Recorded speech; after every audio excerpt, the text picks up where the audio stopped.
If you would like to submit a story, topic, or have any other inquiries, please email submit@skibanewsnation.com. Also, you can email Jeremiah Skiba personally at jeremiah@skibanewsnation.com. Also, email Jake personally at jake@skibanewsnation.com. If you want to write us a letter, send us something, help support us, or just say hi, please send your letter to Jeremiah Skiba, P.O. Box 560-271, The Colony, Texas 75056. If you write us a letter, I'll do my best to write you back. Hey, Skiba News Nation family, thank you for watching. Please like, share, subscribe, and click that notification bell so you never miss an episode of Skiba News Nation. If you want to help support us, please consider becoming a Patreon, where you will get exclusive content, shoutouts, and much more. And you can also support our channel by getting yourself some new Skiba News Nation merch. Thank you for coming on this journey with us as we continue to stay on the quest for truth. Huge shout out to all our Patreon supporters. Thank you so much for your support. We couldn't do this show without you. If you want to help support us, go to patreon.com/Skiba News Nation. Also, you can listen to Skiba News Nation podcast on your favorite podcast platform.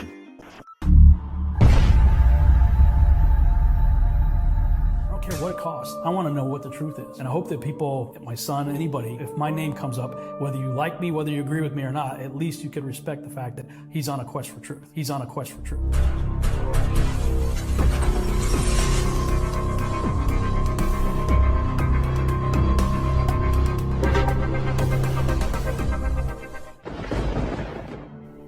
Welcome to Skiba News Nation, bringing you unfiltered views, news, interviews, discussions, and more.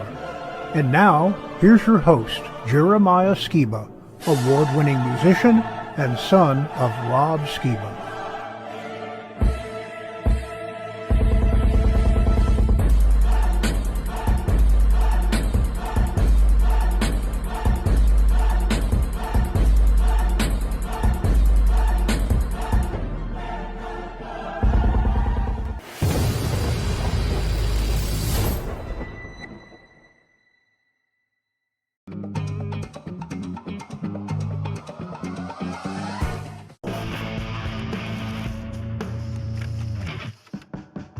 Hey Skiba News Nation family, Jeremiah Skiba here. This upcoming episode is a very special episode because we've put something amazing together just for you guys. Join me, Jake, and Opa as we revisit our favorite moments and our exclusive interviews that we've done so far here on Skiba News Nation.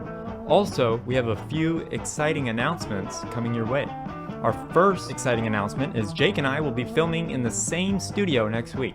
And we have a few surprises for you guys, so make sure you're subscribed and follow us on social media at Skiba News Nation for all of our exciting updates. Our second exciting announcement is Wednesday, November 15th, we will be having a meetup in the DFW area. Whether you're local or not, we would love to meet you. Who knows, you might even be part of one of our upcoming episodes. So make sure you check out our YouTube community tab and our Facebook page for more details about that upcoming meetup. Now, I call this week Skiba News Nation Special the Best of Skiba News Nation Volume 1 because there are many more to come, showcasing our most amazing moments of our truth-seeking journey so far, and you guys are a part of it just as much as we are, and we can't wait to continue to share these amazing memories with you.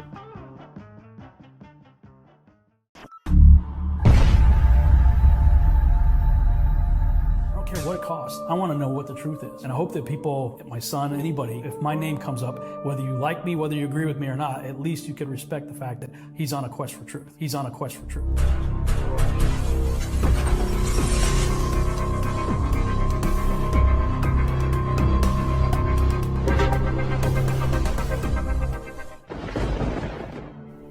Welcome to Skiba News Nation, bringing you unfiltered views, news, interviews, discussions, and more. And now, here's your host, Jeremiah Skiba, award-winning musician and son of Rob Skiba.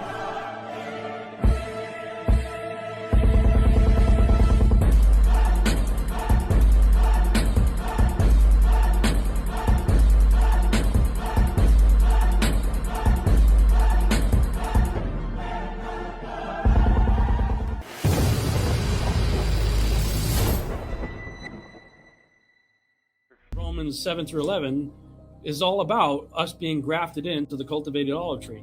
Ephesians 2 is about us being adopted into the family that is Israel. So when I came off of dispensation theology and came to understand the grafting and adoption process, really as a result of marrying Sheila, because she had a 13-year-old son when we got married, and I adopted him into my family and gave him my name. So he was not a Skiba, now he is a Skiba. All of a sudden, Hosea is making perfect sense to me, and where Paul is quoting Hosea in Romans 7 through 11, I'm going, okay, I'm getting it. This is not replacement theology. People want to hear what I'm saying and accuse me of a replacement theology. That's not replacement. Jeremiah, my son, was a Garcia. Now he's a Skiba. He didn't replace me. He just grafted into my family and is now heir to whatever my family has to offer him. And, to whatever degree he wants to participate in it, he can pass on the legacy of the Skiba, because that's who he became. He didn't replace me. He became part of my family. I don't know about you guys, but I'm there. I am trembling in awe of Yahuwah and his goodness. But through the actual practical experience that I went through in my life, I have some small understanding of what was going on here. And then a number of years later, Yahuwah restored and brought me my bride. I said, my picker is broken. I'm not picking the next one. You're going to have to pick the next one because I can't pick right. So he did. He brought me into a full-time ministry. I became a missionary in January of 2004. And a few months later, August, a new beginning, eighth month, August. So that's cool, man. In the 8th month, there, 2004, he brought the woman that would become my bride-to-be into my life, and she had a 13-year-old son when we got married. And so I adopted him. And he was not a Skiba. Now he is a Skiba. I get it. Right? I was not a people. Now I am a people. My son didn't change his DNA. He has Garcia DNA going through his blood. But I have given him a new identity. He wears my name on his baseball jersey. He is heir to anything I have to leave for him, and anything my family has to offer is his. He is free to participate in every tradition my family has ever started if he so chooses. He can go the route of following his biological father if he wants. But I have given him a new identity that he can choose to accept. I believe that's exactly what's happened with us. And I thank God for the things, because I always said I didn't want kids. I love kids. I actually really love kids, but I know the style of life that I have always had. I'm always on the go. I'm always traveling. And my dad was a 9-to-5er. My dad was always there for me. And I always said if I was going to be a dad, I wanted to be the kind of father my father was. But I knew that the type of lifestyle that I have and the ministry that I'm called to, I couldn't be that. But I end up marrying a woman who has a 13-year-old son, so I didn't have to do all that diapers and all the, I am now more on the coach side of things and can be the friend side of things and can be that for my son. But, he's 22 now, so he's off and doing his own thing, so I'm still free to travel. So God worked it all out and then taught me a pretty powerful lesson as to who I am in him through this whole situation right here. When you start to look at this from a different angle from what we're being fed in mainstream media, this is a lie. This is a controlled narrative. This is what they want you to believe. And the fact that I saw so many Christians just hook, line, and sinker line up for whatever the media told them to do this last go around, that was terrifying to me. The disciples asked Yeshua, what's it going to be like in the last days? Right. First thing he says is, don't let no man deceive you. But then later, he says that the last days would be like the days of Noah. Now, that begs the question, what differentiates the days of Noah from any other time in human history? Genetic manipulation. You get what I call the Genesis 6 experiment. And that's when 200 Watcher-class angels, according to the book of Enoch, landed on Mount Hermon in the days of Jared. And this is Genesis 6, 1 through 4, where the sons of God came down as the daughters of men, and they had children that became known as the Nephilim, who were giant offspring of the angels. And it gets so bad, all flesh had become corrupted, the Creator had only one choice, and that's to wipe out everything and start over again. He did so with Noah, who was found righteous in his generations. The Hebrew word used there is tamim, that's pure in his genetics, like a pure red heifer, same word is used there. So I believe that the genetic tampering that was taking place, especially specifically in the last 120 years leading up to the flood, was the reason for the flood. And that's what Genesis 6:12 says, the earth and all flesh had become corrupted. How did it become corrupted? It became corrupted through genetic manipulation. Genetic manipulation, what we now refer to as transhumanism. I want to know what the truth is. I don't care what it costs. I want to know what the truth is. And I hope that people, my son, anybody would, if my name comes up, whether you like me, whether you agree with me or not, at least you could respect the fact that he's on a quest for truth. Because we are living in a sea of lies right now. And right now, the Bible is my only compass in a sea of lies.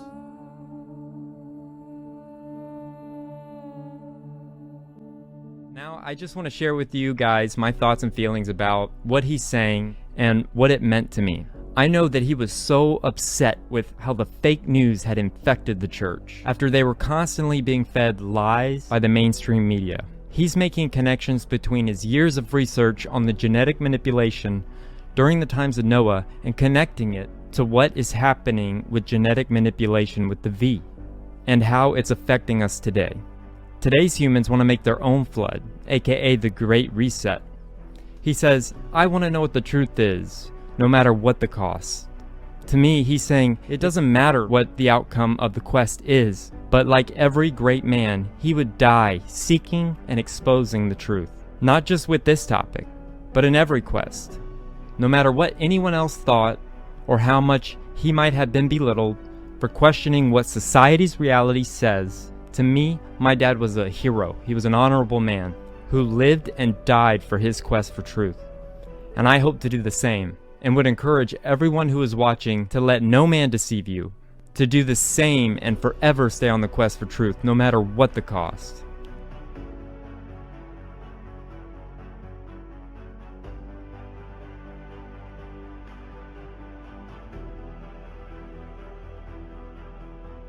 Truth. Seeking truth was my dad's thing. He was really good at research. And if he didn't know, he would research and he would tell others, if you don't believe me, do your own research, and that's what we encourage our audience to do. Once everybody just buys the lie, they're like, well, if we can get away with this, we can get away with faking the moon landing. Let's see if they'll buy that, If nobody speaks up, we're just doomed. That's why I love doing history on the show, is because those who do not know history are doomed to repeat it. It's true, it just keeps repeating itself. You have to know what the truth is at all times.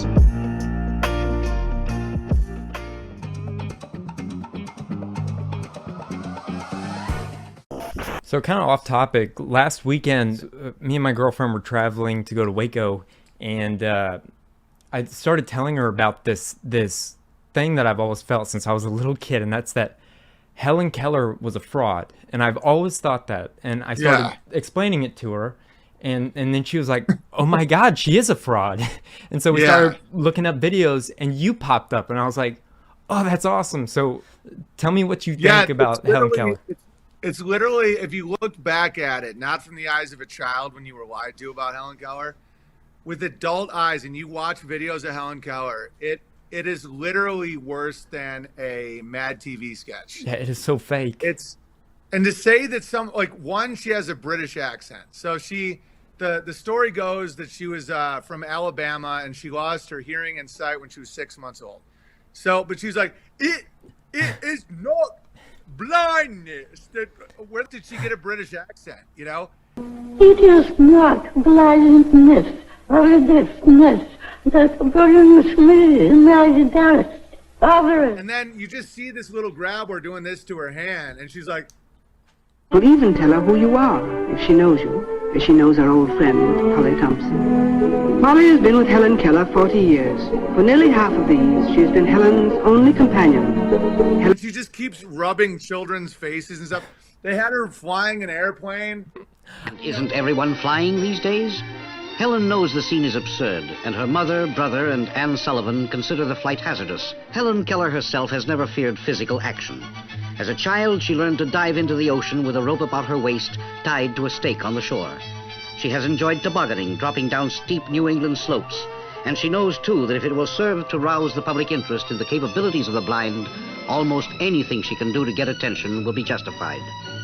But the airplane ride itself, though pointless, thrills the onlookers. Helen is in the air for half an hour and says she feels more physical freedom than ever in her life. Only later does she learn that in this landing, she and the pilot are in genuine danger of motor failure. Helen's good humor is taxed much more than her courage. There will be scenes in which she dresses herself just to show the public that she can, and in which she sleeps to prove to the curious that she closes her eyes. They had her writing books about eugenics and socialism. Critics of Helen Keller point to one notable exception in her advocacy for people with disabilities. She was once a supporter of eugenics, a now reviled school of thought that sought to improve human populations by breeding out certain traits, like, for example, certain disabilities. That's absolutely true. She did write about eugenics. You know that? So what they did the same thing with Stephen Hawking, which was a dummy for, I don't know how they did it, but that guy was not a real guy. So he had a disease that kills everyone within 5 years. He lived with it for 50 years and disproved God with a computer voice. We are each free to believe what we want. And it's my view that the simplest explanation is, there is no God. No one created the universe, and no one directs our fate. This leads me to a profound realization. There is probably no heaven, and no afterlife either. We have this one life to appreciate the grand design of the universe. And for that, I am extremely grateful. All right? So what they do is they get a mouthpiece, like Helen Keller. You get an emotional hook in someone. Oh, she overcame so much. She's a true victim. Look at her smiling. She's like...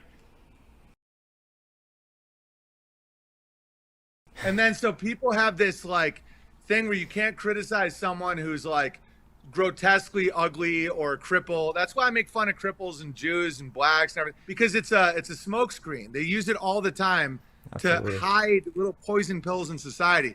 So you have Stephen Hawking is like, and all he can do is this. And so because of that, not despite of that, because of that, people listen to his thoughts about God. I'm like, his brain doesn't function. You have ALS, your neurological system is not functional. Why would you listen to anyone who's like this in a wheelchair about the nature of God? They don't know the nature of shit in their pants. And he's like, God is... Oh, God.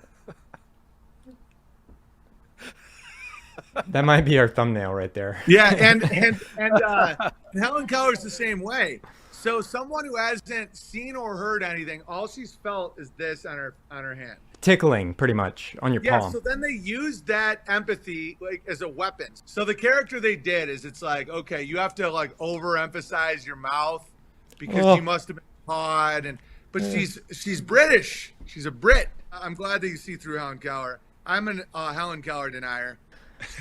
Yeah, it kind of makes me wonder, kind of talking of Helen Keller, back to the kind of the victim consciousness of our current culture. It's almost like in school they taught us all of our heroes had these disabilities, or they're a racial minority group, or they have some kind of mental issue or whatever. And so now today, kind of the trans community and all these people coming out claiming victimhood is like the main. It's the way you rise to power in our system today, and it's kind of set up by all of our heroes we were taught about in school. Dude, that's like so funny, man. What if it was unintentional? What if somebody was trying to do a good job and like they had like a blind nephew and they're like, it's blind man, you know, and everybody's like, oh, and then people grow up and they're like competing over who's a bigger victim. That's hilarious. Like someone's like running for Senate. It's like, I just had a stroke. Hi, good night, everybody. I had a stroke. He's never let me forget that. And I might miss some words during this debate, mush two words together. Where it's like, because I'm going to do sketches in 2 months, so I have to like come up with some of these. Where it's like, so you have two politicians facing off, and it's like, I'm blind and I taste colors, and I'm pretty sure I'm a pedophile. And the other politician's like, I can't feel my feet, and I'm mentally handicapped. And everybody's like, and the other one's like, and he just starts stabbing himself in the head. And he's like, this is how I talk to God. And someone's like, and then it shows who wins, and it's just got a knife in his head. He's like, I woke up this morning suicidal, so I took all my pills. And now I'm here to lead you. It starts off kind of like small. And then it's like, well, I'm a sodomite. And everyone's like, really real. It's like, you got people taking DNA swabs. Like, I told you I was an oppressed minority. Yeah. I mean, if they want the people that we put in charge of us to be these really types that are going to follow all these agendas, it makes sense that they've groomed us to all have victim consciousness. But I mean, you see it with the whole, like, giving minority groups preference in colleges and in jobs, and oh, we have to have every diverse group represented in our business, and it's like our whole culture is based around that now, and it's crazy. It's in every commercial. Oh, every single one. Yeah, there's something biblical going to the wilderness, almost kind of escaping to connect with God and connect with nature, coming out of the city system mainly, wherever that is. Oh, 100%. I mean, there's all kinds of prophecies, like end times prophecies are just describing a city. Like, like even there's one about the stars falling from the sky and like being on the earth. And I'm like, yeah, that's like light pollution. So if you're like in a city, you can't see the stars ever. It's almost like the stars are on the ground, like all the lights on the ground.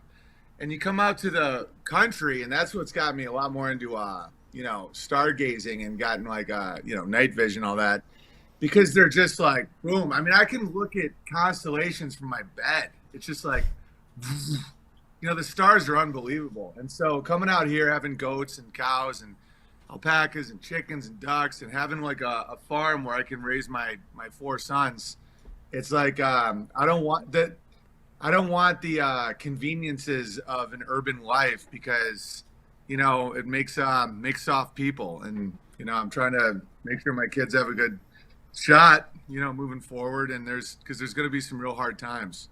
Yeah. Yeah. I think it's awesome. Just your mindset of going into the country, raising family. I think both of the communities that kind of Rob Skiba had, and then our community and your community are really adjacent in a lot of those ways. Not to mention that we share a very similar view on cosmology and what the state of the world is. I mean, I know even Rob kind of veered away from the term flat Earth, but he more leaned into biblical cosmology, and yeah, you smart. Also, you describe yourself as a realm earther, which is cool. Or a globe skeptic. Yeah, don't let them have their little traps. It's like you're a homophobe. I'm like, I'm not a homophobe. I'm just not into sodomy. Just like don't. It's like I'm not afraid of gay people. I just don't like sodomy for society. And then they're not really equipped. It's same with like flat earther. They put an image in your head where there's a disc floating in space and it looks retarded. Mm-hmm. So you just convey the same meaning without saying flat. I don't mind saying flat earther. I mean, yeah, there's a lot of people understand what flat earther means, but the way it's used as a derogatory term, it's like someone called me a white supremacist, or no, what was I? So I started calling myself a height supremacist, just to show how stupid that sounds. Like you just use these little games to show people what that is. It's like, oh, I'm not a white supremacist. I'm a height supremacist. Like if you're under 6'4", I don't consider you a man. That's great. Just like they laugh because laughter is a vibratory state that allows people to shift. It's like alchemical. It's like if someone's laughing. Or I know this sounds a little aggressive with a couple of fellas, but it's the same with like arousal. It's like when you're in a state or fear, you're in a state of laughter, arousal, or fear, you can actually change your mind. If you're not in that state, you really can. And so, me doing like a Globe Earth Sniper, I don't know if you guys have ever seen that cartoon, the Globe Earth Sniper, and it's just a cartoon where it's a sniper who just keeps factoring in the spin and he just keeps missing everybody. And it redirects who's the chaser, like who's the rabbit and who's the wolf. Because a lot of truthers are always on their back heels, like defending themselves. Stop defending yourself. Like you're not we're not victims. I have always considered myself more of the predator than the prey. And so for a little while, I kept trying to convince people I wasn't crazy. And I'm like, No, I'm just going to make fun of how stupid it sounds that you're factoring in the spin doing long-range sniper work. Like, no one's ever done that. And so it's just, or like low birth pilot. He just keeps crashing his plane. He's like, no, the dial says, you know, like if your instruments aren't based on a flat, not moving plane, like you'll crash every time. And so that's what I did. I'm like, no, I'm not going to complain about the food. I'm going to grow my own. I'm not going to complain about the future. I'm going to grow my own. Like, I'm not a victim. And I had a little bit of that for a bit when I was getting kicked out of Hollywood, but it's the same with the biblical cosmology or any of that stuff. It's like, no, you explain to me why you think we're spinning 1,000 miles an hour in an infinite blackness. Like, I'm like hammering the moon landing right now. And everybody's like, we've already been through all this. I'm like, no, we're back. Because I've noticed that the thing that really gets the eye of Sauron on you is when you're analyzing their current psyop, which is what I did from, April 2020. I was like, no one's died. I'm like, name one person who's died from COVID. Don't wear a mask. Blah, blah. I was like I was on it from day one. And it was like that with the trans kid movement, all of it. Like, I'm like a bloodhound when it comes to mass manipulation. I mean, my dad had his PhD in persuasion, public speech, and mass comm, and it's like, it's mind control. It's like, literally, I completely understand how they do it. And so if you're hammering it while it's happening, like I made fun of, I did the famous Dave Chappelle joke 5 years before he did, like, when it mattered. Caitlyn Jenner, Woman of the Year, hasn't been a woman for a full year. Like, that's my joke. And so when I did it, I got kicked off everything. And then later, after that operation passed, they let Chappelle do it and be the controversy. But so that's why I'm not biting on this current, trans shooter thing, because if you pick it apart while it's happening, they always silence you. If you just hammer one op from a while ago to help people understand discernment and how to see through them, they don't. And so that's what I'm doing now on Twitter with homesteading and the moon landing, because they're not going to kick you off for showing how the moon landing deception worked. Yeah, we're entering into a different phase of the internet too, which is interesting because we were in kind of the golden age of porous information distribution back in the 2010s, right? Where you could find videos on YouTube with all these conspiracies and this and that. And now we're kind of exiting the golden phase and entering into the whole 1984 AI, censorship, very heavily monitored phase of the internet. And it was almost beautiful how the flat Earth movement was able to grow back in late 2020, 2015 or so, when it kind of really blew up, which I don't think it would be possible in today's world. And now it's like the people that caught on to the truths that were presented in the flat Earth movement back in that time, were kind of given a gift of a love for the truth. And so that now, as we entered into these succeeding conspiratorial deceptions and stuff, it was almost like a big crop of people were prepared to be really fish out the deceptions that were going to come very quickly after. Yeah, absolutely.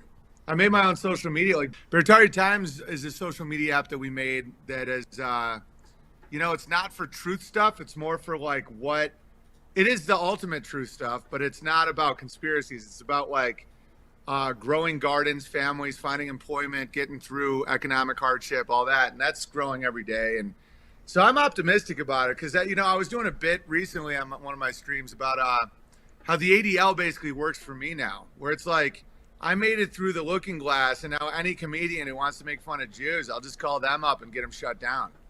It's mine. That's my turf. I make fun of Jews. And I find that to be hilarious.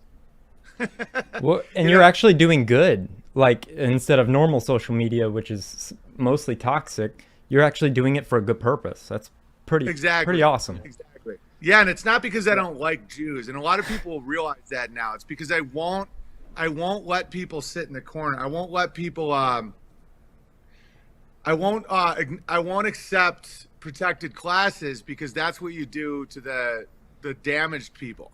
It's like, oh, you can't do jokes about black people or people in wheelchairs or Jews or anything like that. I'm like, why? And the answer is, because these NWO types don't see them as people. You know, the irony about this leftist globalist takeover thing is they are really, really into like white, tall, smart, like they're eugenicists. So it's like they'll never say this out loud, but the whole thing is about that they don't see blacks as people, or you know, they just see them as scum. And so, and I don't see them that way. I see different cultures as different. Like I make fun of Canadians and the Danes and everybody. And it's because like the comedy is for everybody. It's like, and so when people just highlight certain jokes I do about certain quote unquote protected classes, my question is always, why are they protected? Like, why can't I make fun of the fact that, you know, the handicapped always get the best parking spots, and it's infuriating. You know, it's like, that's funny. That's obviously funny. And I've had a lot of people that are handicapped write to me that it's really helped them like not feel like a victim to see me just rip on them.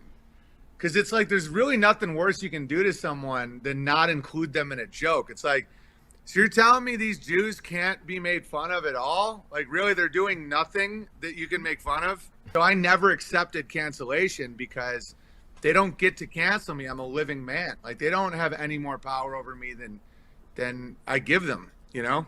That's awesome. Yeah, the deceptions on the whole topic of Jewish identity and the nation state of Israel is a really deep-rooted one, and it's not only just because they're kind of a victim group that uses it for their advantage, but it even ties into Christian identity that they've kind of usurped. We're the people of the book through different denominational doctrines and things that are kind of passed down in innocence and kept in ignorance. The church has kind of coddled this whole protection of Jewish people. I mean, a homosexual guy living in Tel Aviv is called more a person of the book than, you know, somebody who, you know, is a modern, you know, Baptist Christian in today's world, just because he claims he's a Jew and he's living in Israel, right? And so these it's retarded. Really it's retarded. deep. I'm like, guys, you're making a claim about land rights to a God that you not only don't believe in, you actively hate. Like, do you think that's going to work? And they, like, short term, all this stuff always works. Like, lies work really well short term. It's like when someone first starts cheating on a trusting spouse, they can't believe what they're getting away with. And then, but once you lose that trust, once you lose your honor, you don't really get it back. You can only really sell out once. And then you can be redeemed, but you're never going to get that word back. You're never going to get that strength. Is all the vices they put on people and their victim consciousness is now blown back in their community. Like, you know, it's like, what are you people? They're like, you're trying to hurt me, because that lie hurts them. You know, it's like, you don't want to be a victim group. That's the last place you want you and your posterity to be, is considered a victim, because it makes you not grow. You know, it's like, as a farmer, I have like a greenhouse, and you know, I now we grow most of our own food now. If those plants don't experience trauma and movement of air and like harshness, they don't grow roots and they just die. And so what people think they're getting away with, they don't really get away with. They only do short term. They indulge their flesh and then they just wither. It's like, you know, like right now that with the exception of the, what are they called? I don't remember what they're called. I call them the urban Amish. They all dress like Gargamel. Like, those guys are crushing. But a lot of the Jews, they have no kids. They're like, most of them are gay. They're all on drugs. They're like, they're still wearing masks alone in their cars. Because, like, act like a victim, become a victim. Like, that really is the nature of reality. And so I wouldn't stress those guys, because they really... they're only hurting themselves, and it's all good. You know, it's like, just have a great life yourself. Yeah. I think one thing we've kind of started to realize is that, you know, the importance of keeping God's commandments is really tied to blessings and curses. And the Jewish community, I think they realized that if they come into a culture and they themselves keep the commandments of God, and then they kind of sell disobedience to other people, it allows them to rise in power, as the curses that are kind of intertwined into reality fall on the goyim or whatever. And I think it's so amazing that as people realize that the word of God applies to our life and we should keep his commandments to be based, moral people, and they kind of fall into their own trap that they've set up to rise above our ranks, right? And so now you have, righteous, quote unquote, Gentile people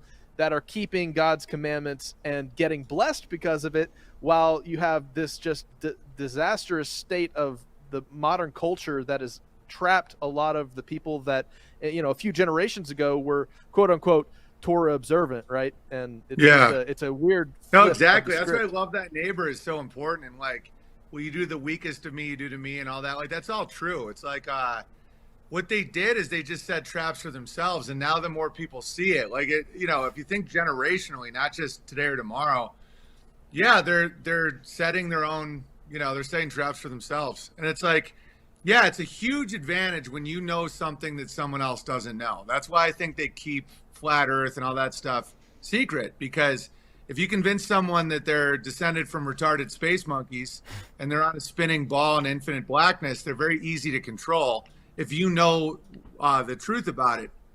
And so you set these traps and you set up the slave system, but technology outpaced the lie and people started seeing it. And now you're dealing with a very, very weakened elite class.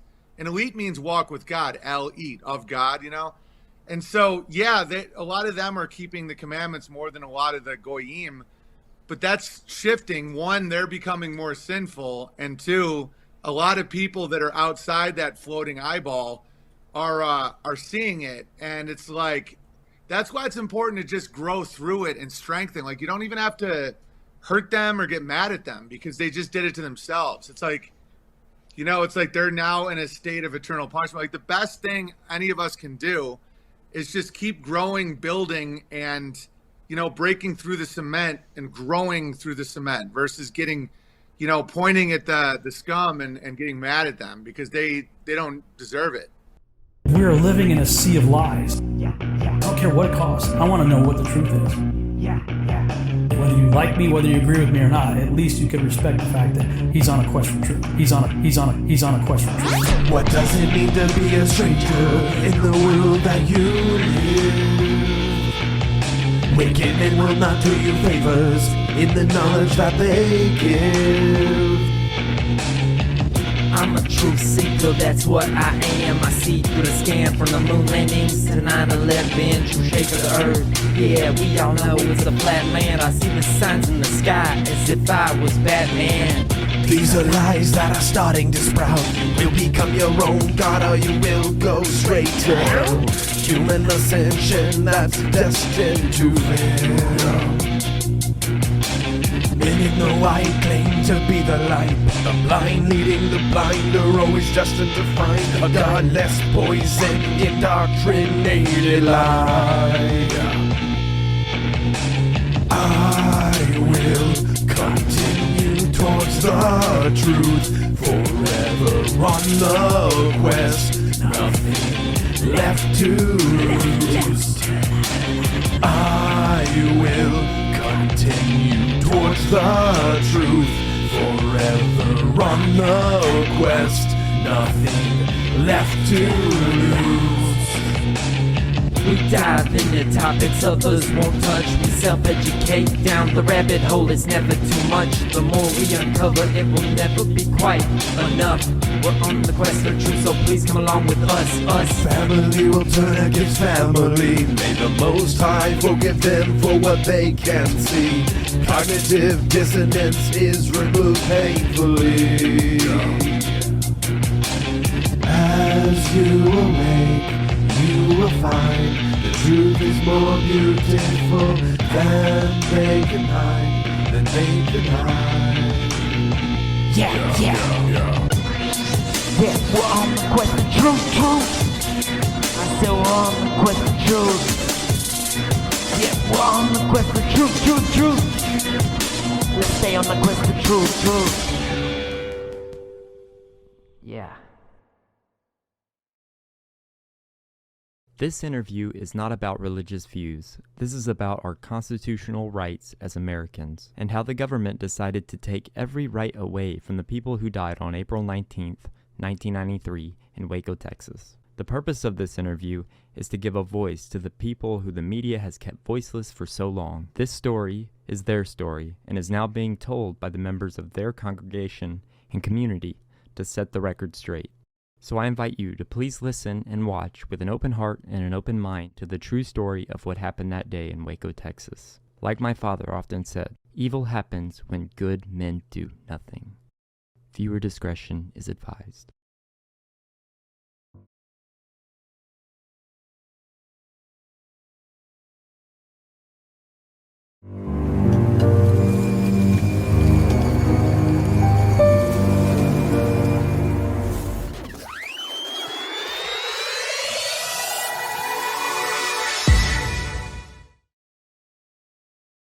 I believe in the flat earth.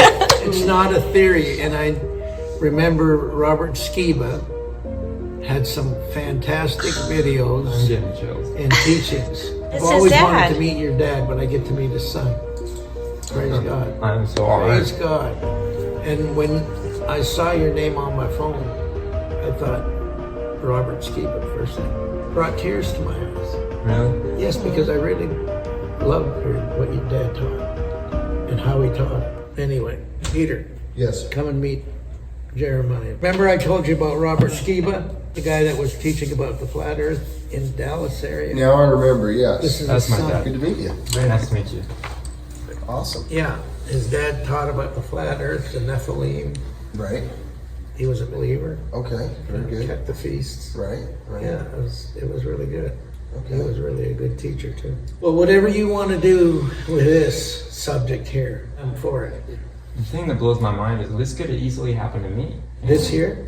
Yeah. Yeah, this was cancel culture at their best. Oh, yeah. Yeah, they massacred these people. And they had reason to do it because David Koresh was going to expose their human trafficking, their gun running, cocaine processing, and their pedophilia that was going on this property while he was gone. Wow. But they switched it around to make it look like he was they demonized him. Yeah. And so Bill Clinton and Jeb Bush, I mean, if you look at this banner up here, Yeah. they're the ones that were recruited by George Bush Sr. to manufacture guns and to send them down to the Contras. And the Contras were paying with cocaine paste and women and children. Wow. They were bringing them up here because they were wanting to use Mount Carmel as a church front for Their operation. their operation. Now, George Roden, the son of the founders of Ben and Lois Roden, who founded the Branch Davidian Seventh-day Adventist Church here and owned the property, he was the last remaining trustee after his parents died. Well, he was recruited by Jeb and Bill Clinton because he ran for president in 1976 under the Democratic Party. He didn't make it to the primaries, but he got to know the Democratic Party. Yeah. You know the bigwigs. Yeah, the bigwigs and all that. And the Bushes, no, the Clintons and the Bushes. Now, the property next door to us is a 3,000-acre ranch that's next to a 2,700-acre ranch. And we believe the Bushes owned the ranch next door. Wow. And when George Bush Sr. was land commissioner of Texas in 1970, he made sure that 2,700 acres were granted to build the Methodist Boys Ranch, a home for foster boys, next to this ranch here, next to the church property, which we had about 1,000 acres at one time. So what we find out what was going on next door, my neighbor tells me that he has a friend whose mother was asked to cater a homosexual party at the mansion next door. They have a mansion on that property. Yeah. Hidden in trees. 500 homosexuals were having a party there, and they wanted her to cater it, but she didn't want to do it. She ran a bakery, so they wanted her to bake the buns and the hot dog buns and the hamburger buns and a big cake. And she told them where they can go and get that stuff because she didn't want to do it. because she knew that it was for homosexuals. But so her son was actually asked to come and help them set up so that he could see who the guests were. And they basically said you wouldn't believe who the guests are that come to these parties. They're governors, senators, lawyers, judges. Sounds like Bohemian Grove. Yes, it is. Very similar. It is exactly like that, okay? So they come here and they have their parties. Now, after this mansion, they changed hands because I believe it got a little too hot. It was like a hot potato. They wanted to get rid of it, get it out of from the bushes and put it into someone else that they know, and so that it would be in their name. So we find out that they had to change out. They sold the mansion and 350 acres, and when they did that, they had to change out the air conditioning units in the mansion. So my neighbor's, let's see, his niece married him. Okay, so he was his uncle-in-law, I guess. He told him that when he was up on the second floor testing out the air conditioning, he found a huge shower complex that you would find in an athletic, place. Open showers, okay, but with glass walls. And he says, why would they have glass walls on a shower? And you got it. They were getting the guests drunk and drugged, put them in there with women and children, and they'd film them. That's exactly, so, it's like Epstein. I was just going to say, that Epstein had to be in the wings here. Absolutely, yeah. Now that was 30 years ago. 30 years ago this was going on. So when David Koresh comes back from living in Palestine, a wooded area, and he comes back on the property again, and George Roden ends up going to jail for contempt of court for 2 sentences, which is 180 days. He was able to get on the property and take it over again. But when he came on the property, he found evidence. He found 2,000 guns in crates with 1,000 rounds of ammunition with each automatic rifle. And he found a cache of child pornography pictures and tapes. And I believe he found holding cells for the women and children. And the pool here is really the basement cavity that was under a machine shop. And you can see the picture of it. It's in the banner here. And he basically found all this evidence. He asked the local sheriff, Harwell, to come and get the evidence. He said, the sheriff says, I can't touch any of that evidence. It's under federal jurisdiction. So in other words, George Bush Sr., the head of the CIA, calls all the law enforcement in the area and he says, leave all that evidence there. They wanted David Koresh to be their scapegoat. Yeah. And in Waco Rules of Engagement, and I believe in Waco A New Revelation, you see Bill Clinton saying, we've got to cut the head off the snake. We've got to get rid of this David Koresh guy. He's raping women, molesting children, manufacturing guns, processing cocaine. Which is what they were doing. Which is what they were doing, and they left the evidence here. Why would he say exactly what all the evidence that David Koresh found here? Yeah, unless he knew. Yeah, he knew. Of course he knew. Now, here's another thing. There was, I should say, trading house power plants just down the road here. There's a lake called Trading House Lake. Okay. Bill Clinton, and I found this on Wikipedia. I found pictures of him during 1992, during his campaign. He came to Hallsburg, Texas, it says. A village of 300 people, not 3,000 people, 300 people. And then he went to the power plants that only had about 10 employees there. Not a big campaign stop, right? Why did he come? 2 miles away from Mount Carmel. I got this from the district attorney who represented me in a court case over the property. And he told me that Bill Clinton called the head of the police department, the sheriff department, and the Texas Rangers to meet him at the power plant with the district attorney. And he took them up on top of the power plant that overlooks Mount Carmel from a distance. He looked through his binoculars and he saw that all the houses on the property were torn down by David Koresh. And the building that they had, the machine shop, he tore that down. He even tore the church down. Now, I believe he tore down all these buildings because when he looked at the pictures and tapes, he saw that they were raping the women and molesting the children. Just a bad symptom. And even sacrificing them. You know, we don't know what they did to them, but so he saw all this and he was upset, to say the least. Yeah.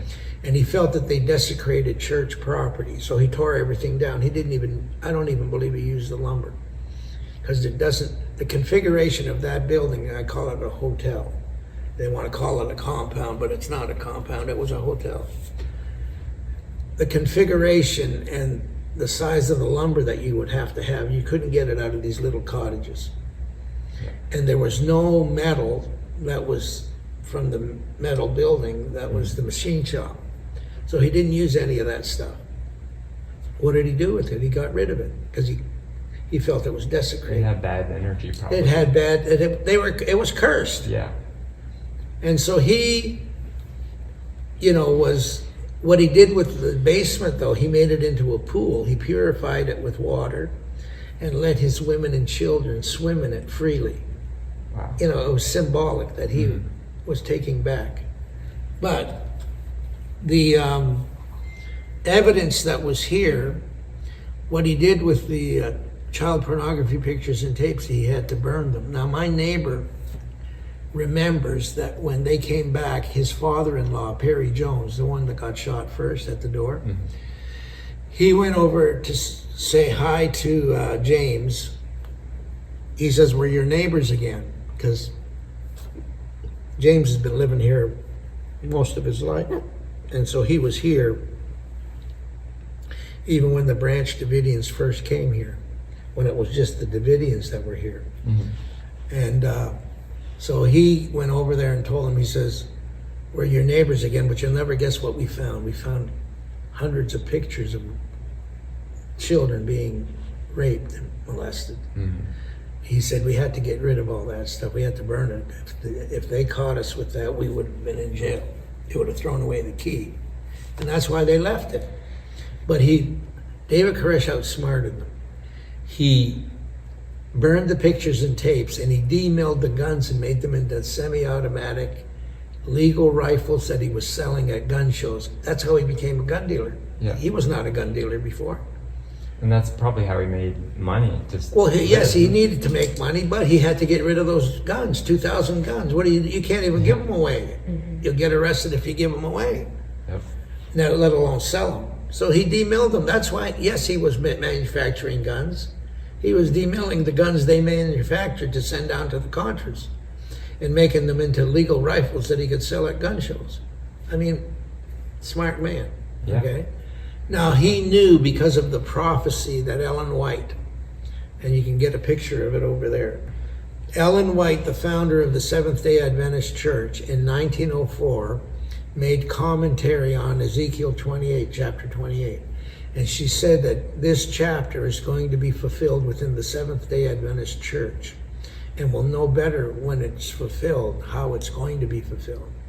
But in Ezekiel 28, a man claims to have the mind of God, he claims to sit in the seat of God, and he claims to be God.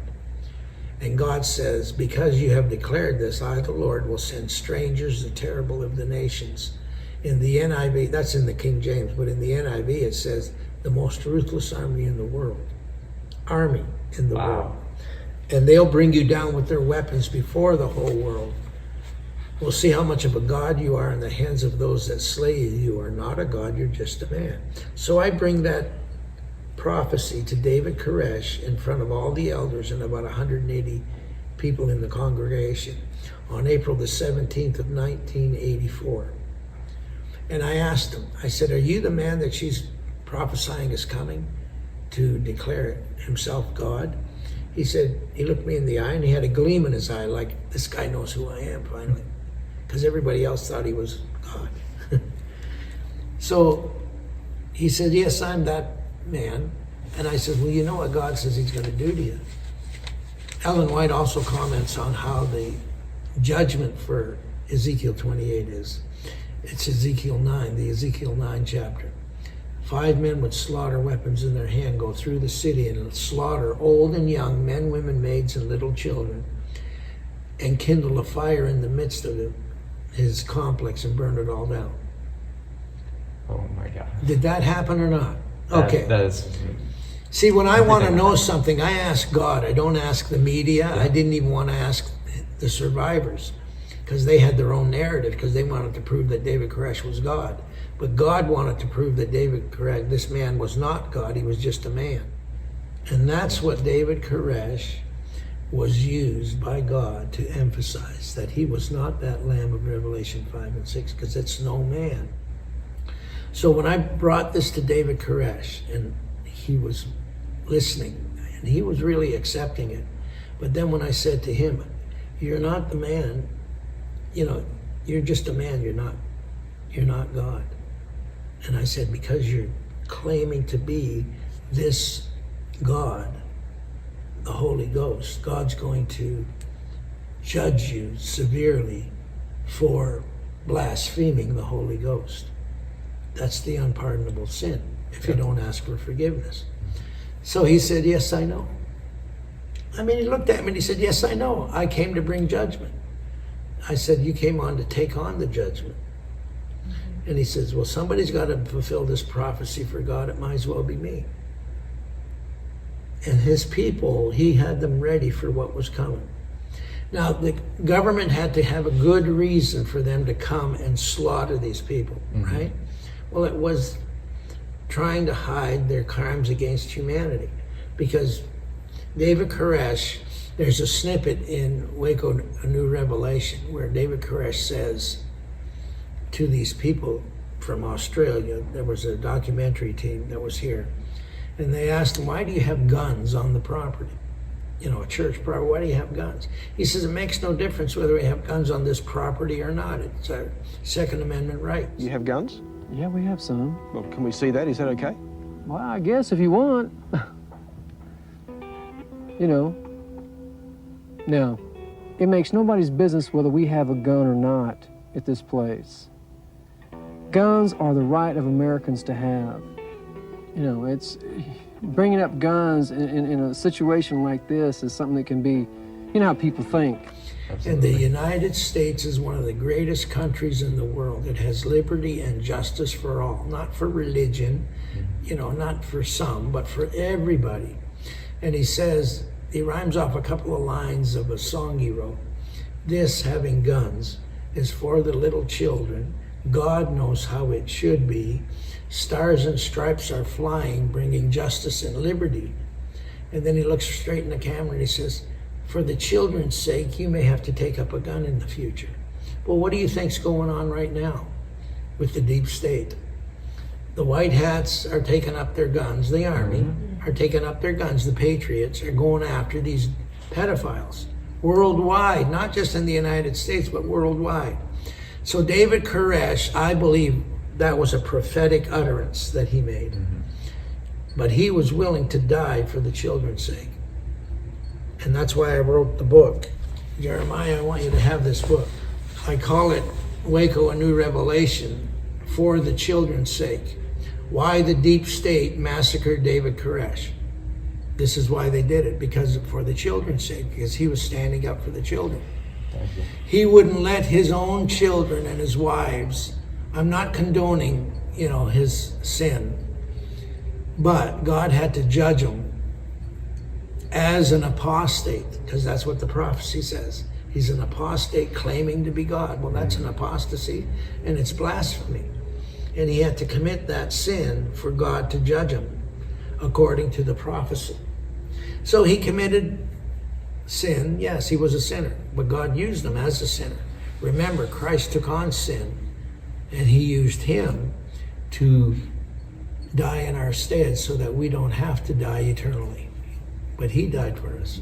Now, I'm not saying that David Koresh was Jesus Christ, no, but he understood the mind and heart of God to the point where he was willing to sacrifice himself and his people for God, to be obedient. And God says, I don't want sacrifice, I want obedience. But he was willing to sacrifice himself to be obedient, because that's what God asked him to do. Now, after I said that to him, told him about the prophecy, he put his arm around my neck, turned around to the elders, looked them in the eye, and he said, this brother's teaching truth, you better believe him. So he was admitting to them that he wasn't God, he was just a man, and that he was going to be judged of God. But they didn't want to believe that, because in their minds and hearts, they thought, he's our Messiah. Okay? So from that day forward, because they didn't want to believe the truth that even David Koresh said it was truth. Ellen White, they believed that she was their prophet, Seventh-day Adventist prophetess, okay? And they didn't want to believe her either. They didn't want to believe me. After David Koresh says he's teaching truth, God gave David Koresh a strong delusion that he was the Lamb of Revelation 5 and 6, so that they would believe their own lie and he could judge them. And this is how he judged them, because this was a judgment of God, and God wanted to show that judgment begins at the house of God. It began with God's own Son. 2,000 years ago, he judged his own Son for us in our stead.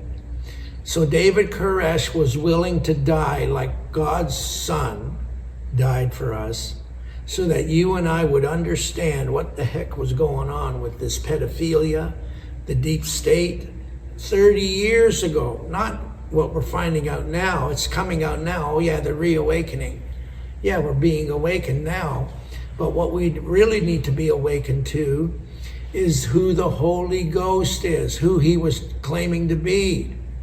Anyway, that's what David Koresh was used of God to emphasize and to allow me to tell the truth about what really and truly happened. So if you're willing, brother, to get this out, you'll be doing God's will, because that's what we need to do. I wanted so much to go to one of his conferences, and he taught me about the flat earth, and he made it believable. You know what I'm saying? Yeah. And it according is. to the Bible. Yeah. According to Scripture, absolutely.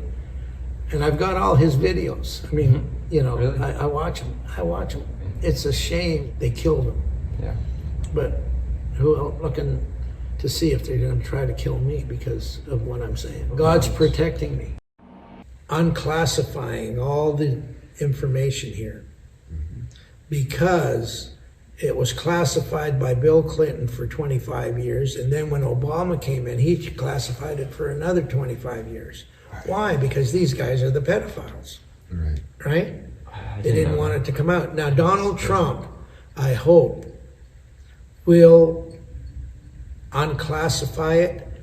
And if we want to know what really happened here, all we probably have to do is ask Epstein. Because Epstein had to know what was going on here. If he was not a part of it, he knew what was going on here.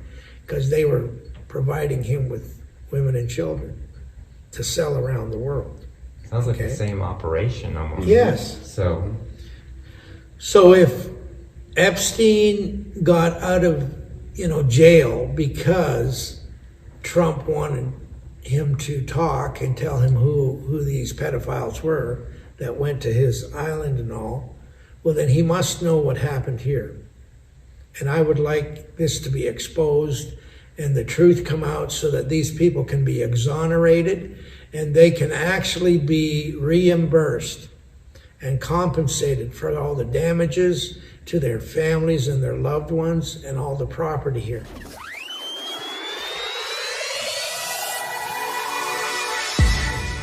All right, so it's been an awesome day, and I have the honor to introduce our dear friends and the ones that are carrying on Brother Rob's legacy, Sheila and Jeremiah Skiba.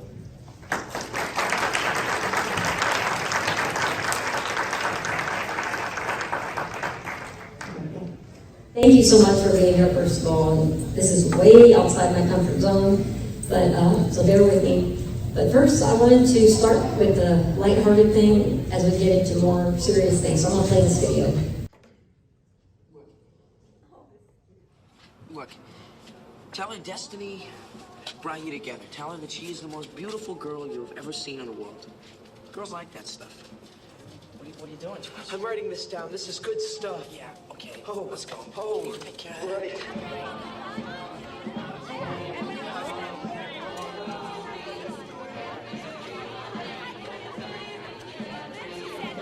Lou, give me a milk. Chocolate.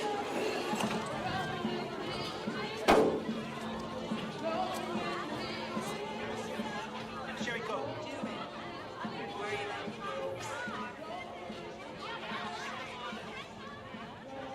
Lorraine, my density has brought me to you. What?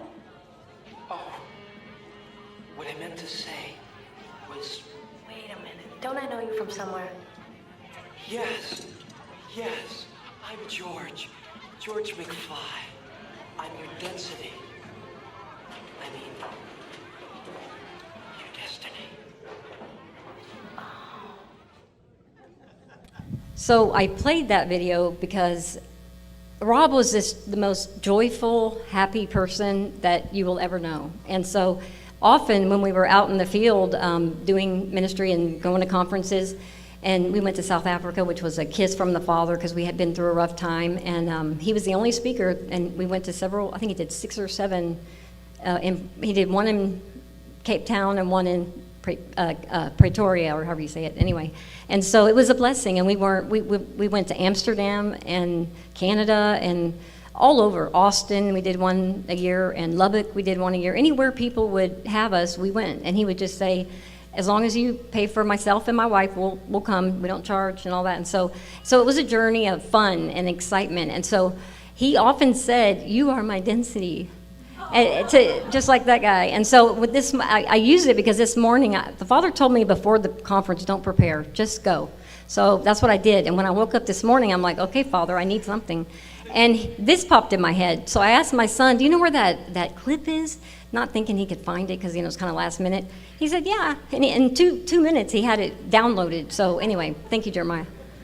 So I want to just give you a little bit because I feel like family. I met so many of you, and your stories really meant a lot. And I'm so thankful that they're putting it in writing because I want to remember all these stories. And we kept a lot of emails and things in the past before Rob died, just to remember all the fruit and all the beautiful souls that connected to us through his research. So sometimes I had to pinch myself because it was so amazing. And then Rob would say, "You are my density." Destiny. So that's why I shared that. Sometimes I don't connect the dots. Rob often said he often said I forgot to put my blinker on. So if I do that, I apologize in advance. Okay. But I believe our destiny tonight is for me to give you this message. Rob was amazing. He had his Bible highlighted and annotated when he was 13 years old. And he was amazing. And because I had prayed for a husband that would love the Father more than I loved the Father, because I knew I'd get somebody that would love me. And so, wow, I got it in abundance. I got it in, I never imagined it was going to be that full of a gift, but that's what he was. He knew the Bible, and walking encyclopedia is what he was. He remembered dates, he remembered history, and so that was a real blessing. And so when we first met, what he did was he took the last part of his Bible and he cut it out, and he made a little Bible, and he said, "I'm going to study the kingdom and miracles. And I'm just going to highlight one orange and one green." And the reason is because we both, in our own walks, we met at a mission organization, and we would take our lunches together. But he was like, there's got to be more than this in this Christian experience and what we've been taught. And so that's why he did it. He took the last part of his Bible out, and he stapled it together, and then he just went through it, and he did orange for kingdom and green for the power or a healing or a, whatever miracle. And so we learned pretty fast that they went together. So, that's a big part of my message tonight that I want to share, just kind of two messages. But we are supposed to be bringing the kingdom, and we are supposed to be ambassadors of the kingdom, and we're supposed to walk in that. And so together we kind of went down that journey. And so he wanted to make it special whenever we got married. So he's a real numbers guy. And so we married on 777. That's 707. 7 bridesmaids, 7 groomsmen. So, he's really big into numbers. And looking through the old pictures, I found this. It's a yellow rose, and it has a little note on the bottom. He just snuck it in the room after I had said yes. And it says, "Our future is bright." So that's what he said, just a sweet little note. And we'll tie it into something else later. And then we with this kingdom message, I'm trying to connect the dots, because just bear with me with this, because it's all connected, but I'm non-linear. Rob was very linear, and I'm not. But we wanted to experience the kingdom. And so we had 300 people in one room that we loved. Some of them were sick, some of them had problems, but we believed in the power. It's not just a lot of talk, it's walking in Yahuwah's power. And so we decided during our wedding we were going to invite the guests to come up and get prayer, and we prayed for many of them. We had prayer teams as well. But Rob's own mother got healed. She got healed. She had been given a death sentence of 10 years, and she's alive today. I mean, she was planting a garden and things right after our wedding. So that fruit was really amazing to us to give us. We also had a little thing on each table of a little jar of mustard seeds, and it says, "I tell you the truth, if you have faith as small as a mustard seed, you can say to this mountain, move from here to there, and it will move." And then I put in bold, "Nothing will be impossible for you." And Rob believed that. And he really, to back up a little more, because we worked together, he heard me pray once at one of our chapels, and he often said that's why he decided that to be interested is because that girl knows how to pray. And so I thought that was kind of sweet. And so we incorporated that into our wedding. And then we had our first, and this is before we came out of Babylon, we had our first Christmas, and I decided to give him a new Bible, and I wrote this in there, and I almost was going to bring these little Bibles I'm talking about, but I had too much stuff already, so I didn't bring it. But this was a note that I put in the first gift that I gave him, and I want to read it to you. This is our heart. I'm trying to show you what our heart was back then, because this is like 2007. "Dear Rob, you will do mighty exploits in these last days. It is my honor to give you this new sword. Go raise the dead, heal the sick, cleanse the lepers, multiply food, and transport." And I have a little smiley face. See God's power released in your life today and forever. You are an overcomer. You are the body of Jesus in the earth, releasing heaven. The kingdom is at hand. I love you so much. And so that's kind of where our marriage started. We went to Amsterdam, and this is him teaching. And I have pictures of him in every city that he ever. I mean, so many places, so many people. And it was a journey. It was an adventure. I loved it. He was a gift to me too for 14 years. I mean, high above anything I could have ever expected. So I praise the Father for that. And then time went on, and we were feeling irritated in church. Like, we're not learning. It's entertainment. All this singing, it's loud, and and we both looked at each other and said, let's just stay home. We said, okay. So we called it church on the pillow. We would just lay in the bed and have church with the radio on, and that was our church for a while. And then he was connected with a man and his wife who were studying the Torah, and Rob's heart was heavy, and so he asked him, well, why don't you come with us? Me and my wife are doing a Torah study at the Christian Bible store. It was like a mall, whatever. And he said, a Torah study at a Christian bookstore? That's what it was. And he said, yeah. And so he looked at me, and I'm like, yeah, sure. So we went, and it was amazing. It was a portion about Joseph and his brothers, and it was so much fun, and about Tamar, the sister, because when we got home, somebody in the group said that she was part Nephilim, and he was like, no, she couldn't be. And so we went back, and Joshua and looked and saw her name meant upright, so she had to be had to be Hebrew. That was part of the journey, finding the Torah, or as he called it, the whole Bible movement. And that was really fun, and really, really a sweet season in our marriage. And like I said, it was a 14-year gift, and I am so happy and so blessed that I had that. And then I'm going to go into when Rob got sick. In August of 2021, he went to take on the world, and I always traveled with him, but he told me this time that he didn't want me to go, and because of and quarantining and all that, and he was like, I want you safe. He was worried about my health, so I said, okay. Tried to get him to just do Zoom, and he said, no, I have to be there, and I said, okay. So he went, and when he came back, he was fine, but he started coughing, and it kind of kept going on, and days went by, and I, we had all the ivermectin and all the stuff that they, we had all the frontline doctor stuff, and we were trying, and they do it through telemed, so we had called in the prescription, and so when it kept lingering on and on, I would tell Rob, we need to go somewhere or something, because you're not getting any better, you're not able to eat, and you're not able to drink, and you're not able to swallow pills. And I'm like, but he was very stubborn. He was like, no, they're not going to shove a Q-tip up my nose. So he stayed.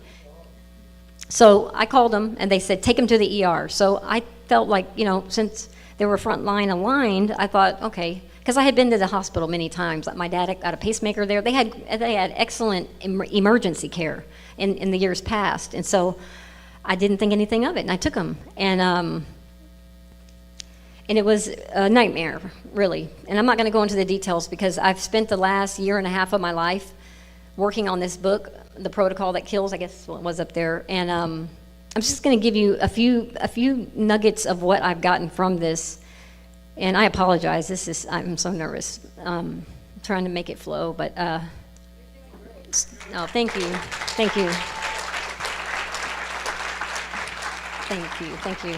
And at that conference, he never got to give his very last presentation that he prepared. And he always had good slides, he had videos to go with it, and he always showed me before, and then we kind of tweaked it or maybe take that out. And so it was so good. I thought it was so amazing that as soon as he got in the car, I said, how did the last one go? And he goes, I didn't give it. And I said, why not? He goes, it was hijacked or something like that. And I was like, well, what do you mean? And he was like, well, there was something going on. I really didn't know until I came tonight that there was some lady manifesting something, and Rob just said, look, do y'all want me to speak? But I think maybe y'all need to minister to the lady. So that's what they did, and he never gave his speech.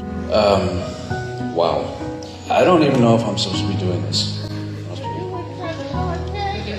The Holy Spirit hijacked the service tonight. And that's, can't ask for anything better than that. Before coming here, those of you who attended Friday night, I told you that I felt like the Spirit was telling me my people need healing. And that's what this Take on the World is all about. You've heard many speakers throughout this weekend talk about physical healing, emotional healing, all of it, all the above. We saw a whole lot of spiritual healing up here.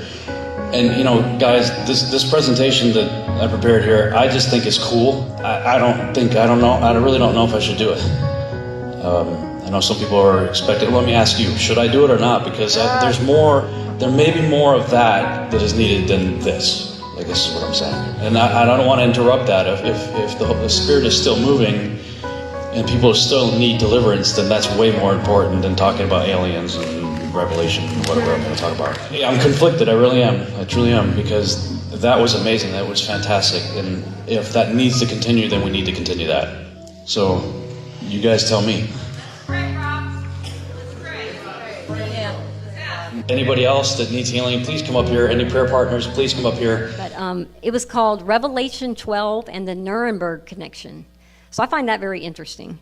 I don't know if he got sick there or, but I don't live in shoulda, woulda, coulda, and I try not to let my mind go there because destiny, like that thing that I played, the very first thing.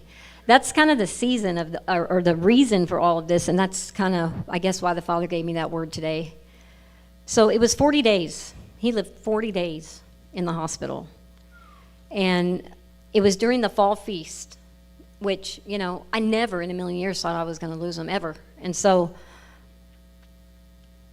and it kept falling on special days, and people say, now's the time, because, and all the details are in the book. I didn't hold anything back. So early on, like day 2 of him being there, because I could talk to him, but I couldn't see him. They locked me out for 21 days. So, and we were talking and we were texting, and all those are in the book. I mean, everything is in the book. I didn't think, I kind of had a hesitation leaving him there, but I felt like he was strong enough to hold his own, and he needed oxygen, and that's what I forgot to tell you. His oxygen level got down to 70, and they told me take him to the ER, the Frontline American Telemed people. So that's why I did it. And I felt a little uneasy because the only thing they wanted me to answer for his medical history was he needed? And I said, no. I'm like, since when does that matter? I mean, really? So they wheeled him off, literally escorted me out, and I'm not going to go into the details of that, but it was excruciating. And I thought they were going to settle him in and then let me in, but no, they had a plan, and they had a plan to keep me out for 21 days. But I still kept holding on to faith, and I still kept believing that he was going to make a way. And I gathered a team of people together, doctors, nurses.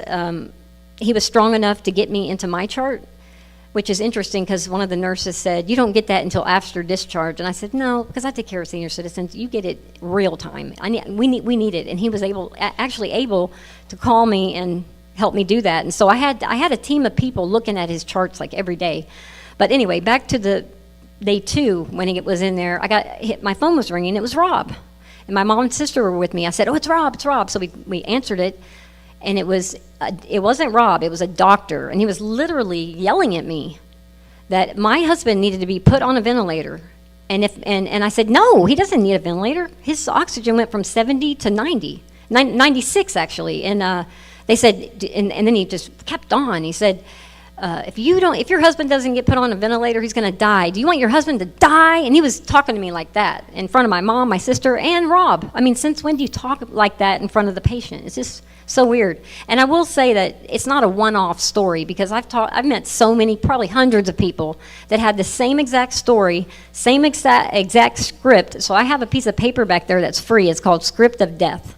And I'm telling you right now, every single story is the same. So I want to know who wrote the script and how did they deliver it to the hospitals. That's the one thing I think they should be held accountable. They should show us how many people in that hospital that was not died of whatever. And so that's one thing that I'm praying for, because I believe we have the right to know. There's so much detail in the book. It's not a sob story. It is it's a case study is what it is. And it's, when the doctor yelled at me that hateful and that mean, I decided, you know what, I'm going to record every phone call from this moment on so that I can share it with Rob and show him how crazy it was. Because he had been, Rob had been standing on the mountain yelling at people saying, the churches are shutting down, wake up. He was not a whistleblower. He was screaming at the top of his lungs to people. It even got him locked out of Facebook for 2 months before his trip. And yeah, so that happened. Okay, I just wanted to let you know why I decided to record the calls, because I never thought Rob was going to die. He was healthy. He was the healthiest person I knew. In fact, when he was 50, he had a goal to be in the same shape that he was at 25. And so you can see it on Facebook. He showed a picture of him at 25 and then 50. And I mean, he got a trainer. He was working out twice a week. I mean, he was in the best shape of his life. So I kept believing. And even the day he died, I didn't think it was time. I thought he could pull through, and we even had another hospital that was going to take him. And anyway, as you read the book, you will see my journey. It's a day by day journal. But after, and I need to thank publicly a couple out there. They're like family. Roberta and Alan. If you're watching, I wouldn't even be here today. I don't know what I would do without them. They helped me. Literally held my hand through this whole nightmare. She was actually with me at the very end, and I just thank them so much, because this is not just a book. It is a case study, and it is. So what I had to do is I had to transcribe thousands of hours of phone calls, because I taped everything, the chaplain, the social worker. I mean, it was like a mind game what they were doing to me. I was expecting Rob to write the book. I wasn't going to write a book. I thought he'd live through it, and I'd give him this and say, look what I had to go through, and then, then he could write it. But then, he dies. And I will tell you that I prayed, and you can ask my son. I mean, everybody were like, no way is the father going to allow Rob to die like this. No way. I mean, he was the one warning people, But we didn't know that our hospital, our local hospital down the street, had turned into a kill shelter. We didn't know that. And so, anyway, he dies. And it's really disappointing. And even though I will say, and part of the message of the kingdom is doing the things that Yeshua did. And you know what Yeshua said? He said, just like Rob's Bible with the green and the orange, it always went together. So when he died, I literally said, I forgive you, but get out. And they got out. They were like all in the room, so they got out. I closed the curtain, and me and Roberta, and eventually my mom and sister came, and we were praying for God to raise him because, you know, that's what we're supposed to do. I don't know what church teaches that, but I went to a little small church in Fort Worth, Texas, and they taught us how to pray like that. And so I said, well, we're going to have to do it. Let's get him up. So we prayed over him, and I kept thinking, you know, I had prayed, whatever will bring you more glory, I'm okay with it. So I was thinking, well, that'd be pretty cool, you know, to see him get up. And well, man, an amazing testimony to that. And then also he could tell us, you know, what they did to him, because in the records, and it's all detailed, there's nothing left out. They tied him down, they made him do a BiPAP, they starved him, and this is all part of that script that I'm talking about. And so before you leave, there's a whole stack of them back there. I'm just praying that it can get into the right hands. So one other little inside story is, before we started praying for him to be raised, a friend of mine, who I thought was a really close friend, she cornered me in my laundry room and she said, why would God raise Rob? And I was like, I felt like I had been slapped in the face, first of all. I said, well, first of all, you need to leave, because your lack of faith could hinder our faith. So I had her leave. And I felt like, and it just stunned me, you know, and I was like, who better, you know? We're supposed to do these things. I mean, read it. It's over and over again. So I'm going to challenge you guys, and that's one of the other things is Rob took truth wherever it took him. It caused him a lot of turmoil, a lot of pain, a lot of tears, a lot of feeling rejected and spit on, and I mean, he went through a lot. But he kept on because he said, "It says what it says." That's what the Father told him. It says what it. The Father literally told him when he was battling with whether or not to say it or not. He said, "Look, I said what I said. You can believe it or not." And I told him, "Well, if it says it in Scripture, we believe it." And so then he started he started being public that what he believed in. And we lost so many friendships of people in the church, and it was really sad that they would, turn their back on you for something that's literally in Scripture.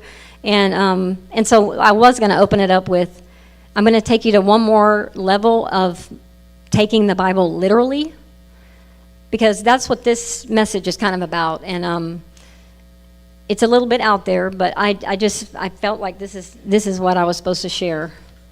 So we got his body in our house, and we prayed over him for 3 days. And my mom and Roberta, they were standing there with me. We had a couple of guys, and we had a handful of people, and we were praying and believing, but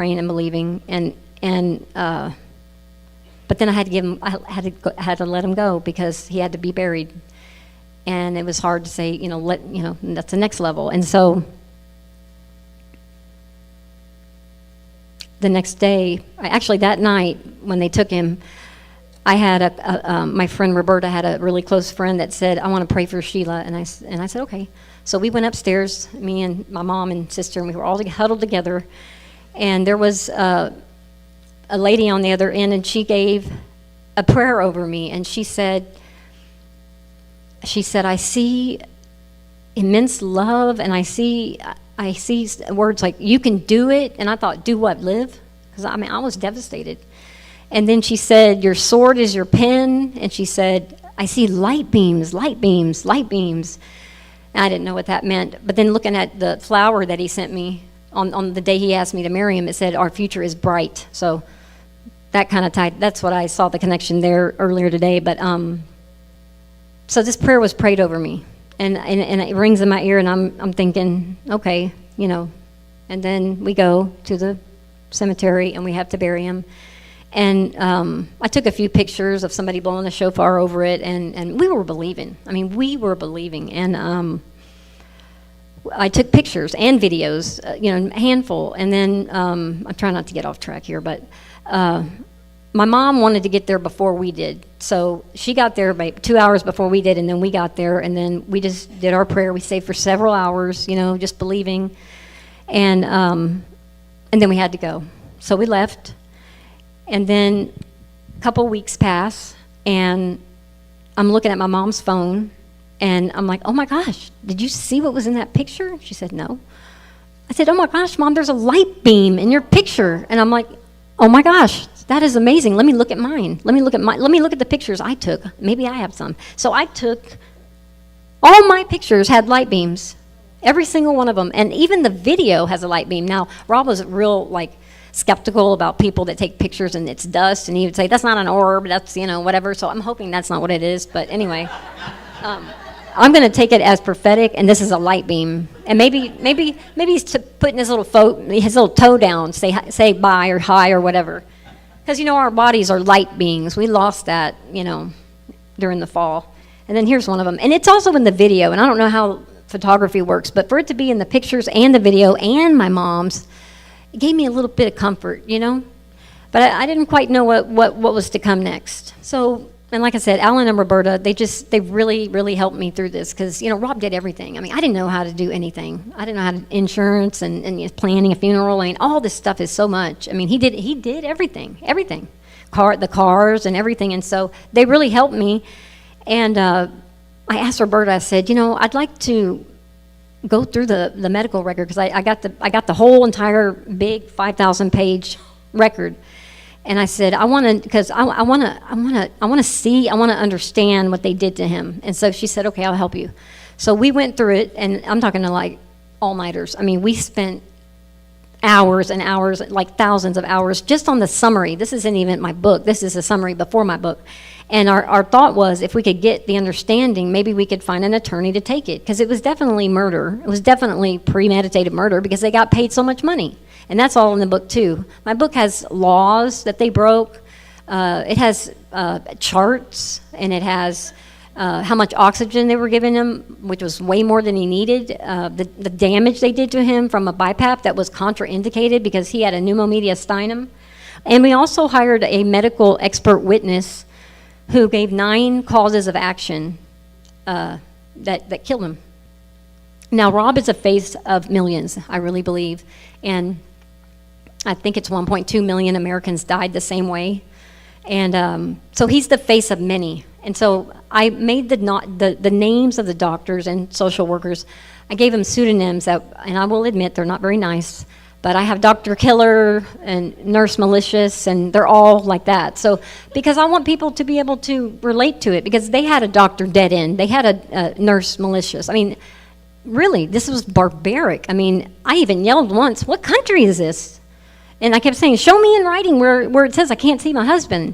And so anyway, so Roberta helps me write this summary, and then we call a few attorneys, and they're like, no. I mean, it's like the plague, they won't look at it because they know they have immunity.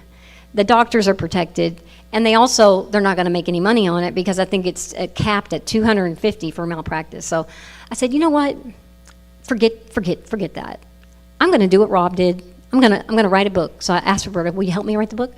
She said, I'm going to pray about it, and so she did. And at one point she said no, she couldn't. But one day, and her husband was with her at my house, they lived right down the street. She said, I think I have it. We can write it like you are the jury, because public opinion matters. And that's what Rob did. Rob wrote books. He would do blogs, and then he would collect all the information and write a book. So I took his lead on it. And so this book has taken 1.5 years of my life. And so what I had to do first was, and I mean, it was excruciating to do this, but I had to listen to all those phone calls, and I had to transcribe them. And so I would transcribe them, and then I'd give them to Roberta, and then she'd write it into a dialogue. And then from there, they would go to her husband, Alan, and then he would clean it up. And we kind of, I mean, I'm telling you, it was 11, 12-hour days. It was a lot of work. And I thank them so much. I could never have written this by myself.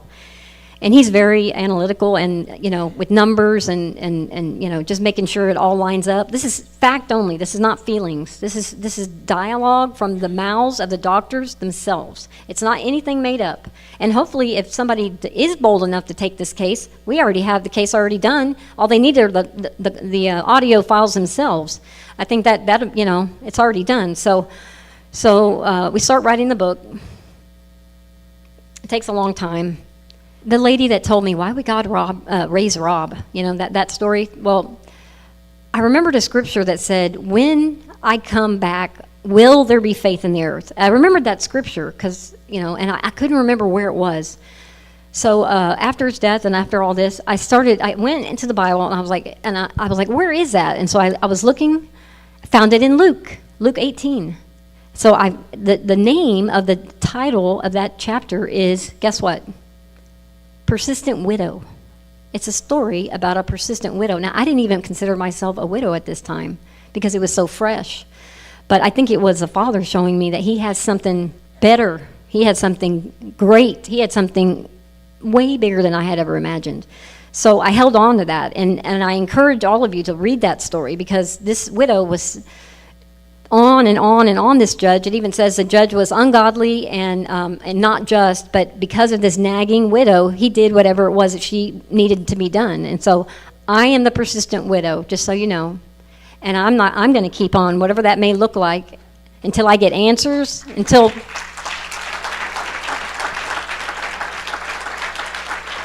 Thank you. And so the prayer that with the light beams, the I can do it, I think that was the book, to finish the book. And I did. I felt a big weight off my shoulders when I did the book. And does anybody in here know about Rob's prayer initiative at 444? So he did that before he went on his trip. I mean, because when this whole COVID thing happened, he was like, we got to do something, man. We need to come together as a people and pray because we can turn this around if we just humble ourselves, seek him and pray. So he was calling all people to pray at 444 in the morning or 444 at night. And I'm telling you that because, and if you've ever edited a book, you have to go through many cycles of edits and edits and edits and edits. And so when we thought that we were completely finished, Alan converted it from Word into a PDF because that's what you have to upload. It's on Amazon. So he texted me. He took a screen capture. Guess how many pages that book was? 444. I couldn't make that happen if I tried. I think it was kind of for him more than it was for me. Now I will say the book itself, because that Word document had extra blank pages, it automatically does it. I don't know, but either way, I mean, wow, that's a kiss from the Father too. And showing me confirmation, because if you knew Rob or you ever heard him speak, he prayed for that. He prayed, Father, show me a tangible you. Show me something that's you that I can't deny. And then the Father would do it, and then he'd ask for another one, and then he'd do it, and then he'd ask for another one. I mean, he was a typical man, so. But we're helpers. We're helpers. He called me the Queen of Favor because anytime I prayed, it seemed like I would get my answered prayer. And so, we completed, I guess we completed each other or whatever. So I got that persistent widow verse, and I started just believing. And I had several women believing, even though he was buried, but it says in the end days, or actually, I'm sorry, it says when Yeshua rose from the dead, that the graves are opened. I don't know what that looks like. There's not really, there are no details. I called Zen and I'm like, are there any stories that talk about somebody being raised after they're buried? And he actually said yes, and I'm yet to find it, but that was encouraging to me. And so I say this because tomorrow's Pentecost, and I'm not saying it's going to happen, but I'm saying I'm having faith that it could happen. Because if he didn't want to come back, I would be fine with that. But if the Father told him that I have a job for you, he would be here in a second because he loved all of you. And the people, he had a prayer that was so precious. He wanted to lead the last person before the end to Yeshua. That was his prayer. And I don't know anybody that prays like that, but he had a really evangelistic heart, and he really gave people a chance to torture him, not really, but he gave people a chance to work through their level of understanding, because we all are in different seasons, and you have to give them a time to catch up to where you are. And so and he would do it for hours. I mean, he was on the computer from like all day, 12 hours, and I'm like, you need to get up, and quit feeding the brain of the AI, and even though it does need some good stuff too, but he took the time to answer the questions, and because he did it so much, and he did it over and over, and every question that could be asked was asked, and he answered it, because the Bible, or I like to call them the scriptures, was his compass. for truth. And because he kept on explaining it, he got better at it. And then he knew it like this. Like everything he did, he memorized pretty much. I wish I had that gift. I don't. And I'm also nonlinear, so I miss him because every now and then I'm like, oh man, Rob would know that. Oh man, Rob would know that. But we're getting through it. We're getting through it. And I just want to say I'm hoping that you could help me get the book out to the masses. I truly believe that it's not just a book, it's a case study. It is the evidence of what they did to 1.2 million people is what I'm believing. I mean, what I heard with the numbers. And so there's several things that you can do. I want to also thank my son. He's an introvert, so for him to come to me and say, "Mom, I want to keep Rob's legacy alive," I said, "Okay." And so Jake and Sierra came through town. They were actually there through the whole praying over his body and stuff. And it's amazing to have people that did believe, because a lot of people were calling saying, "Don't give her false hope," and all that. It was my idea. I'm like, give it a chance, Don't protect me. Just get out of here, And so that was a really beautiful time too. But let's see, where was I? So I believe Rob was especially targeted because he was unvaccinated. And anybody I ask, I have not yet found one person who was vaccinated. So I think that number needs to be given to us as well. Even the consent forms were not signed. And my son had a big problem with that. So we got the record again in December, in 2022. And they gave us another record. They kind of messed with us a little bit because we got home and the CD was blank. So we went back and we got another record. It had a few extra pages and we looked through it. And then with a lot of back and forth, we got 3 documents that were kind of like admissions, whatever the HIPAA thing is, and then something else. And it had a little squiggly on it, like a signature. And I was like, and that's not my signature. And I know it's not Rob's signature. I don't know what this is. And my son said, well, it says there's a witness right here, and he pointed to her name, and I said, oh, I've got a great idea. We got to, let's go up there just nonchalantly and ask if she's working today. And so we did, and we went up there, and we found her. And so we sat down with her, and we told her, that my husband was in the hospital. I just wanted to know, what this paper was. Like, what's this word? Because it's not my signature, and it's not my husband's. And that's in the book. It's like at the very end, the last 6 pages.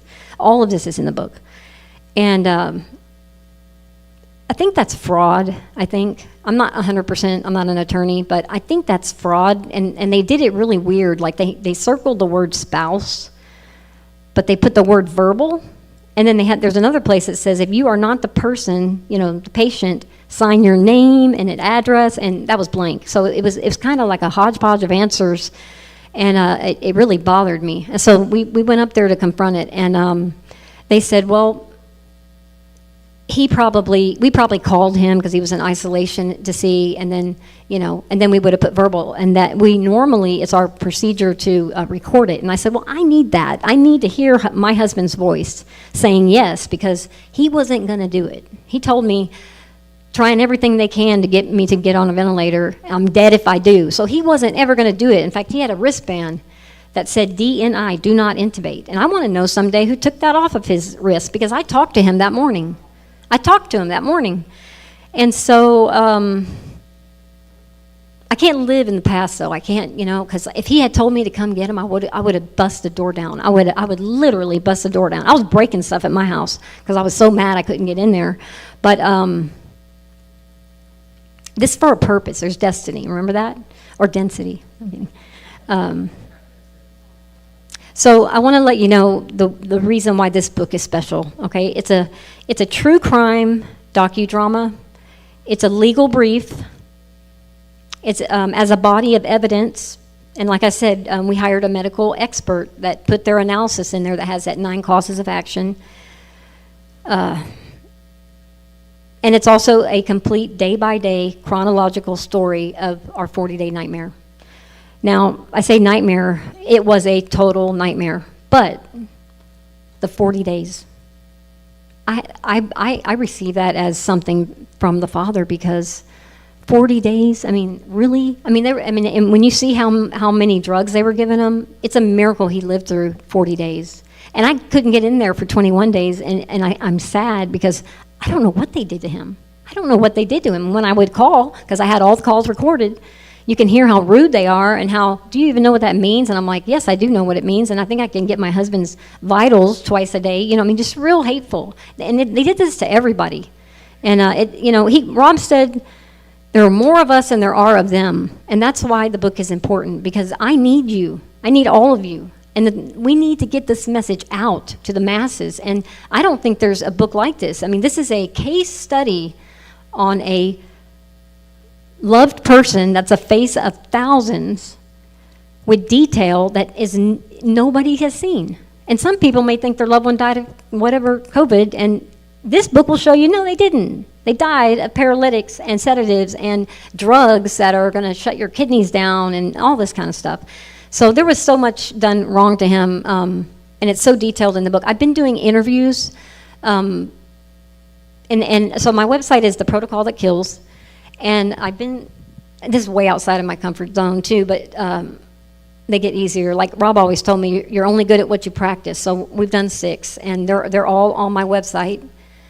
And I'm trying to see how to slide up. Well, this is just the video. But anyway, if you go to the menu, you'll see interviews. So if you're interested in more of those, or you want to know a little bit more about the book, then just go there and look at the interviews. And each one is different, and it's different people. Because see, Rob knew all these leaders. He knew all these other teachers. And so that's one thing I was going to ask you. My son and I can only do so much. You know, we are not social media experts. I mean, my son has taught me a great deal, but we need help. We need help getting the word out. So that's what I'm asking you. I'm asking you to please, get the book, share it with your family and friends, and also give it to doctors, attorneys, anybody that will listen, or somebody you're trying to convince that there's a genocide happening in hospitals. Also, my son created a channel to honor Rob on Fridays at 444. Every Friday, and we're in the chat, so it's like a little community. I welcome all of you there. And as this develops, because I don't know what the end is going to look like, but I know it's not over yet. And yeah, thank you. And the enemy, I know his time is short. That's why he's ramping everything up. But we're going to be creating a movement of freedom, a movement of truth. And I really believe that's what this book is, because Rob was on a quest for truth. So this was a tragic thing that happened. But Rob took truth wherever it took him, and he was unashamed. So I feel like that's why I felt so obligated to write the book. It's because I know if the roles were reversed, he would do this. But his final quest for truth ended in his death, but it was 40 days, and then he went to the promised land. So that's kind of poetic in its own way. But I'm going to read you a few other things that you can do. If you're listening to the show online, or if you get online and watch different things on YouTube, or not, well, they ban most things, but anywhere you do and you see a group of people, post a link. And also, if you have the time, even if you don't want to leave a review, if you just put a 5-star, it'll push it to more people. It actually, within the first 48 hours, was the bestseller for medical ethics category. I was blown away. Above even the Dr. Fauci book. So it's gotten quite a bit of, thank you. And one other little quick detail too is in April, I think we released it on the 12th of April or something, but they show you how many you sell each month. Guess how many we sold in April? 444. And there's another part of that story that you can't make it up. I mean, it's so Rob. I mean, he lived for those encounters, and because of his example, I live for those examples. And anybody who wants to be tapped into his frequency, he wants to speak to you that way too. It's amazing. It's an amazing walk. Let's see how much time I have. This is making me nervous, that clock. I'm running out of time. I wanted to read one more verse. So Luke 18:8. It says justice comes quickly. So I don't know how that looks, but if you have any way to help us get the word out into the right hands, I thank you. Or if you want to give a review, just go to the website. It's all on the website, theprotocolthatkills.com. The persistent widow. I will be the persistent widow. It says justice comes quickly. But our Father is just and loving. So we have a better judge. We have a better judge than this persistent widow. So I went to a little church in Fort Worth, like I said, when Jeremiah was little, and I just ran to, I wanted to learn more about the Bible. I didn't understand it, but it was a little church called Romans 8. So I just want to read this because I feel like this is where we are today, and it's. For the creation eagerly waits with anticipation for God's sons to be revealed. For the creation was subjected to futility, not willingly, but because of him who subjected it, in the hope that the creation itself will also be set free from the bondage of corruption into the glorious freedom of God's children. And I butchered that because I missed the most important part. Let me do it again.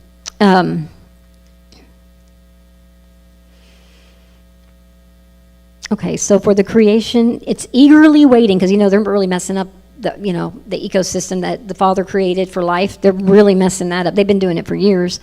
And so it's also crying out. And so it says, for the creation eagerly waits with anticipation for Yahuwah's sons to be revealed. That's us. And I don't know very many churches that are teaching this. I mean, we need to know. I mean, he said, when I come back, will I find faith? Well, yes, I want to believe. I don't know what that means. Tomorrow's Pentecost. But I would be delighted if he came back, because I don't even know how to do the calendar. It's a whole mess. He could get us all on track and say what the firmament feels like. Not to mention his little talks I'm sure he's had with Abraham and Paul, and telling Paul, you could have wrote that a little better because it's really confusing. So I have a little bit of joy just thinking about those things, because I know he's not dead. He's more alive than we are. And he wanted to be in the game in the end. He said that many, many times to me. I want to be in the game when in the end. And he prayed that. So, I mean, I'm not saying it is or isn't. I'm just saying I'm a persistent widow, whatever that looks like, justice, or for him to come back, or for other people that, I don't know what these end days look like, but I know that we need something. We need a kickstart. We need to start believing. I mean, you don't know. I don't understand Christians that don't pray for sick people or raising the dead. I mean, it says it over and over and over. Then you see the kingdom is at hand, and you see him raise the dead, heal the sick, cast out demons. Why aren't we doing that? I don't know. But he wants to know, will he find faith?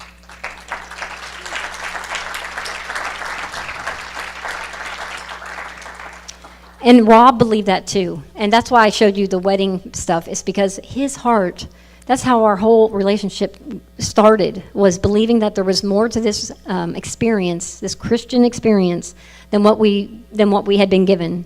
It was so stale and so boring, and so we were pursuing the kingdom. We were pursuing the greater relationship that's promised.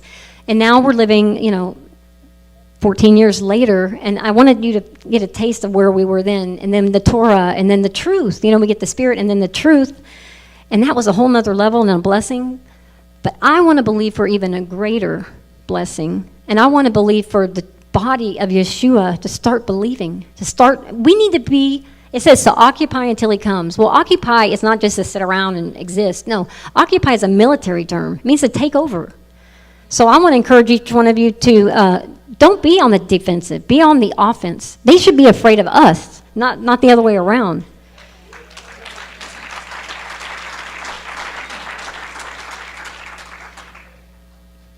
And so in saying that, because I'm running out of time, I wanted to say there's another thing that you can do to protect your family. And I learned this after we published the book, or I would have put it in the book.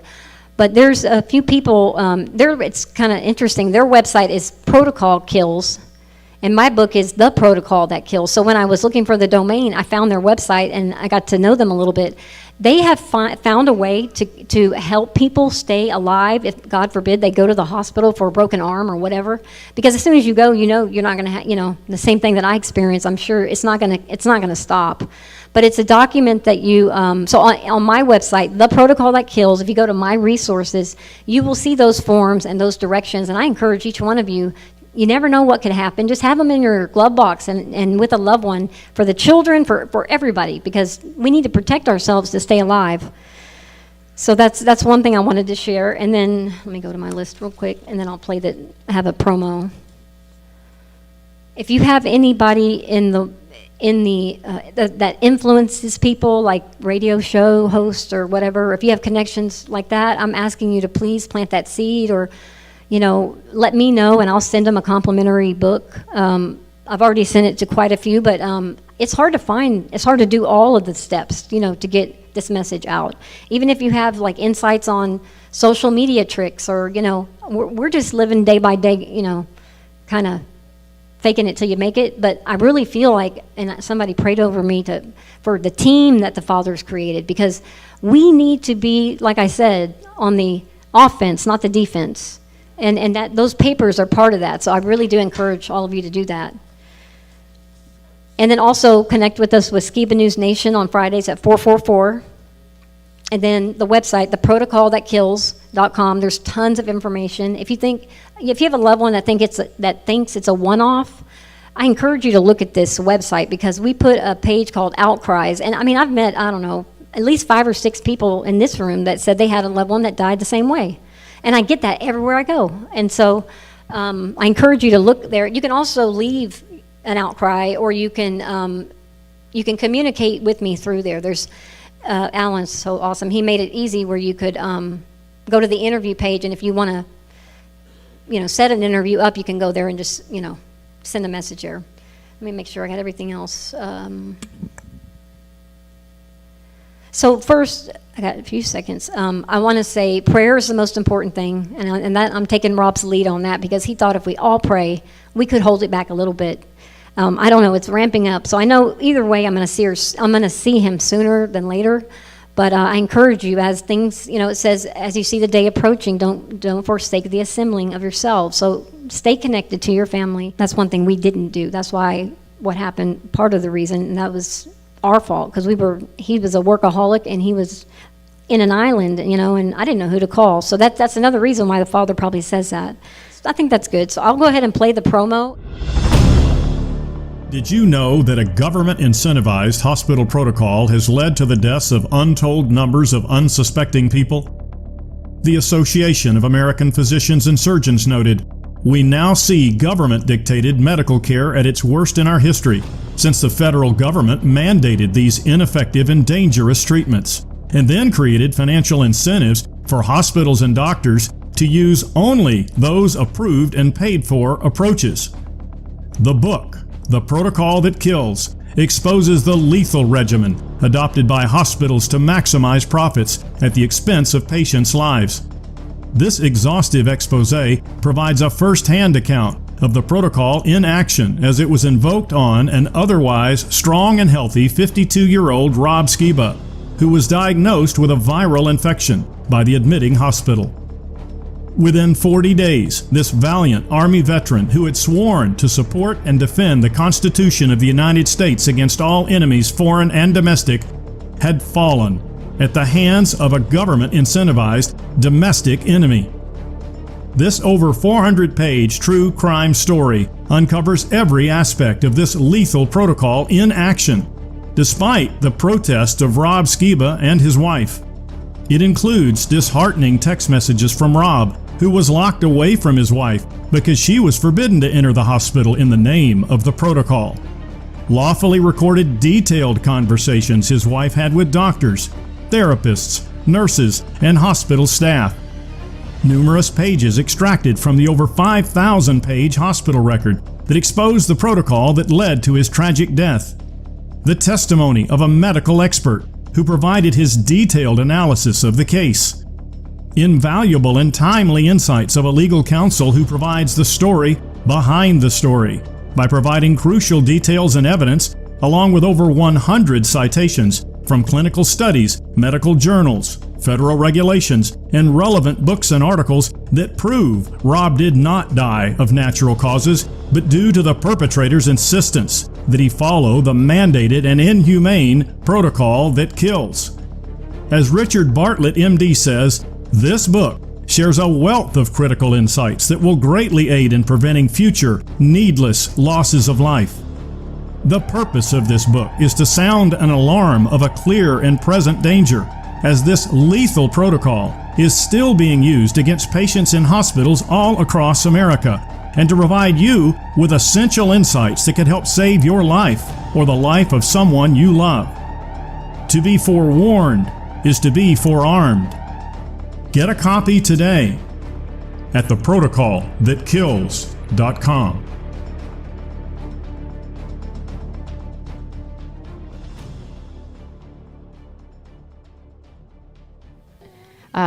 I think this is on behalf of everyone. Thank you so much.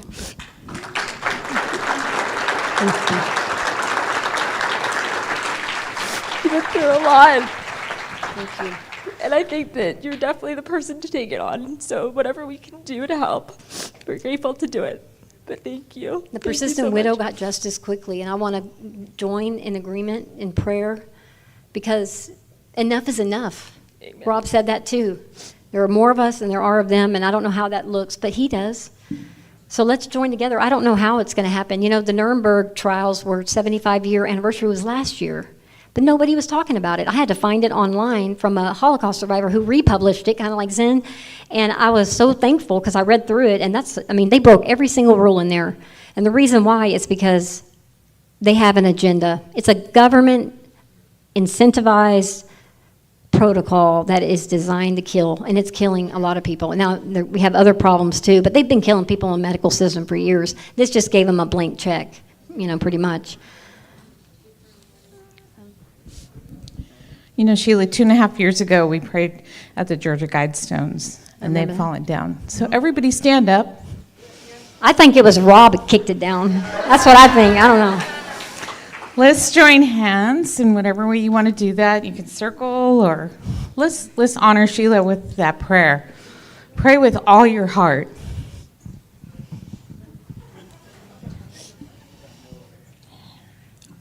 Yes, please. Oh, Father God, Father Yah, we honor you. We give you thanks and praise for this time together to honor Rob, and thank you for taking him into your arms and comforting him in the most beautiful way. This world is fallen, and we're still here, and we still have to carry on. And so we want to be your warriors for truth and light and promises that you've given us. So help us, Father, to come together with united hearts to honor Rob and the Skiba family, his mother and father, and all of the faithful ones. Sheila, strengthen her in her work. And we just pray that we could hold back the evil and the madness that has overcome this country. It is Babylon here. It's Egypt. Keep us pure. Strengthen us in our love, because we will be known by our love, the love that you gave us. We can only love it because you first loved us. So, Father, just help us in this. We plead, we pray, and we ask with all our hearts. I think we just keep the prayer going, everyone, please, as we just go throughout this weekend and throughout just our lives. Let's just keep this prayer going. Yeah.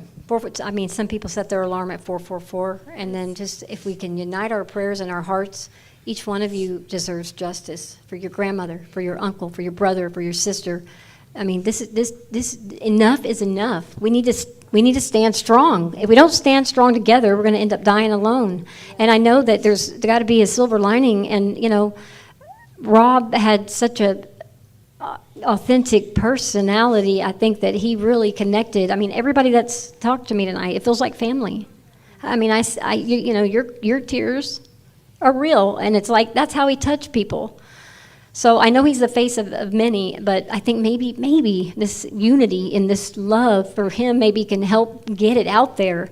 So, I forgot to say too, there's a hardcover and a soft cover, and I'm going to throw in a searchable PDF on a thumb drive to go with it, because sometimes you might want to search a word and it will make it easier. And so there's also, there's one other thing that I did.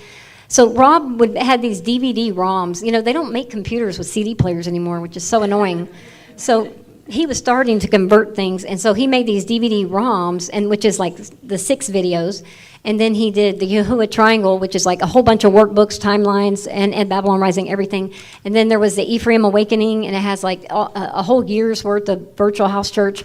And then Testing the Globe, which I have to fix the book on Amazon because it needs, something's wrong with it. But anyway, I took all of these and one more that I forgot to bring, and I did something called the Rob Skiba Legacy Pack, and I put it on a thumb drive.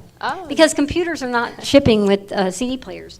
It's on a little thumb drive, and I reduced the price. I reduced it to $222. I didn't. My mom was like, we kind of went back and forth. But anyway, this is Rob Skiba's life legacy research. So I've made it half price, and who knows if we can't get on the internet? You have it right here.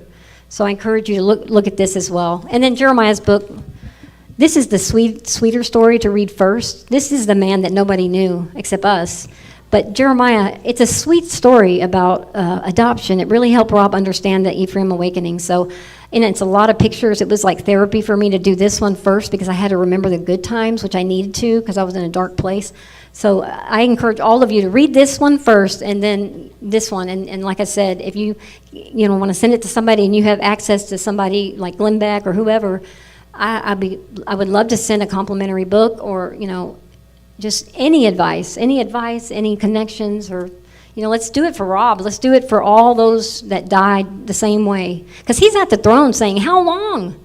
How long, oh Lord? How long is this going to go on? He wanted to see justice in this life. Every time he saw a chemtrail, he was so mad because he made him sneeze and cough and stuff. And he said, I think one day he just did a gun and did that, and then the thing disappeared. And he goes, oh wow, I think that might work. I don't know what that was about, but anyway.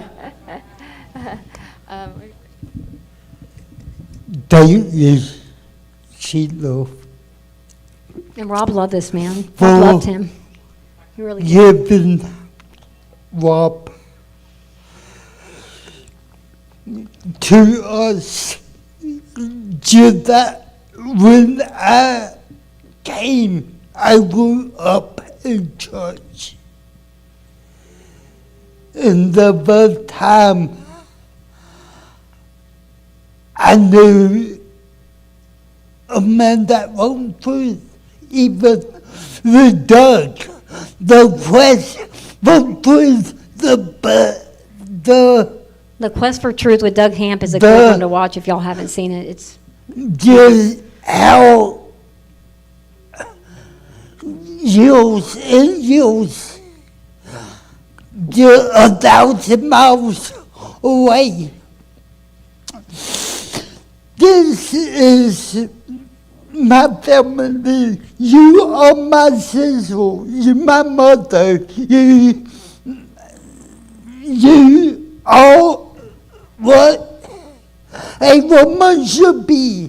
Through the in, through the out, the good time, the bad time. You stay with Rob. This is his wedding ring on my index finger because I'm waiting to put it back on him, just if you wanted to know. I won't take it off. I thank you. Tomorrow is Pentecost. Tomorrow is Pentecost, okay? I thank you for being that woman, that a man, that Rob, do what God called him to do, to touch everybody.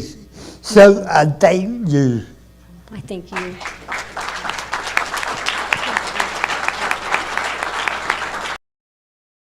We're proud to announce the Rob Skiba Legacy Digital Pack, where you'll receive a digital format version of all Rob Skiba's life's work, research, and much more.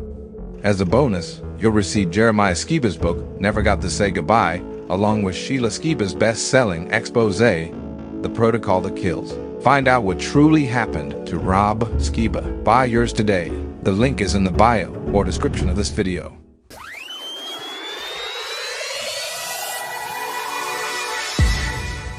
Today we have a very special guest on our show, award-winning author, filmmaker, and researcher, Mr. L.A. Marzulli. Welcome to Skiba News Nation, Mr. Marzulli. It's an honor to have you as a guest on today's show.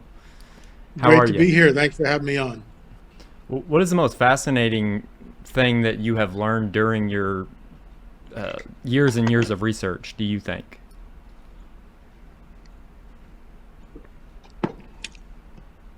Well, this is one of the skulls from Paracas. Wow. And it's, it's not, it's a mold. And, we can kind of walk through this. This is, in my opinion, is a genetic anomaly. So we've got the elongation that you can see. Mm-hmm. It's very, very, very pronounced. You've got a very robust jaw. You've got also, this side, look at this zygomatic arch here. And this zygomatic arch is very, very pronounced, as you can see. And then we've got the orbits here, which are 25 to 30% larger than a human being's. And the pupillary distance between them, which is here, the pupillary distance between this eye and this other eye is about 45 millimeters. So this guy probably could see in the dark. There should be a sagittal suture.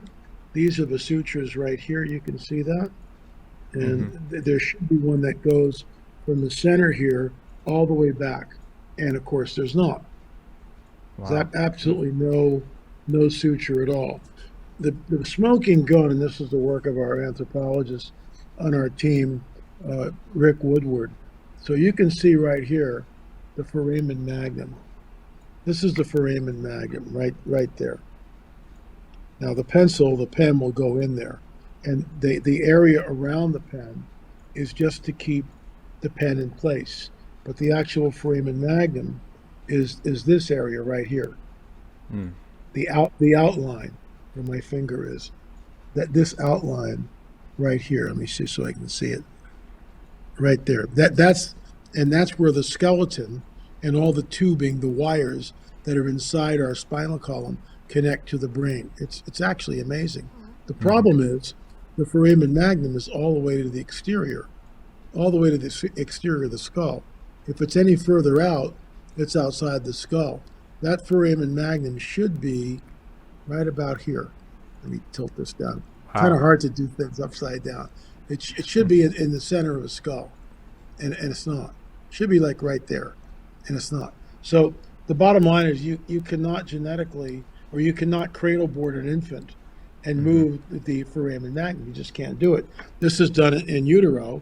This is something that is genetic. And in our film, on the DNA of the Paracas skulls, we show surgeons and medical doctors, anthropologists, archaeologists, chiropractors, just this whole multidiscipline team. And they all come on the record and say, this is genetic. We are looking at a genetic anomaly, which of course, that's what we believe, and that's what we're promulgating. So that to me is one of the most astounding bits of information that we've gleaned from being on the trail. And all this, what's fascinating about it, all this ties back into the biblical narrative because it shows the mingling of the seed. Genesis 3:15 sets up the rest of the biblical narrative. The seed of the dragon will be at war with the seed of the woman. That's the whole Bible in a nutshell, right there. It's a seed war. Wow, that's absolutely amazing to see you walk through just the visuals of how there's proof genetically that there's something going on here, and it's not just what a lot of the arguments have been is it's a skull wrapping or something that was done post-birth. Very, very interesting. Thank you. Yeah, it's these are my molds that my dad had. Right. So I just thought I would show that. But yeah, these are very, very interesting looking things. Almost works of art. Whoever molded these did an amazing job. One's a male and one's a female. I can never tell which one is which, but I'm yeah. So Jake, now for the skulls, these are actual skulls that were found, and then somebody molded these figures that we're looking at here. Where are the actual skulls housed? Well, the ones that we took Like this one, we unwrapped it, a 2,000-year-old baby. That's what you're looking at right here. That we unwrapped the baby skull. We call it the baby. And notice the huge orbits, 25 to 30% bigger. Once again, the foramen magnum is all the way to the back of the skull. That's where the foramen magnum was. I mean, it's all the way to the posterior. This thing was very delicate. It was in a private museum. You can see the elongation. It's not cradle head boarded. There's no way, in our opinion. And the child died. And we actually went to the grave site where the Wacaros, the grave robbers, took it from. And I mean, there you have it. It's we unwrapped the baby. We unwrapped that skull. We did the mold. Joe Taylor did the mold of that skull, and the rest is history. The skull right now, as far as I know, was in the Senior Juan Paracas History Museum in Paracas, but I haven't been down there since 2019, so it's like 4 years ago, basically. Wow. Going on 5. I know Joe Taylor well. I got to spend several visits with him, and it was sad that he passed away recently, but he had some amazing work done in the field of archaeology and showing the biblical truth behind the evidence we can find, and he was really good at painting and plastering, so really liked Joe. Great I did guy. want to ask a question. Whenever we talk about Nephilim, I want to be aware of kind of audiences that are out there.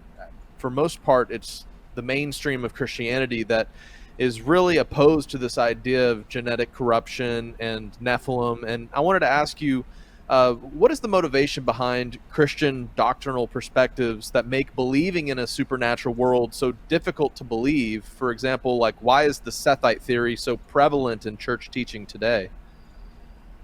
Well, and this is problematic because I was, I'm constantly railing against this. The Sethite theory was brought in hundreds of years after the New Testament, basically in the 4th century. And that now is taught as fact. So if you were going to keep one thing away from the people and keep them in the dark, it's the book of Enoch and Genesis 3:15. So how do you explain the Sethite theory in light of Genesis 3:15? How does that make any sense? When Genesis 3:15 tells us very distinctly that there's going to be a seed war, that the seed of the dragon will be at war at enmity with the seed of the woman. The one coming from the woman, the proto-evangelium, will crush the dragon's head. I mean, I've heard some real smart people tap dance around that like you can't even imagine. Well, it really doesn't say what it means or mean what it says. It doesn't. Well, seed, it's kind of, it's not what it's talking about. It's a seed war. Because when we get to Genesis 6, that's the eruption of the seed war.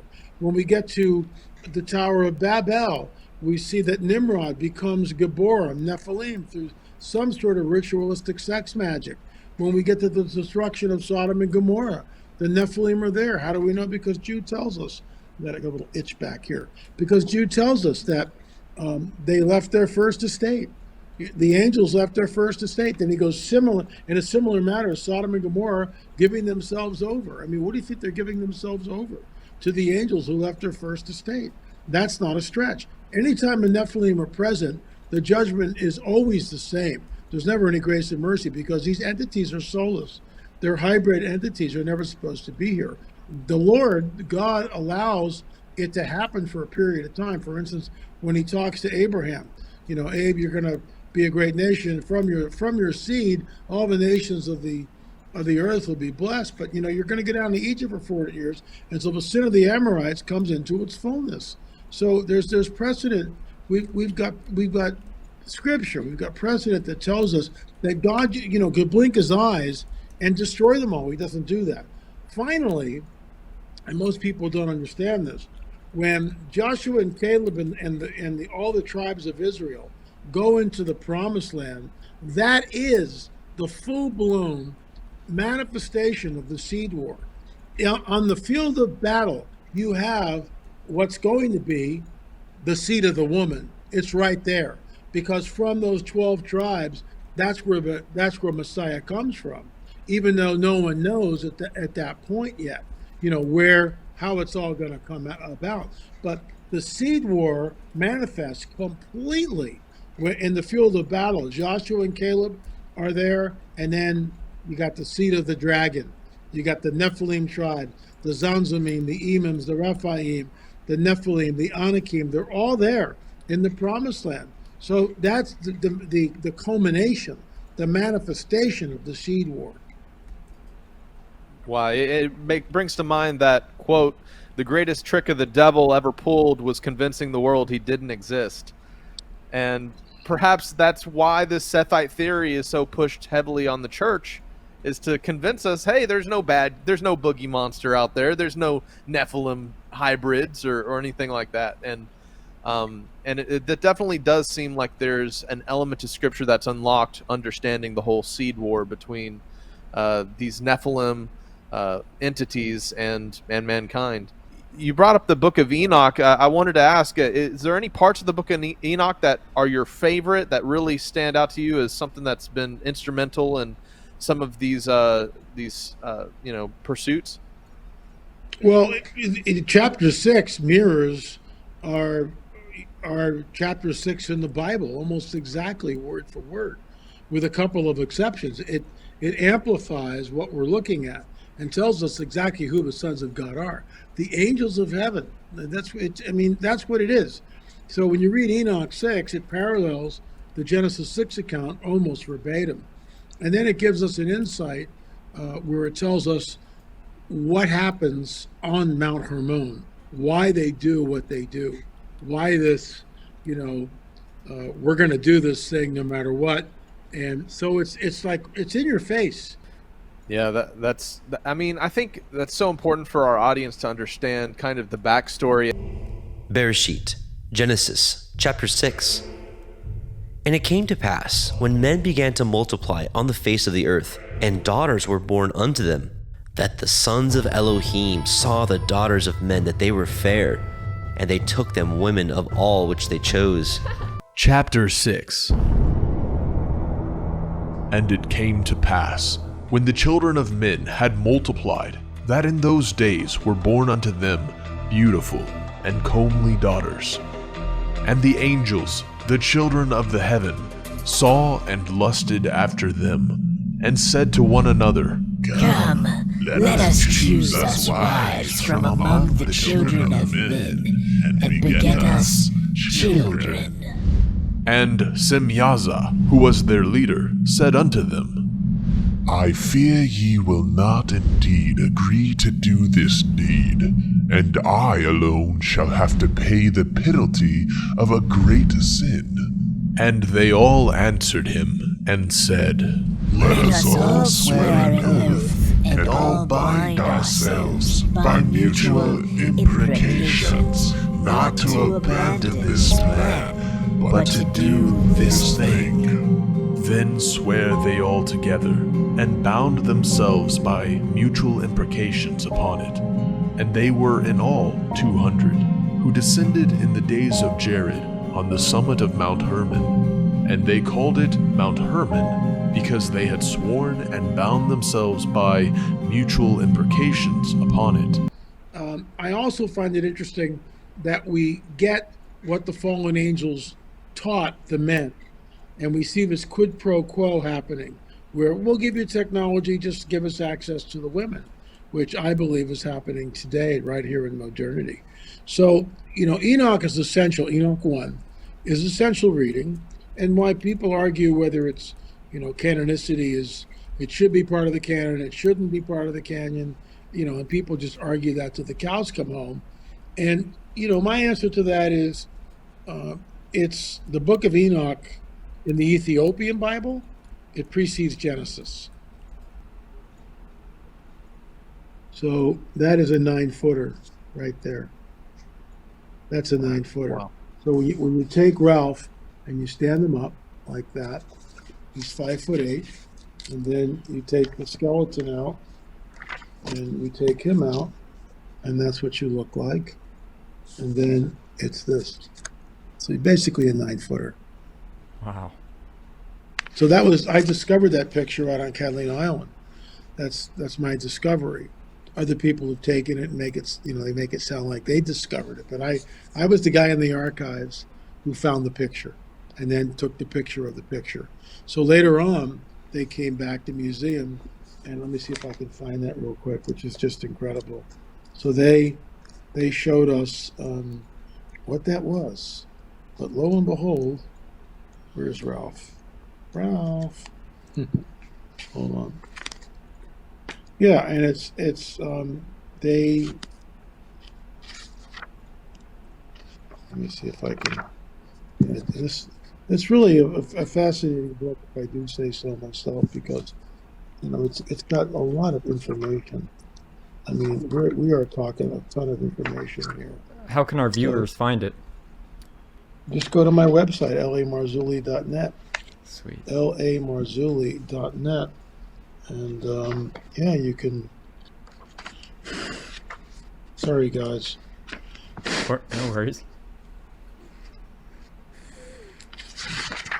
Nope.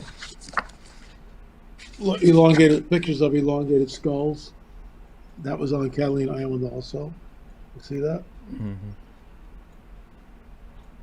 Man. That was on Catalina Island in the archives. See, I wasn't supposed to find any of this stuff, but I did. And then you get this. Let me see if I can find this. Why can't I find? Give me a second. It's around here somewhere. Because when we went back to the museum with there it is. So you guys know what the original picture looks like. So we walk into the museum and this is what we see. And then we hold the book up. This is what the picture should look like. Wow. So there's the picture that was in the museum. They cropped the giant out of the picture. Huh. Wow. So why would they? Yeah, exactly. Why would they do that? Well, we ran out of space. Yeah, that's the ticket. No, because they're a bunch of in your losers. research, what made that, like, the archives at Catalina, like, why those particular archives were you looking, or I mean, is there, places you think that they still have some of these things in the archives that are able to be found, or what brought you to search there? Absolutely. The Catalina one happened because I had a tip from a fellow researcher who said that the records of Ralph Glidden, who was that archaeologist from 1919 to 1921, that cache of records that had been missing for over 50 years was in a trunk in the attic of the round building, the movie theater in Avalon on Catalina Island. So it took about 6 months and back and forth writing to the museum to let me look at the archives. And after I promised $1,000 donation, that's when they let me in, because I'm not an archaeologist. And within an hour, I had those pictures. They were left. In other words, the cache of records had not been entirely sanitized. Wow. And I found 6 fingers. I found elongated skulls. I found, 2 9-footers in there. Normally, all that stuff is scraped. You don't see it. It's not there anymore. They go in and they'll just completely take anything that would show giants, because it goes against the Darwinian paradigm. It actually goes back and reinforces the biblical narrative, also the narrative of First Nation people, who state on the record that there were giants, red-haired, 6-fingered giants in the Americas. Mm-hmm. So who's telling the truth? You tell me. I know the Smithsonian has such a role in sanitizing all across, United States all these finds and digs. I mean, is there any way to prove to the layperson that there's a direct contradiction of interest there, like proof that the Smithsonian is hiding this stuff, or is it kind of just, well, we don't have it anymore, so we can just speculate? Well, the tenured archaeologists and the powers that be will look at my work and call me a pseudo-archaeologist. They'll label me a racist because I'm not buying the particular paradigm. And it's one thing to draw an octagon like this on a piece of paper. It's another thing to create an octagon which encompasses 50 acres of land in Ohio. And that's what the octagon does. Wow. And then So- you get Go ahead. Yeah, so it really does show that these people in ancient architecture really had some kind of influence from spiritual entities helping them understand these cycles to base their architecture off of. And wow, that's just amazing. The whole reason I asked that interesting tie to the metatonic cycle and how it's an 18-and-a-half-year cycle, and what you're sharing about how it shows there's a supernatural influence happening in the past, is it shows also, I think today there's a connection between current events, because, for example, if you look up the number of days between, say, September 11th, 2001, and when COVID pandemic was announced as a global pandemic, it was exactly 18 and a half years. And so the point I'm trying to get at is the rulers of this world who set up the global stage, they seem to be following some of these same ancient patterns that we see in this ancient architecture. So it's a really interesting topic. But anyways, Jeremiah had some questions. I know you're short on time, so Jeremiah, you wanted to... Yeah, so my mom shared some videos with me of you and my dad at Dealey Plaza, and she said that you said it was like taking a child to a candy store. So I wanted to show you this quick little clip. Little clip, if I could. Absolutely. So if we could play that clip.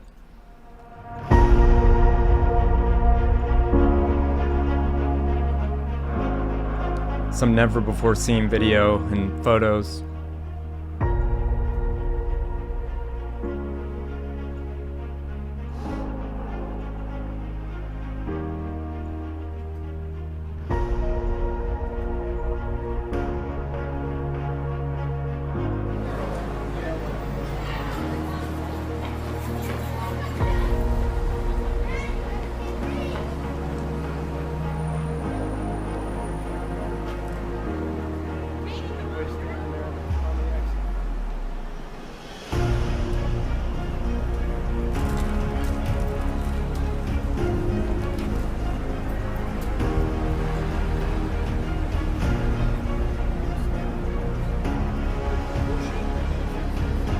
Another hour, right? Another hour.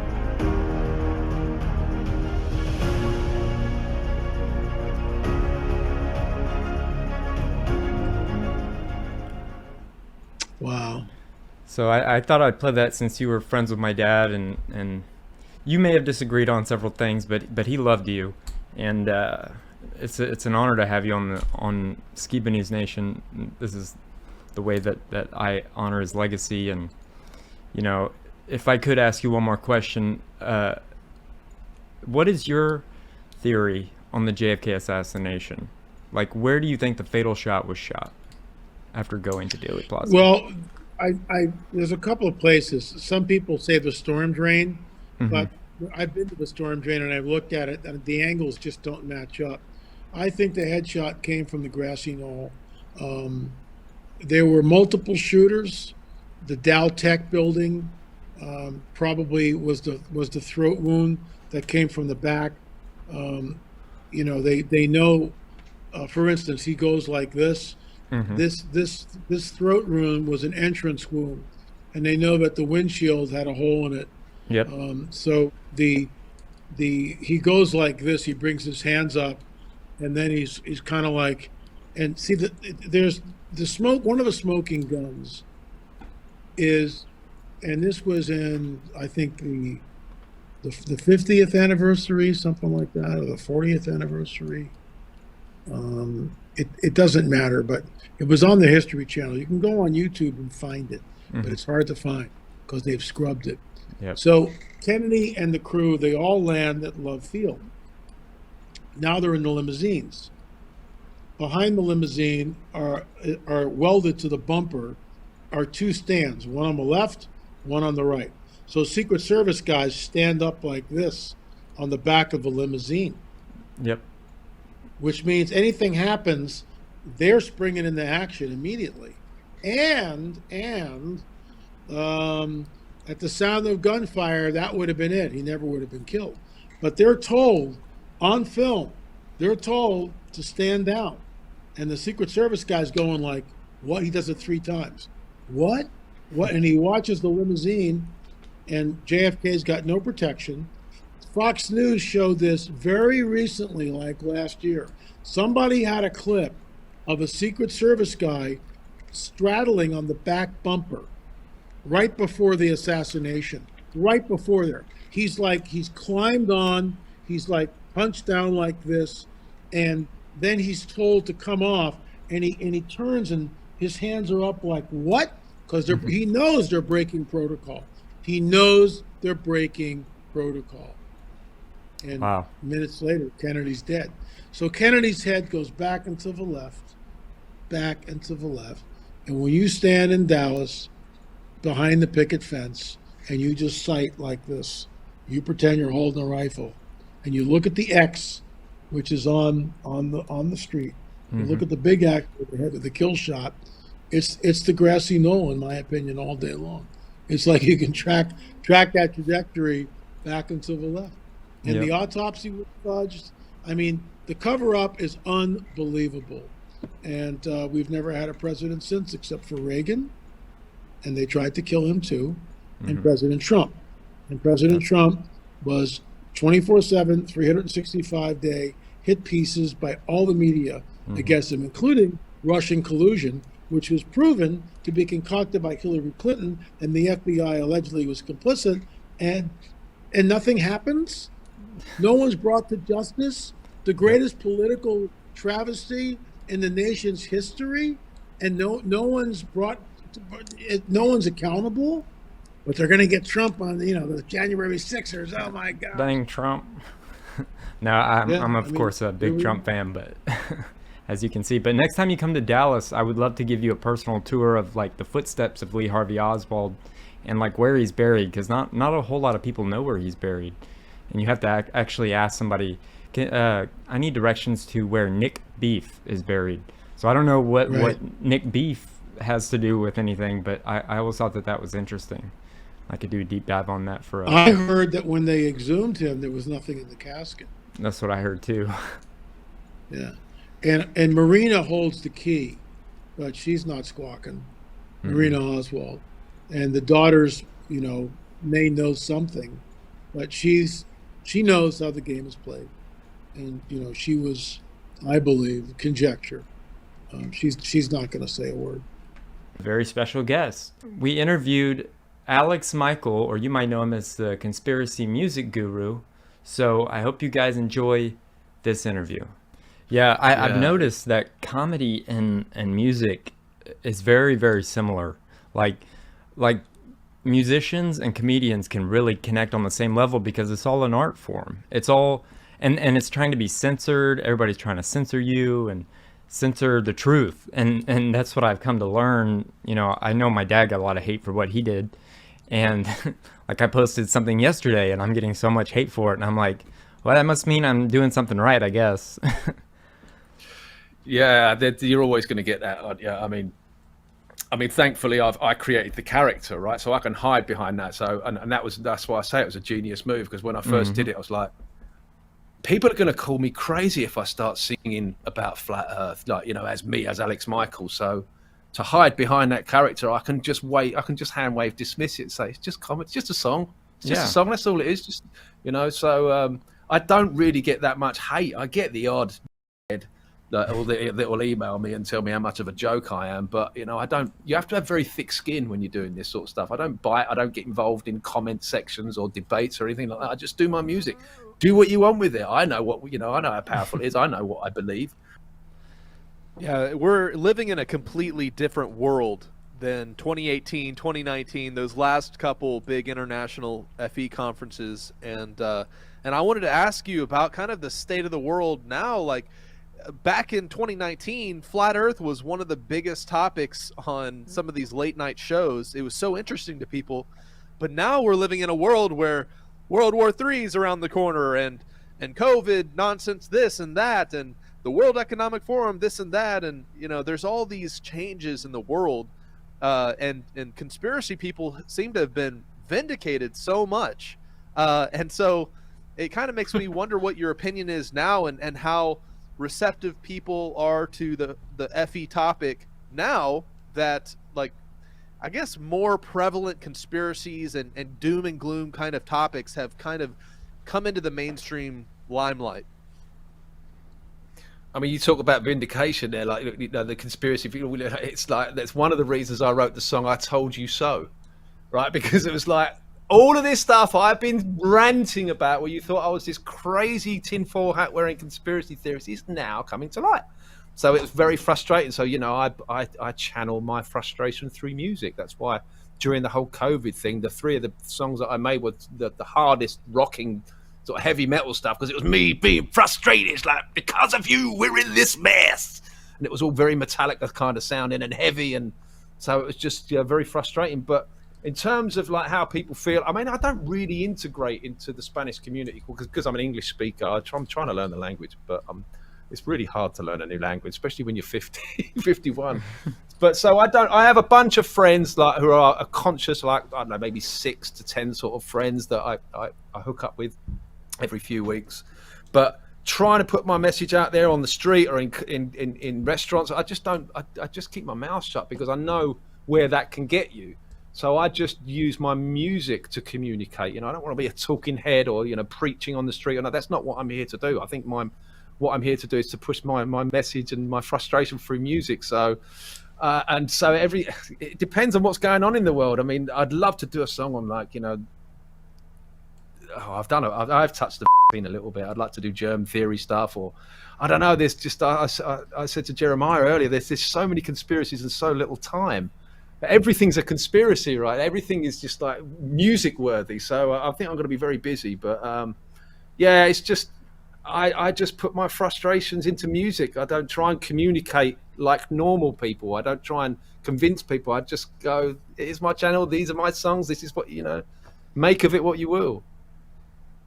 Yeah, it's I think so potent how music can kind of transcend those barriers that people put up when somebody's like preaching at them on whatever topic. And I think that's what's so beautiful about music, and what I think is really effective with your style and approach. And the reason I kind of was asking that question is that with all the kind of the doom and the gloom in the world, and a lot of people who are waking up based on these other topics, like the suspicion with the medical industry, or distrust when it comes to like a big central bank controlling finances or something like that. A lot of people are easily kind of shaken by some of these topics that seem to be very provable. And it makes me wonder if people are more receptive now to the more fringe conspiracy topics like Flat Earth or whatever, because they're realizing that there's deception in these other areas. And I would want to ask. Yeah, exactly. I mean, it's a journey, isn't it? I mean, I first opened my eyes to 9/11 10 years ago, and it was like that's the first step, or maybe like the moon landing might be the first step for some people, or the JFK thing might be the first step. And then you get to the next step, then you get to it's a whole journey. It just takes, you know, an awful lot. And then eventually, if you get deep enough down the rabbit hole, you get to something like Flat Earth or the moon landing. But it takes a while. You can't just present Flat Earth. I mean, there are some people that can be presented with Flat Earth and they get it without having looked into conspiracies at all in any way, shape or form. But those people are very, very rare. You have to start somewhere. For a lot of people, it was 9/11. So, and that was 10 years ago, you know. So people will become more receptive to Flat Earth, because it's not going away. And there are more and more flat earthers every single hour. Just look at Dave's app. Every hour, more people joining. So it ain't going away. Once you go flat, you don't globe back, right? There might have been one or two idiots. That should be on a t-shirt.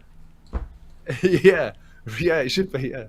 So it ain't going away, I don't think. And maybe us guys here we're ahead of our time, and maybe one day, 10 years down the line, we'll be thought of as I don't know, just ahead of our time. I hope that in 10 years that we do see more of a mainstream appreciation or acknowledgement of this subject, because if that happens, then my music is perfectly poised and perfectly set for that flat earth awakening, and then I can buy myself a new car. I'm like, nothing is off. Everything's on the table.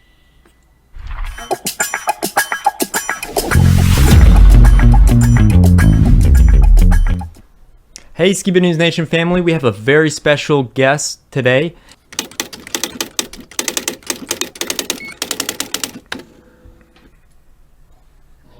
Hey Jeremiah, how are you? Hope everything's fine.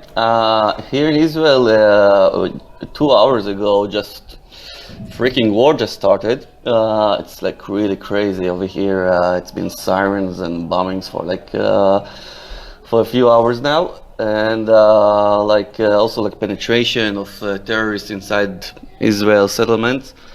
Anyway, big news. I was just thinking about you. I was talking to my friends, and if you want kind of a news flash of what's going on over here on the truth side of it versus what's going on mainstream media, and if you wanted to be part of Skiba's News Nation, so give me a call or something like that, contact with me, and I'll be happy to do so. If you hear now, there's another siren going on right now. Crazy. Whoa, bombings. Anyway, take care, Jeremiah. Hopefully you're doing well. So after I heard that, I was freaking out, and then I saw an alert on my phone telling me what was happening, and so we kept in constant communication. We had a YouTube live, and it went really well. And so, ladies and gentlemen, here's Nir Shoshani with Ash News. How you doing? Hello. Hey. Okay. I think that the problem, in Israel nowadays, that all the people are pretty much heartbroken and miserable and helpless, is mainly coming out of a very, very strong conflict that they hold in their head right now, while watching the scenes and the things from Saturday. And the conflict is from what they're seeing in their own eyes and senses, and what they understand with their own logic about this invasion and how it could have happened. And they know that this invasion could have not happened without the assistance of lots and lots of factors inside the Israeli army and the Israeli politics and Israeli, of course, intelligence, and all kinds of bodies that they should have known, should have protected, should have done something that this thing wouldn't have happened. Okay, so you got on one side this kind of weird, seeing something which is not makes any sense unless there is a treason. Okay, and on the other hand, the way that Israelis and I don't know how it's true to other nations in the world, but Israelis trust their government, trust their the institution, and since the moment they are born, they know that this institution, this country, Israel, will take care of them. Okay, no matter what, and they can't accept in their mind that these two realities are existing. Okay, that both my country taking care of me and my country will betray me. So this dissonance is this is what drives people nuts these days. This is what I think. Okay, because from I will tell you and the viewers, I will try to save with information. about the intelligence side of thing regarding the IDF preparedness towards an invasion like that. A second. From my personal experience, and I would tell you that, and also told you that on Saturday, that the motto of the Israeli intelligence is that what happened exactly 50 years ago in the Yom Kippur War in 1973 won't happen again. It won't happen.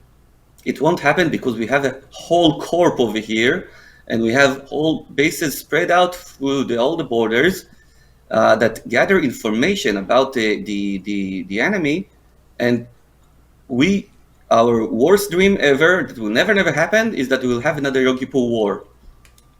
And all the methods of the working of the army and everything based on that assumption, okay? On that assumption, on that work which is being made every day to gather information. And what I know that in order to that this kind of like invasion, which was planned probably for months before, will be happening without the Israeli intelligence know about it, I will tell you, from my personal experience and knowledge, it is not possible. Okay, just not possible, because I know the aims of I know the technology of the intelligence, which was 25 years ago. Okay, since then I wasn't like updating what I got and everything. I would imagine if they're not like NASA, they would advance in their technology. You know, they would go forward in their technology, and therefore they will have better technology than they have right now, right? Right. Am I correct? Yeah. All right. So so I would assume that that with better technology they could know about it. Okay, what was going on. More than that, I would imagine the tons and tons of information that was gathered about it, and we'd had to take so much efforts in order to dispose of it, and disregard it, and to ignore it. It looks to me like a hard work to ignore it. Okay, that there will be so much information, and no one would.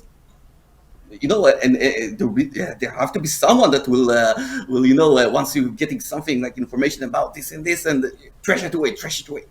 So it's this thing doesn't make sense regarding the conspiracy side, and also like this is regarding the intelligence, and I want to give also like the aspect of and the security aspect, where there is like lots of people going online on Facebook and with videos and saying, "Hey, I know the places that they're showing now in television. I used to guard there for like 3 years in the army, and I know for certain fact that once there's like a flea going down kilometers, 2 kilometers away from the fence, all the army which is like surrounding the Gaza border, on their feet, full gear, ready to go. Okay, getting inside Gaza Strip to check out the flea. Okay, so thousands of people, vehicles, all those things got in and out several times from Gaza Strip. Getting the captives, getting it back, getting to get more captives, getting them back. All of this, like without the army knowing about it and doing anything about it. Anyway, it's for me, to take that in for other people to take that in sense. Okay.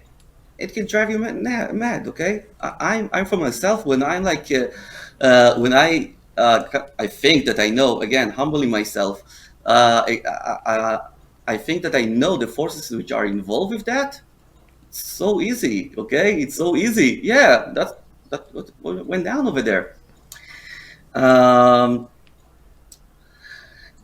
the thing is that this conflict is which have in people's mind right now. Lots of people can handle this conflict with burying your hand in the sand.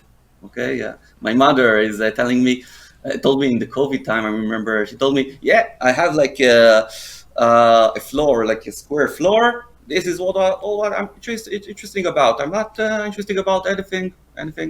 When this big attack started off, and its association with a religious holy day, right? The final day, the last great day, the 8th day of the Sukkot festival season, I wanted to bring up the conspiratorial association with a infamous Albert Pike letter. I don't know if you're familiar with this letter that was disseminated around. The legitimacy of it was in question, but it brings up the concept that the world powers or kind of the people that want to implement a new world order have in mind for the Third World War, a war motivated by religious extremism and the association of this attack happening on a day associated with the Jewish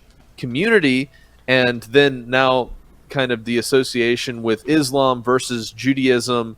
I wanted to read this and get your take on this alleged letter from Albert Pike, which is really interesting because it details the Illuminati's plan for 3 world wars. Okay, so this was just an article of the Reese report, but he breaks down some statements from the letter. Now, just some backstory. The infamous Albert Pike letter. Now, Albert Pike lived in the 1800s and was an infamous member of the Freemasonry. But it says that it was a letter to Mazzini, known as the Illuminati Plan for 3 World Wars, and was allegedly written by Albert Pike in 1871. The letter outlines a plan to foment 3 world wars in an attempt to take over the world. And we know that kind of the New World Order and the things that are being implemented with the WHO and medical tyranny and kind of erasing borders to kind of implement a lot of the agendas that have been pushed for 2030. It's claimed that the letter was on display in the British Museum Library until 1977, but the British Museum denies this claim, so this is an alleged letter. The legitimacy is in question, but it is possible that it was an actual letter. Some suggest that the kind of the issues with the writing is because it uses the term Nazism in 1871, which they say proves the letter is a fraud. But, it could have been a term that existed. But here is the breakdown of the Illuminati's plan that is mentioned in the letter for 3 world wars.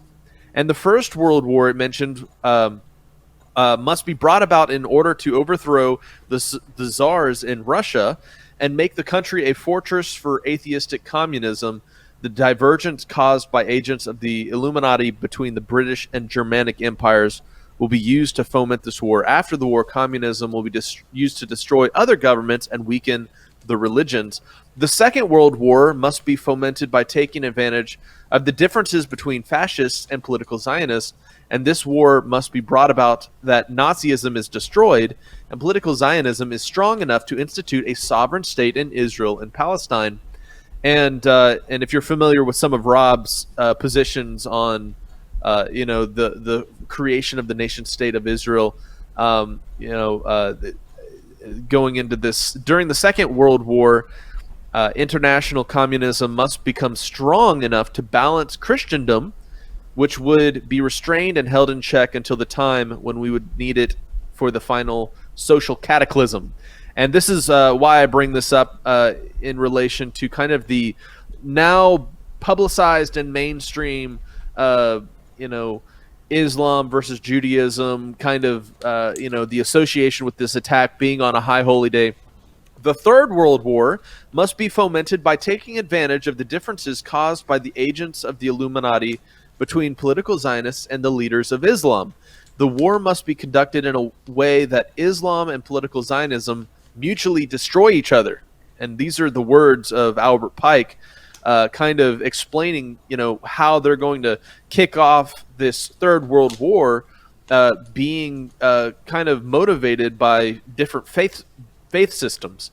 Meanwhile, the other nations, once more divided on this issue, will be constrained to fight to the point of complete physical, moral, spiritual, and economic exhaustion. We shall unleash the nihilists and the atheists, and we shall provoke a formidable social cataclysm, which in all its horror will show clearly to the nations the effect of absolute atheism, origin of savagery, and for the most bloody turmoil. Then everywhere the citizens obliged to defend themselves against the world minority of revolutionaries will exterminate those destroyers of civilization and multitude, disillusioned with Christianity, whose deistic spirits will form from that moment, will without compass or direction, anxious for an ideal, but without knowing where to render its adoration, will receive the true light through the universal manifestation of the pure doctrine of Lucifer, or Hasatan, brought finally out in the public view. This manifestation will result in the general reactionary movement, which will follow the destruction of Christianity and atheism, both conquered and exterminated at the same time. And so whoever wrote this letter had the vision to see where all this was going, whether it was Albert Pike or not, but this is an alleged Albert Pike letter. By manipulating our beliefs and emotions, mankind has been herded into these wars like cattle to the slaughter. And so how Nir started off talking about the significance of kind of the cover-up of how this was able to be happening, and also I see the connection of the significance of when it is happening.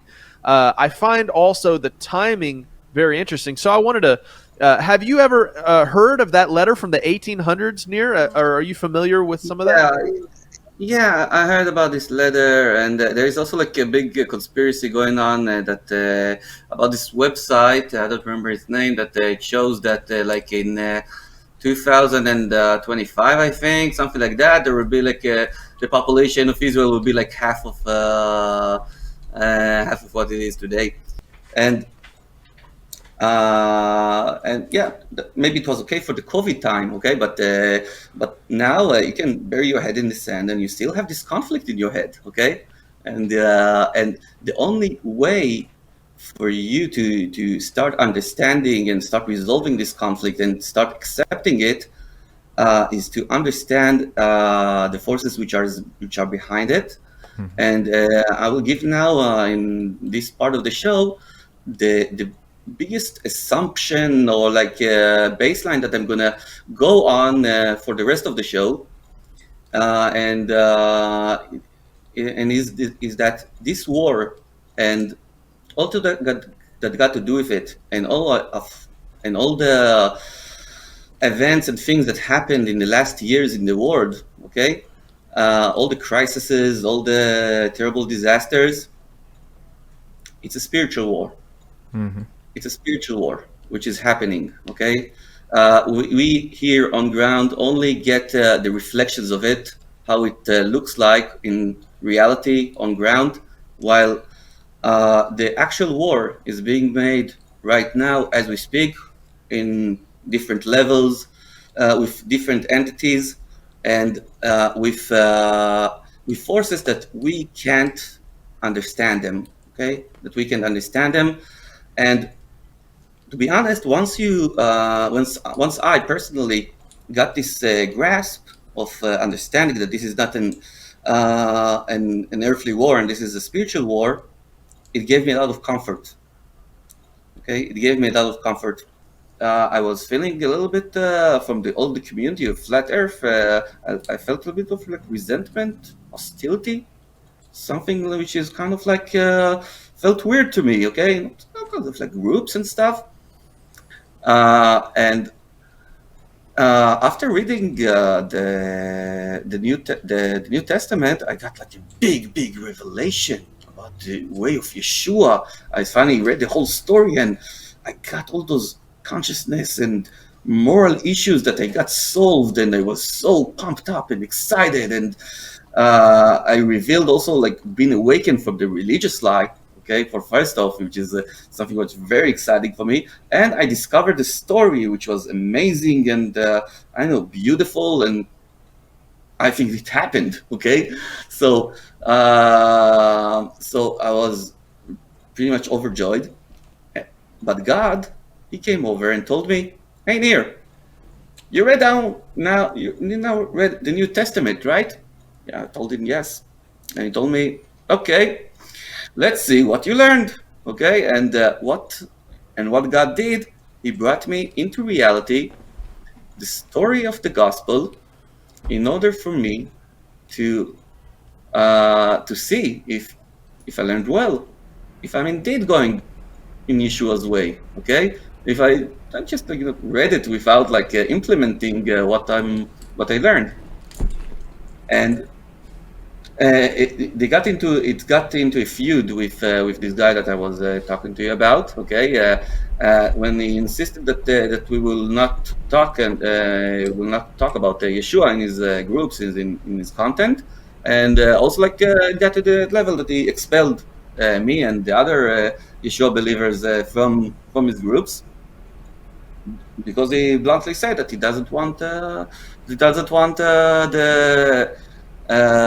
Yeshua people inside there. Also, he got like another partner who was like less on the religious scene, more like in the New Age scene. Okay, so I kind of like I was looking at them and I was looking at me. If I'm like in this story, if I'm Yeshua in this story, so this guy with the yarmulke is probably representing the parasites, right? And the other guy, which is like the New Age guy, he probably represents Rome, right? Yeah, he represents Rome, and everything should be, by the story, okay? So, and it goes like this: that I'm getting expelled, like Jesus like Yeshua got expelled from Jerusalem, and all kinds of things like that from groups. And I told Owen, I told him, next time we're gonna return to their groups, they're gonna crucify us. And I took it very harshly, okay? I took it very harshly because, first of all, I love the Flat Earth community. I started off all those conferences and things, and it was a topic which is dear to my heart. And to be feeling expelled from this thing and from these conferences is, I know, it really feels bad. Painful. Yeah, it's painful. It's painful. Yeah, I was also like pretty much sad for the friend that I lost. Okay, that he is not like we won't be able to cooperate anymore and everything. It was feeling to me like hypocrisy and very non-true thing to do to block censorship. Telling a person not to arrive to an event.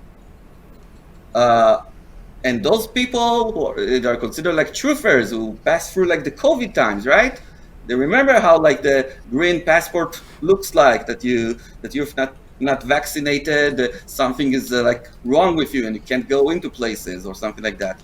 Exactly how it felt like, and being operated by truthers, by the ones who were crying like for 3 years that people are racist towards them, and people blocking them, and people censoring them and everything, to do the same thing to your own kind. I thought this was nasty. Okay, just for his own opinions. Okay, just for his own opinion. Wow. It's racist. It's racist. Come on. And in the roles of the Romans, okay, we got the Arabs. That the Arabs, with their acts, they represent the new level of cruelty of the New World Order. From now on, all the crises and all the level of cruelty that we will see out of the New World Order will be from that standard. They set up a new standard to cruelty that from now on, this is what we're gonna see. This is the cruelty of the New World Order. Okay? It's blunt, it's in your face, it's terrible. This is how it looks like. It's cruelty, none of this world. And in order that the sacrifice will get to the Arabs, okay, to the Arabs, to the Romans, they need to have their cooperative. And in the story of the gospel, it was the parasites, Judas. In our story, it's the same parasites. Okay, but this time they are sitting in the current temple that we have in Israel, which is the Israeli parliament, the Knesset, occupying now more than half of the coalition in the parliament, and in charge. I'm not talking about the finance that they're receiving and the rights and whatever bullshit. I'm talking about the decision about the spirituality in their eyes that should be over here in Israel. And this spirituality doesn't include the Messiah and the Son of God, which is being told on in the New Testament. But show your support to the Israeli Yeshua believers. Okay, there are very few, small community. They don't have any organization. They don't have any leaders. They don't have any kind of like thing that funds them or like supports them. They're individual people, but they are doing a very important work in spreading the word of Yeshua where he stepped and lived, and the whole gospel story, representing this current war. Representing this current war as a spiritual one between forces of good and evil, and not as a war between Jews and Arabs. And whatever else that you can think of, I'm like using whatever I said like at the previous part of the show. Okay, I'm trusting you guys. You're creative. You will know what to do. Okay, I leave it over to you because you have very creative ideas on how you can help this cause of annihilating the denial of Yeshua in Israel. I think that timing of the break between you and your friend who is kind of represents the kind of the flat earth community that has decided to reject Yeshua is really interesting. In the timing of that, I saw that in the kind of greater flat earth movement as a whole. 2019 kind of marked the end of a significant period where I feel like a lot of the flat earth community was in unity, and even people who had varying religious beliefs, they were getting together to celebrate the truth of cosmology and debunking NASA and all these things. But then a hard break kind of happened to the point where we saw what you experienced, which was people started saying, we want to talk about truth, but we don't want to talk about religion. We don't want to talk about Yeshua. We don't want to talk about the core essential of what the flat earth topic led people to, which is a belief in our creator, and then coming to understand the role of Yeshua as a Messiah is a foundational pearl that was, I believed, enclosed in the ugly clam of flat earth. And whenever you look at the flat earth topic, a lot of the Christians that were going there, they were there, just like Rob Skiba, sharing their faith about how the flat earth has unpacked and opened up the scriptures and drawn us into a deeper faith and understanding and belief in Yeshua. I think I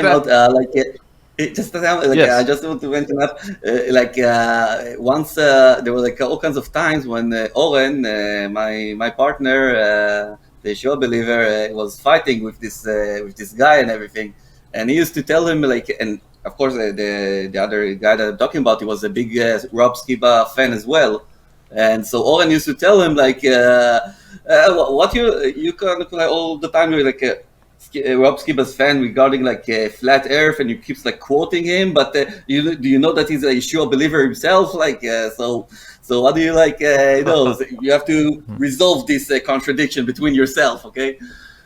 Seeing your journey of truth from discovering flat Earth to then finding the truth of the New Testament and Yeshua, and I think that is all the more of a connection between our channel, Skiba News Nation, and yours. The cap on it with your last segment there, talking about your faith in Yeshua and the importance of sharing that around the world, and kind of the ripple waves of our actions with the people that we interact with is so significant, because perhaps that ripple effect reached to the point where we have all this war and destruction and death, and I think that's a profound thought process, because the individual impact of a person can be incredible, I believe, and so I agree with you on that account, because if people woke up to the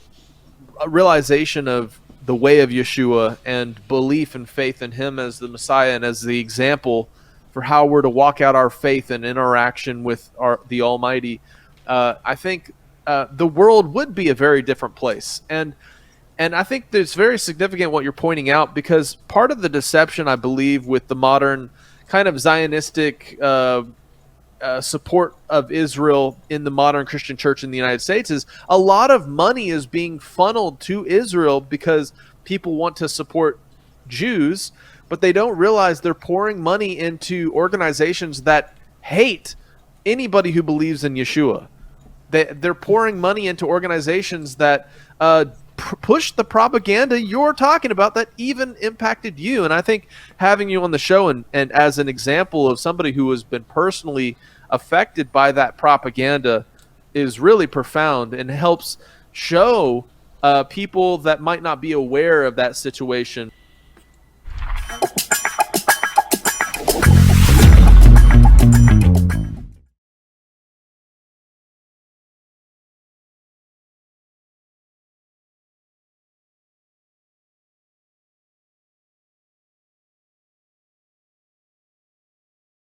We're proud to announce the Rob Skiba Legacy Digital Pack, where you'll receive a digital format version of all Rob Skiba's life's work, research, and much more. As a bonus, you'll receive Jeremiah Skiba's book, Never Got to Say Goodbye, along with Sheila Skiba's best-selling expose, The Protocol That Kills. Find out what truly happened to Rob Skiba. Buy yours today. The link is in the bio or description of this video.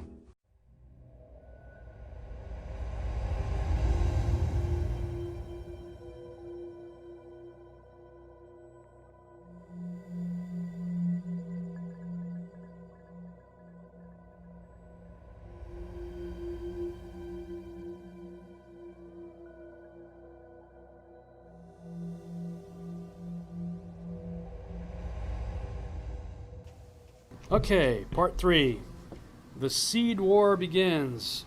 What I've been trying to do with the series that I've been doing here this weekend is draw from all, I've got a bunch of books and DVDs and stuff back there, and they kind of jump all over the place in terms of the timeline, So what I've been trying to do with this presentation is follow a linear progression of time from the creation right through to the Revelation. So that's the way the whole weekend of the 5 presentations are structured. So, we dealt with creation and nature of the earth. We went from there to the creation of Adam and the placement of Adam in what I believe the location of Eden, and talking about that. What happens next? Okay, Adam and Eve are now in the garden, and we see that they're told about the trees.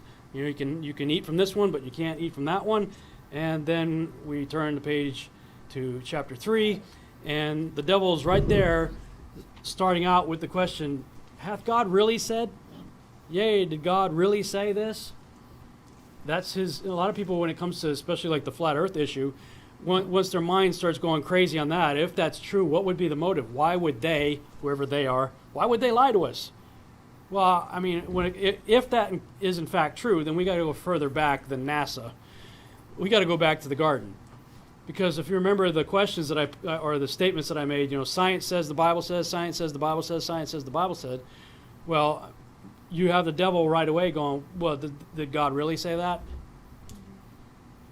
So there's your motivation. If in fact we are in a snow globe, then the motivation is a Luciferian one that goes all the way back to that same question. Did God really say you're in a circle inscribed flat world set on pillars under a dome within which the sun, moon, and stars were placed on day 4?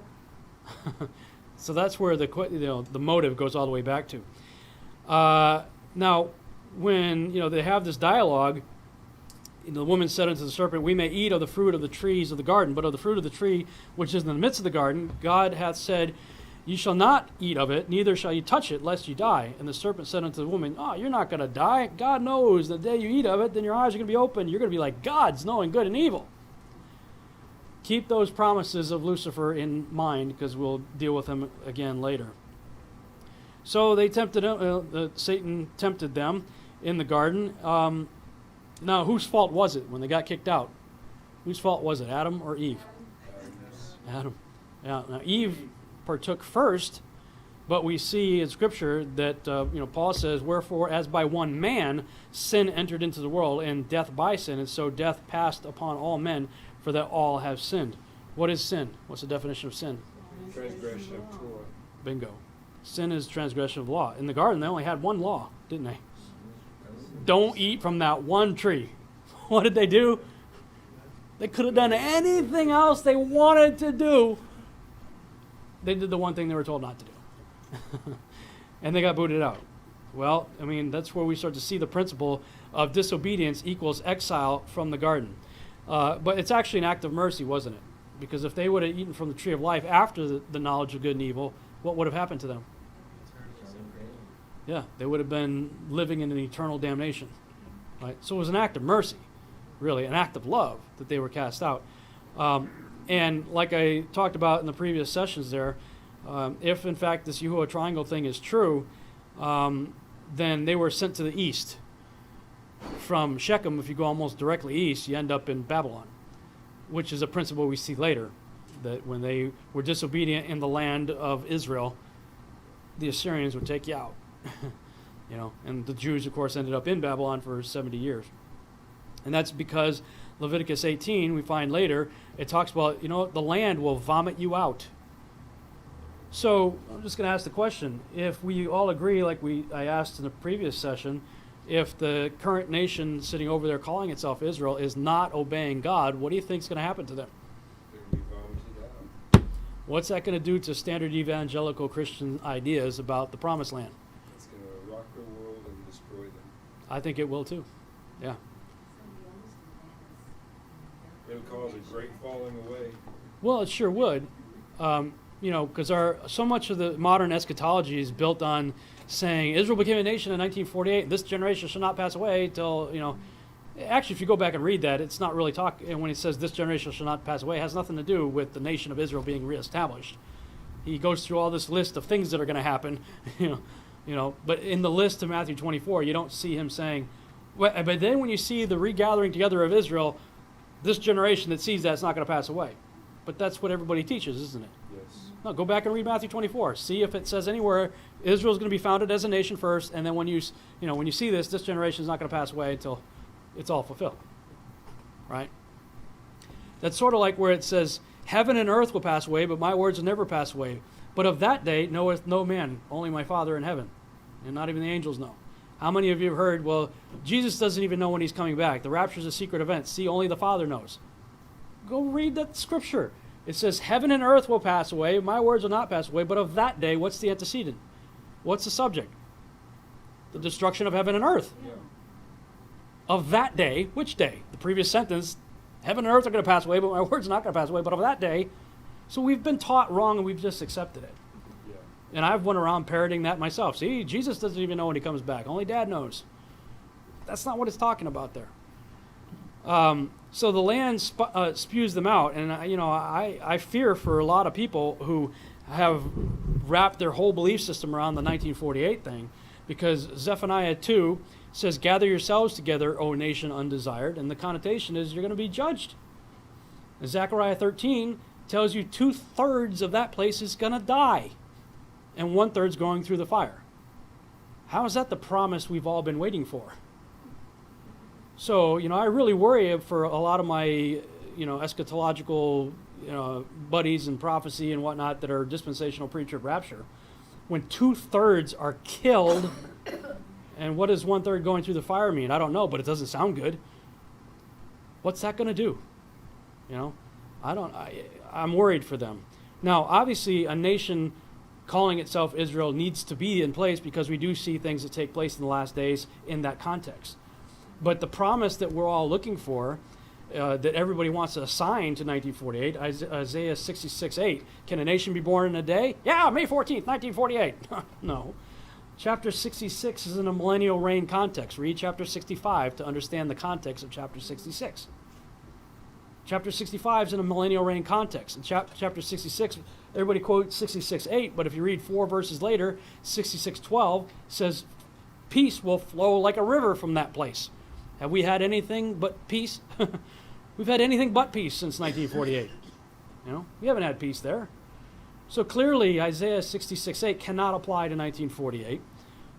Jeremiah 23 can't apply to it. Jeremiah 30, Jeremiah 31, the entire book of Hosea, Ezekiel 37, can the two sticks coming together, did that happen in 1948? If you go through Ezekiel 37 line by line, because you've heard a lot of people say, 1948 was the beginning of the bones coming together, right? And then the flesh will be put on them and blah, blah, blah. I taught it myself. But if you go through Ezekiel 37 line by line and just ask yourself, did that happen? No. Did that happen? No. Did that happen? No. Why are we all saying it did? It didn't happen yet. There's a greater exodus coming. And I talked about that at the beginning of this, and especially when I realized Revelation is an amped up repeat of Exodus. I'm looking for almost a play-by-play repeat, just amped up to take place. Did anybody fly up into the sky during the Exodus? No, they saw amazing miracles where God showed up right in front of them and took them out. And all the scriptures regarding the last days ingathering of Israel that we're all hoping for and looking for, God consistently says, I'm going to do it. Me. Because a lot of people will say, well, because we say, well, the Rothschilds, the Zionists, and the Freemasons are the ones really to put in the United Nations that put 1948 together. And so some people will say, well, God can use pagans to accomplish his will. Yes, he can. But Amos 3:7 says he's not going to do anything except he tells his prophets first what he's going to do. So when he uses pagans to accomplish his will, he says, this is how I'm going to do it. Like with Cyrus. Cyrus was, I believe, named before he even did what he did. And so when Cyrus did what he did, it was a fulfillment of a prior prophecy that said it's going to happen this way. So all of the ingathering of Israel scriptures that I read keep saying, I'm going to do it, I'm going to do it, I'm going to do it. So I'm going to say, okay, I'm going to believe you. And I'm going to wait and look forward to that. So, looking at Leviticus 18, I can't see how they can, unless they have a massive revival and start changing everything, forget the Talmud, get back to the Torah, and as a nation start obeying it, then this scripture is going to have to apply. The land vomits you out. And Leviticus 26 gets even worse. If you keep reading about the curses of disobedience and the blessings of obedience. So getting back to the Adam and Eve story, they got booted out because of disobeying one command, right? And so wherever they ended up, I think they ended up in the vicinity of Babylon. It's not too long after they got booted out, you see Cain killing Abel. The one who had a predisposition to listening to the evil one killed the one who was the good one, right? Why? Because the devil in that whole thing, when God came down in Genesis 3 and saw what the devil had deceived Adam and Eve and they ate, there was the first prophecy in the Bible is in Genesis 3 where God tells the serpent that Eve's seed is going to crush his head. Well, if you're receiving that prophecy, that's a bad thing, right? Getting your head crushed, that's not good. So if you're receiving that prophecy, her seed's going to crush your head, what do you think you're going to do to her seed? You're going to get rid of it, aren't you? As quickly as possible. Well, here's the beginning of that seed war. Cain kills Abel. So then Cain's banished, right? He gets the mark and a whole deal and he goes out. And then Adam and Eve have another son, Seth. Well, if you are a parent of twins, let's say, and one of them kills the other, and then you have a third child, do you think you might just be a little bit protective over this next child, considering what the other child did to your other one? Yeah, I don't think the devil was really able to get to Seth. So perhaps plan B, we turn to Genesis chapter 6, and the Genesis 6 experiment is what I call it. What took place in Genesis 6. The first thing I'm going to address is the sons of God or the sons of Seth. There are a lot of people, and I'm finding this more and more in the Torah communities, parroting the same thing that is coming out of seminaries and standard evangelical Christianity. They teach in the seminaries that the sons of God in Genesis chapter 6 were the good sons of Seth mating with the bad daughters of Cain. Okay, so let's address that. And I'm seeing the same thing in the Torah communities. They're saying this, they're just parroting that.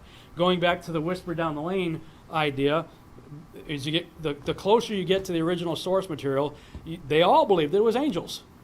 The sons of God was a reference to angels coming down and mating with women. You get 6,000 years later, and you got, well, we heard the sons of Seth mated with Cain's daughters. Text doesn't say that. Open your Bible if you've got it to Genesis chapter 6, 1 through 4, and see if you see anything in there mentioning Seth or Cain. Nothing there. In the synchronized biblically endorsed extra biblical texts, we of course get a lot more information, and it's all again compiled in this volume all together here. If you look in the testimony of Genesis with some of these other ones, Genesis says the sons of God saw the daughters of men, that they were fair, and they took wives of all which they chose. Syncing right up to the same chapter and verse numbers, 1 Enoch chapter 6, 1 and 2, says the angels, the children of heaven, were the ones that did this. The book of Jubilees comes right out and tells you point blank, the angels of God saw the women, and they did what they did. There is absolutely nothing in Genesis 6 which in any way refers to Seth or Cain or their offspring. Rather, the phrase sons of God is a reference applied to angels, just as it was in the book of Job, which actually predates Genesis. We talked about that in the previous session, where we have the creation account going on right here, and the morning stars sang together, and all the sons of God shouted for joy. Right here, just a simple question. Were the good sons of Seth present at creation? No, of course not. But the angels sure were.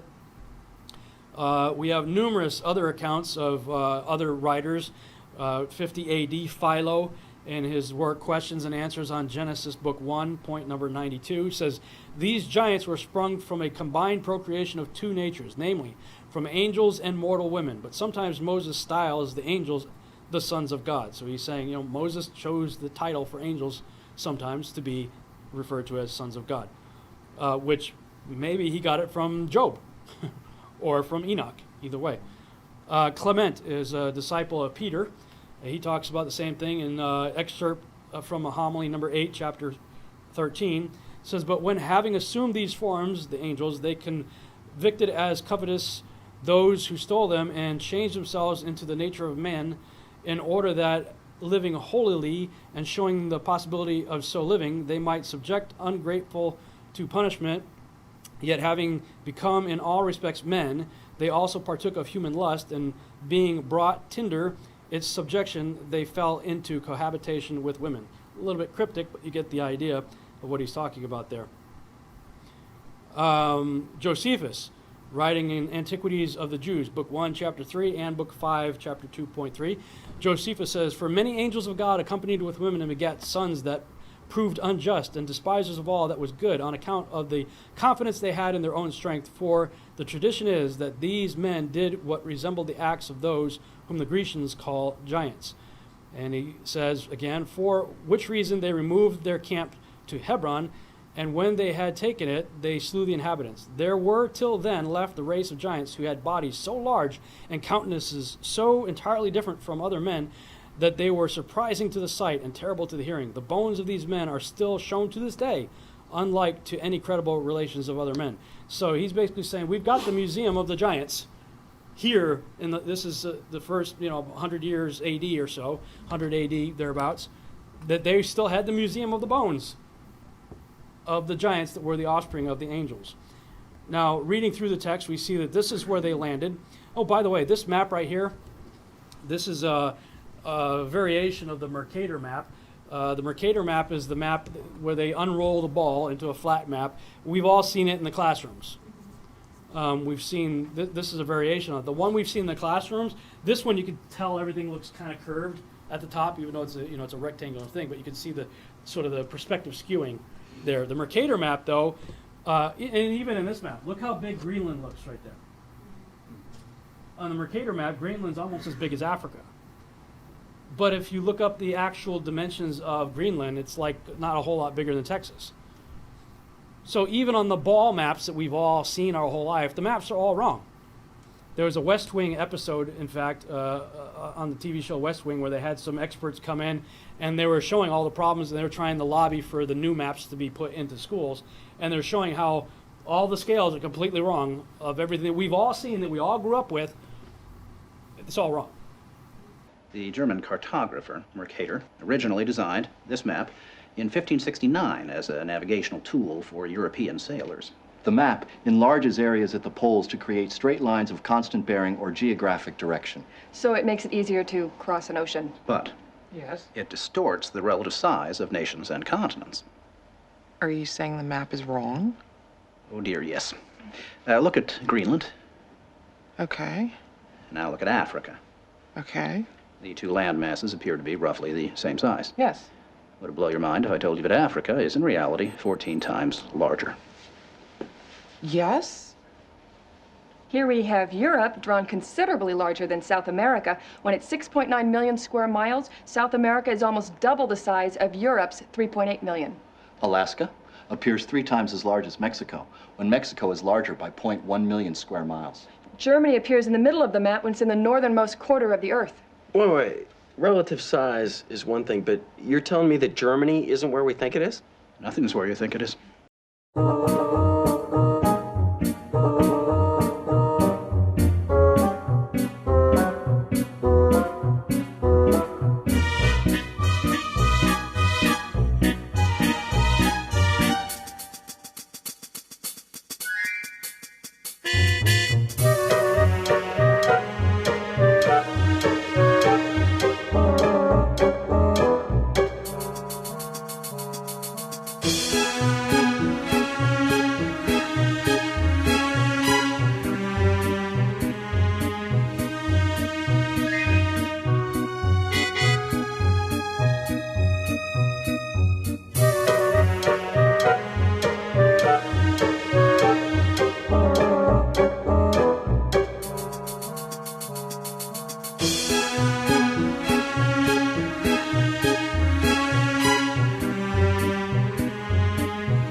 So, like I said earlier, I'm still looking at everything going, what is the truth here? Because even what we've been told about the ball is a lie. Or at least inaccurate, if not intentionally, a lie here. Regardless, if we stretched out the earth, whatever shape it may be, that's where the fallen angels landed in the days of Jared, according to the book of Enoch. Now, a researcher by the name of David Flynn pointed something out really interesting based on this map, that it was 33.33 degrees north by 33.33 degrees east from the Paris prime meridian, which was the original prime meridian before they changed it to Greenwich for political reasons and whatnot. And in the occult, the Paris prime meridian was known as the Devil's Line. So if you looked at it, like the Dan Brown's Da Vinci Code or any of that stuff, he pointed out some of those things. But if going from the original prime meridian, it was 33.33 degrees north by 33.33 degrees east from the Paris prime meridian. And he also noticed that it was 2,012 nautical miles from that location to the Paris prime meridian and 2,012 nautical miles from that location to the equator, which caused a lot of researchers to kind of scratch their head and wonder if there's some kind of connection that might happen on the infamous date of December 21st, 2012, which of course I don't believe anything did happen at the time, but there were a lot of interesting numbers to look at.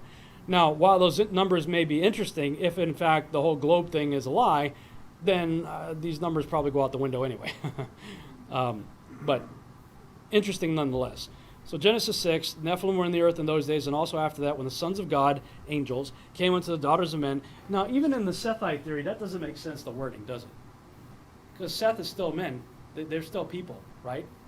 So the way it's worded, the sons of God came unto the daughters of men, clearly you got two types being referred to here. Linguistically, it makes no sense to go the route of kissing cousins. Now, I've titled this the Archon Invasion, so let me just address the word Archon. It shows up, it's just a Greek word. It's used, for instance, in Ephesians 2:2, talk about the prince of the power of the air. Like I said, it's just a Greek word. It's a masculine noun that means chief, ruler, prince, leader, somebody in a position, a commander of a position of authority, basically. The book of Enoch names 20 archons of the 200 watcher-class angels who sinned with the daughters of men. We see in 1 Enoch chapter 6 that it was in the days of Jared that they landed on Mount Hermon, and here are a bunch of names. These are what I would consider to be the archons. They were the leaders over the rest of the 200. I showed a little bit of this in one of the previous sessions, a pre-flood Nephilim timeline. If my calculations are correct, I believe the Genesis 6 experiment, when the angels came down and mated with women in the days of Jared, took place in about 3550 BC. And the book of Enoch tells us that the first generation Nephilim offspring, the direct offspring of angels that mated with women, would only live for 500 years. And in those 500 years, they were to kill each other off in a massive civil war that the Greeks eventually stylized into what became known as the Clash of the Titans. So we've seen the movies and stuff like that. That goes back to this original first generation Nephilim civil war. Josephus likens the first generation to the Titans of Greek mythology. So go forward 500 years from 3550, end up in about the 3050 to 3000 year BC time frame. And when you get close to that 3000, you start seeing all kinds of interesting things. The Mayan Aztec calendar stone shows up 3114 BC. That's where everybody got the December 21st, 2012 deal. Just real quick on that, a lot of us, as we were getting close to 2012, December 21st, were speculating on what might happen because the ancients were clearly pointing to that date. There's no doubt about it. Problem is our calendars are off. When you do the research, you realize that Yeshua was born on September 11th, 3 BC. On the Gregorian calendar, that's reckoned as -2. So if it's reckoned as -2, then our calendars are off by 2 years. I believe the date that the ancients were really pointing toward was December 21st, 2010. And on that night, the moon went blood red over the shoulders of Orion, looking like a decapitated head. At the same time, Iraq announced its fully formed government, and the entire planet shook. There were earthquake meters that checked earthquake activity. All of them went into the black that night. So the whole world was shaking. Right after that, we had fish and bird die-offs. You know, hundreds of thousands of birds falling from the sky just for no apparent reason. Millions of fish beaching themselves for no apparent reason. And breed specific at that. It wasn't like a whole bunch of birds. It was like one type of bird or one type of fish. And then the people who track the constellations or whatnot, they said we need to add the 13th sign to the zodiac. You know, we have the 12 signs of the zodiac. Well, they said we need to add a new one. And the new one they added was Ophiuchus, which in the mythology was a character named Asclepius, who is known for raising Orion from the dead. And Orion, in the original meaning God had, is Yeshua. But the occult usurped it for Osiris, who is Nimrod. So there were a lot of crazy things that happened on the night of December 21st, 2010, and immediately following. And my take on it is, if all of those things would have happened on December 21st, 2012, everybody and their talking parrot would have been, you know, writing books and on TV and you name it. But nobody was talking about it because hardly anybody picked up on what was happening because they're all looking for 2012 when all these amazing things happened in 2010 on the same date, December 21st. So if Yeshua is born in -2 and our calendar is based on the birth of Yeshua, then our calendars are off. Does that make sense? So the event that these guys were pointing toward, really, in my opinion, was the December 21st, 2010 event. Everybody missed it because the calendars were off for 2 years. Then you have Adam dying about 20 years later, the death of the first man. Shortly after that, about 20, 25 years later, the first generation Nephilim are done. The civil war is over. They're all been killed off. They're dead. Then shortly after that, their parents, the Watchers, were judged, bound, and buried. And then Enoch is raptured. This is about 700 years before the flood. So that begs the question then, okay, and Noah's born, and his daddy names him Rest. That's what Noah's name means, Rest. So, well, you can see after the clash of the Titans, everybody took a deep breath. Well, okay, we're glad that was over with. But from the birth of Noah, we had 600 more years to the flood. So what got God so upset 600 years later to wipe out the world with a flood when all this is taken care of 700 years before the flood? Well, that leads into a discussion of what they call multiple incursions. A lot of people who study the subject of the Nephilim believe that when it's talking in Genesis 6 and it says, and also after that, that means the angels kept coming back again and again and continued to mate with women after the flood. I disagree with that because I believe Moses disagrees with that. If you just look at this in light of what we learned in the book of Enoch, Genesis 6 then reads, the Nephilim were on the earth in those days. What days? The days of Jared. Watchers came down in the days of Jared. And also after that, what does that mean? That means the days of Jared. When the sons of God came unto the daughters of men in the days of Jared, and they bare children to them, the same who were born in the days of Jared, were the mighty men that were of old. And the word old there is in Hebrew the word olam, which is translated like 136 times. 136 times as everlasting and 110 times as forever. In other words, it's a word that you use for a very long time ago.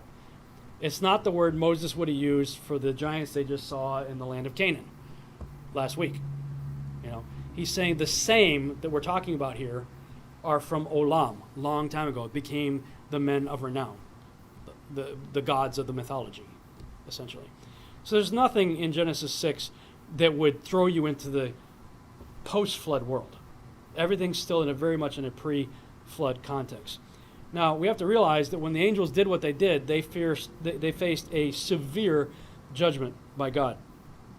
We read about the judgment in the book of Enoch. It goes into a great amount of detail. This is where it tells you that they will only live for 500 years, the Nephilim offspring. The parents, the watchers, had to watch their own children, who they loved. They called them the beloved ones. The parents had to watch their own children massacre each other. Any parents here? How would you like to see your own kids massacre each other? That'd be pretty horrific, wouldn't it? That'd be terrible, awful. Well, that was part of their judgment. Part of their judgment was to watch their own children kill each other off. Then they received an even more severe judgment when they were bound in chains and put in Tartarus, a terrible place of punishment. So in my Mount Hermon Roswell connection DVD, I give 5 reasons why I do not believe angels ever came back to mate with women again. Obviously, the judgment was extremely severe. There's no confirming scriptures. The Bible says we need 2 to 3 witnesses to establish truth. It says that in several places.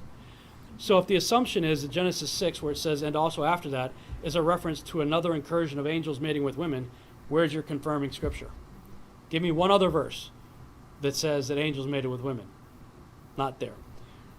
So the size also began to drop dramatically in the post-flood world. In the pre-flood world, these things are huge, like mind-bogglingly huge. In the post-flood world, yeah, you have the Amorites, are the size of cedar trees. They're 36 feet tall. And you work your way down, you get Og Bashan, who's 15 to 18 feet tall. Then you get Goliath, who's about 9 to 12 feet tall. Still very imposing, scary guys, but clearly the further you get away from the flood on the post-flood side, their size is dropping. Why? If you just mate with an angel, according to Enoch, they become huge, really big giants. The world would become corrupted 5 times over. In 1,200 years from the time of the days of Jared about 1,200 years before the flood, it says in Genesis 6 that all flesh should become corrupted. It got so bad that God had the only option he had was to clean everything out and start over again with the flood. Well, if they were able to corrupt all flesh in 1,200 years by this one incursion of 200 angels, that, from a military perspective, that's a pretty effective campaign.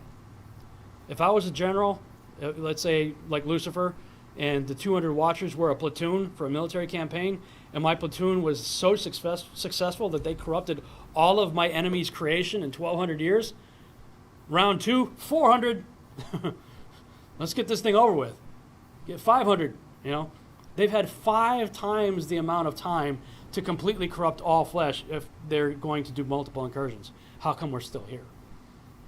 No, didn't happen. when it comes to things like alien abductions, you always hear reports of extraction of seed, extraction of eggs, of scientific laboratory experiments where people are being tortured and experimented on, and they're growing hybrids in containers and stuff like that. Well, why go through all that if all you got to do is have sex? I mean, that's kind of ridiculous. So these are the 5 reasons why I don't believe there was another incursion. Do angels fear? Yeah, absolutely. Before they even got started, Samjaza, the leader of the fallen angels, said before they even got started, he said, look, I fear you will not agree to do this deed with me. He's basically like, we know what we're about to do is a great sin, and I'm afraid I'm going to go through with it, and you guys are going to leave me hanging. You're not going to. And so everybody's like, no, we're all with you, dude. And so they did a mutual vow. They swore amongst each other, no, we're all in. We're all going to do this deal. And Mount Hermon was named Mount Hermon because apparently the word has something to do with taking a vow. That's why they named it. When the judgment came upon them in chapter 13, it says they were all afraid, and fear and trembling seized them. Who's the mightiest of all the angels? Lucifer. Who beats Lucifer? Michael. Michael. Yeah. So Michael is the mightiest of all the angels, then, right? Lucifer is obviously a very powerful cherub, but we see in Revelation 12 that Michael goes to fight a war, right? And he's victorious. So Michael's the mightiest of all the angels of God. Well, in Enoch chapter 68, the mighty archangel Michael himself is looking at the judgment of the watchers, and it says, this thing makes me tremble because of the severity of the judgment of the secrets of the judgment of the angels. He's like, who would not be troubled by looking at this? To paraphrase, he's talking to Raphael, and he's like, dude, wow, no one's ever going to do that again. Look at how bad the judgment is on these guys. And he prophesies at the end, he says, neither angel nor man shall have his portion in it, but alone they have received their judgment forever and ever.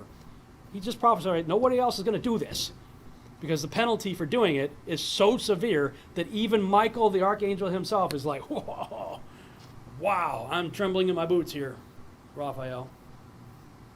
So the angels that did that are the ones that sinned and left their first estate that we read about in 2 Peter and in Jude, where 2 Peter 2:4 says, for God spared not the angels that sinned, but cast them down to hell. The Greek word there is Tartarus. In Greek mythology, Tartarus is the prison of the gods, the Titans and whatnot.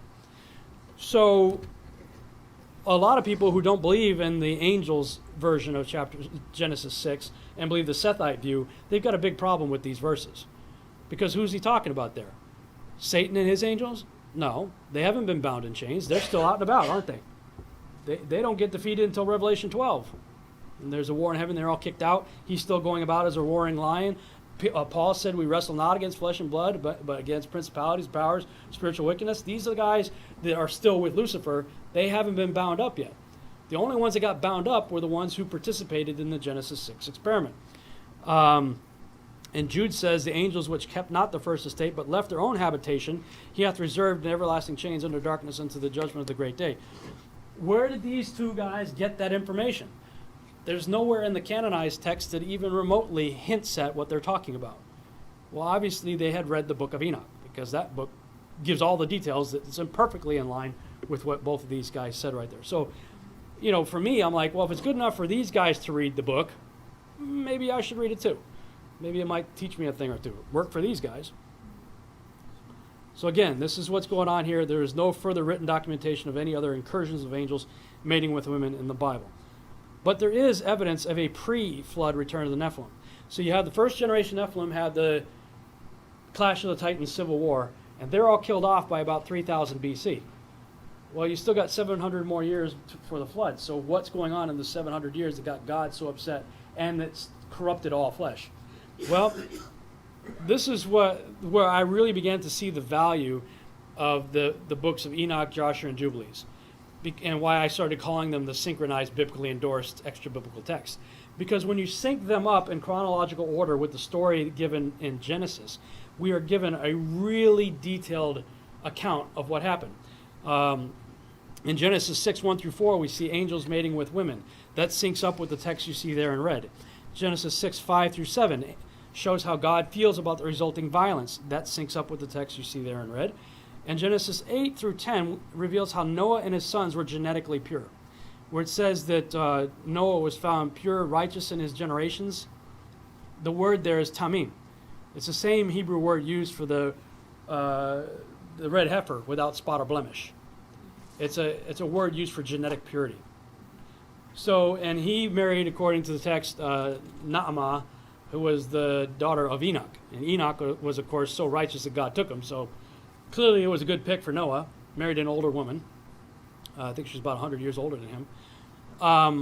But in those days, when you're living to 1,000 years, I mean, you know. So if Noah and his wife are genetically pure, it stands then to reason that Shem, Ham, and Japheth were equally pure. They're genetically pure, right? So the 3 sons of Noah and his family, immediate family, are pure. But then in Genesis 6:11 through 12, all of a sudden, all flesh becomes corrupted. How much is all? Okay. All is all except for the exception we're given in the previous 2 verses, right? So it's saying all but these had problems. That syncs up with the text you see there. And then Genesis 6:13 through 17 shows how God grows increasingly angry, and he tells Noah, hey, you got to build an ark, and here's how to do it, because I'm going to judge the world. And then in verse 18, we see the first mention of the 3 wives of Noah's 3 sons. Quick quiz, which comes first, 12 or 18? 12 comes first. 18 comes after 12, right? So the first mention of the 3 wives comes after 12, and 12 says all flesh became corrupted. Uh-oh. Yeah. How did all flesh become corrupted? How did they become corrupted? Well, Genesis 6:12 says that God looked upon the earth, and behold, it was corrupt, for all flesh corrupted his way upon the earth. Let's unpack that. Joshua 4:18 tells us, and their judges and rulers went to the daughters of men and took their wives by force from their husbands according to their choice. And the sons of men in those days took from the cattle of the earth and the beasts of the field and the fowls of the air, and taught the mixture of animals of one species with the other, in order therewith to provoke the Lord. And God saw the whole earth, and it was corrupt, for all flesh had corrupted its ways on the earth, all men and all animals. So that tells you how the corruption took place, through transhuman experimentation, the blending of species. Further, second witness in Jubilees, where it says, and after this. The after this of Jubilees 7:24 is identical to the after that of Genesis 6:4, which says the Nephilim were on the earth in those days, and also after that, pre-flood context. Jubilees is in a pre-flood context right here, where Noah is giving a recap of what led up to the flood. He says in a pre-flood context, and after this, they sinned against the beasts and the birds and all that moved and walked on the earth, and much blood was shed on the earth, and every imagination, desire of men imagined vanity and evil continually. When I started to think about the sinned against the animals, I began to realize that this was a reference to genetic manipulation, which led to the animal-human hybrids of mythology. I don't care which mythology you're looking into. The Greek mythology is the most famous that we're all aware of, because we had to read the Odyssey and the Iliad and stuff in school, and they're making lots of movies out of it. But if you notice, there's a new movie coming out about the Egyptian gods, and they got hybrids in it too. This movie's about to be released if it's not already. All of the ancient cultures have various renditions of animal-human hybrids. And I believe this appears to have made a way for the disembodied spirits of the Nephilim to have host bodies to once again inhabit, thus bringing about their return. What am I talking about? Enoch says that when you kill an angel-human hybrid, Nephilim, that their spirit goes out and becomes a wandering evil spirit known as a demon. So there's a difference between fallen angels and demons. Fallen angels are fallen angels. They have bodies of their own to get around just fine. Demons, on the other hand, are always looking for a body to get into, aren't they? Remember, Yeshua's going to cast out the demon-possessed man. They're like, hey, put us in the pigs, you know. They're always looking for a body to get into. So when you kill a Nephilim, the spirit goes out and it's looking for a new body. Well, in Scripture, we see that Paul says that there's one flesh for birds and one flesh for animals, one for humans and stuff. He's saying that God made each with a specific type of body, specific type of flesh. And when we read about Adam, his creation, God breathed into his nostrils and said he became a living soul. The Hebrew word translated into English as soul is nephesh. It's the same exact word used for the creation of the living creatures, the animals, nephesh.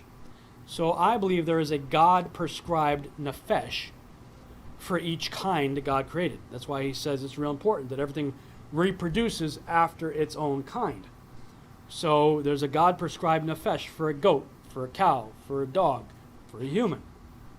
Well, what happens when you blend a human with a goat? You don't have a God-prescribed nefesh. There's no goat man Seder nefesh. You don't have a God-prescribed nefesh to go into a goat human. So effectively all you've done is create a host body that's fit. If it ain't got a spirit from God to go into, what other spirit could go into it? Well, you got all these disembodied former Nephilim out there looking for bodies. So I believe that was sort of plan B to bring about their return into a physical form. And Dr. Judd Burton has a great quote in his book, Interview with the Giant, regarding this. He said, despite the loss of their physical bodies, the first generation Nephilim, there is reason to believe that the giants' spirits continue to exist. In this state, they were and are demonic entities. Like other sentient creatures, they have an eternal spirit at their essence. Therefore, the Nephilim and related tribes of giants never really ceased to exist. Only their physicality was lost. Their disembodied spirits are still going out there. So if you've ever seen documentaries on legitimate demon possession, I mean, we've seen the movies and stuff, but yeah, I mean, how does a 12-year-old girl throw 6 foot tall, 5 or 6 foot tall men off of her like ragdolls, just little girl throwing men around? Well, she's got the spirit of a 15 or 18 footer giant in her, probably. Yeah. Oh, there you go. And I mean, that just truly makes so many encounters that I've had just. Yeah, because they literally do have supernatural strength that defies, you're looking at this frail little girl or boy or what have you, but yet they're able to do amazing 6 or 7 grown men to hold them down. And they're just throwing, I mean, when you read the Maniac of Gadara there, it said they bound him with chains and stuff, and he just ripped the chains off of him. He's like, whatever. He's running around naked out there in the, in the cemetery or what have you. So, yeah, that will help you understand what's going on with demon possession, because the kids are literally, and people, humans, are being possessed by very large spirits inside of them. And so, to enlarge the graphic I showed you earlier, you'll see in the latter years leading up to the flood, I've got the minotaurs and the hybrids and whatnot, but I also put T-Rex there. I do believe the dinosaurs were created by God, but I believe that the herbivore class dinosaurs, the vegetarian dinosaurs, were created by God. If you read the account of Job, behold now behemoth, his tail moves like a cedar tree. And this is one of the things I always used to check when I was looking for Bible translations, is to see how they translate that. King James says behemoth. Some of the newer translations say hippo. I'm like, have you ever seen the tail of a hippo? Doesn't move like a cedar tree. It was like a sapling. Yeah. Or an elephant, same problem. But if you think of a sauropod class dinosaur, and a brontosaurus, apatosaurus, what have you, and read behemoth, the description fits. A long neck, long tail dinosaur is a pretty good description of behemoth given in the book of Job. So I believe God created the vegetarian class dinosaurs, but we see in the text I read earlier that they took lizards and fish and birds and animals and were blending stuff together. So could it be that this class of dinosaur, the velociraptors, all the stuff we see on, Jurassic Park, were genetically engineered from existing lizards? Well, interesting, if you watch the movie, that was the premise of the movie. They had some DNA intact from ancient dinosaurs, but they filled in the gaps with, frogs and lizards and crocodiles and, other lizard creatures. And the last Jurassic Park movie, they create this super T-Rex that was the worst of everything ever, but it was a genetically engineered creature. So Solomon said, what has been will be done again. There's nothing new under the sun. I believe this took place in the last 120 years leading up to the flood, in the latter days of Methuselah, that we had the genetic experimentation, blending of species that led to and also after that, corruption of all flesh in that 700 year, really the last 120 years leading up to the flood. And so as I was contemplating this stuff, I had Doug Hamp's book, Corrupting the Image, and Tom and Nita Horn's book, Forbidden Gates, both sitting on my desk in this order. Doug Hamp's book on the left and Tom and Nita Horn's on the right. And I'm going, wow, what if that's the formula? What if the formula is corrupting the image, the original kinds that God created, What if the act of corrupting those images, the original kinds God created, actually leads to open up forbidden gates that bring about the creation of corrupted all flesh or Nephilim? I believe that is true. And thus I would extend the definition of Nephilim to not just mean angel-human hybrid, because clearly an animal-human hybrid fits the same class of an abomination in God's eyes, or a fallen one. That's what Nephilim comes from, the fall, to fall. Something that has fallen from the original state God created it to be. Does that make sense? As I was thinking about that, one of the Spider-Man movies came out, and it was the movie with his enemy was the lizard. And in that movie, this guy right here is a scientist, and he had lost his arm from the elbow down, and he's trying to figure out what is the genetic code in lizards. You know, you can cut their tail off, but it grows back. So what is the genetic code that makes that happen? So he starts experimenting on mice and stuff, and cuts off rat legs and whatnot, and injects the rat with lizard DNA, trying to figure out, how is it going to work? And finally gets one, it works. The leg grows back. He's like, aha, I've got it, figured it out. So he injects his stump. Well, sure enough, his arm grows back. Yay, that's awesome. But he had an unfortunate side effect. He became a giant lizard man who had only evil continually in his heart and mind throughout the rest of the movie. So here's a guy who started out with good intentions, a good guy. Obviously he wants to grow his own arm back, but to help other people who have lost limbs, that's noble. That's a good thing, right? Help amputees, that'd be great. But as soon as he started blending human and other animal DNA, it changed him. Not only did his arm grow back, but he became a very evil person after that, when he was previously a good person. So when you read in Genesis where it says all flesh became corrupted, and you read that men had only evil continually in their heart and mind, we got to figure out why. There have been a lot of evil people in history that have done very bad things, but they still had a tender moment of love with their parent or their child or their spouse, right? They didn't have only evil continually. But when scientists start blending species together, they're playing with codes, and they don't know what the result's going to be. And I believe that the corruption of flesh that comes through transhumanism, one of the byproducts is violence. Only evil continually. So then we have this flood, and all of a sudden after the flood, there's still giants around. And they show up almost immediately after the flood. I did another timeline chart. I told you I had two of them here. This is the other one. The 350 post-flood years of Noah, because he lived 950 years, 600 before, 350 after. They show up almost immediately, the giants, in the timeline here. But this verse, chapter 9, verse 18 and 19, is in my mind the smoking gun that obliterates any idea of a multiple incursion. Because Moses says, and the sons of Noah that went forth of the ark were Shem, Ham, and Japheth. And Ham is the father of Canaan. Who fathered the Canaanite giants? All the giants in the land were Canaanites, right? Well, why does Moses go out of his way to say, okay, here are the three sons, and oh, by the way, Ham's the father of Canaan?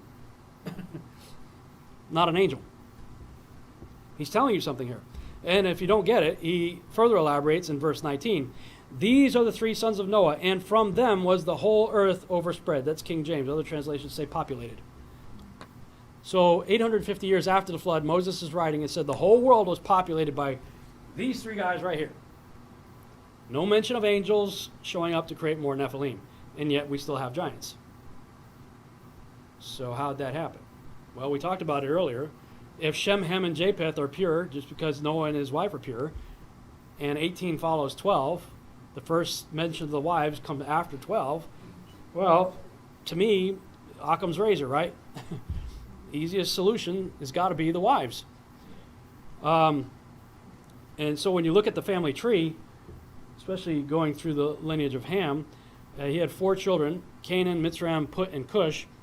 Lots of giants in Canaan. Those are all the Amorites, Hittites, Jebusites, Girgashites. Everywhere you see God say, utterly destroy. Kill the women, kill the children, kill the animals, wipe out everything. It's that list of people right there. The children of Canaan. From Genesis chapter 10, verses 6 through 20.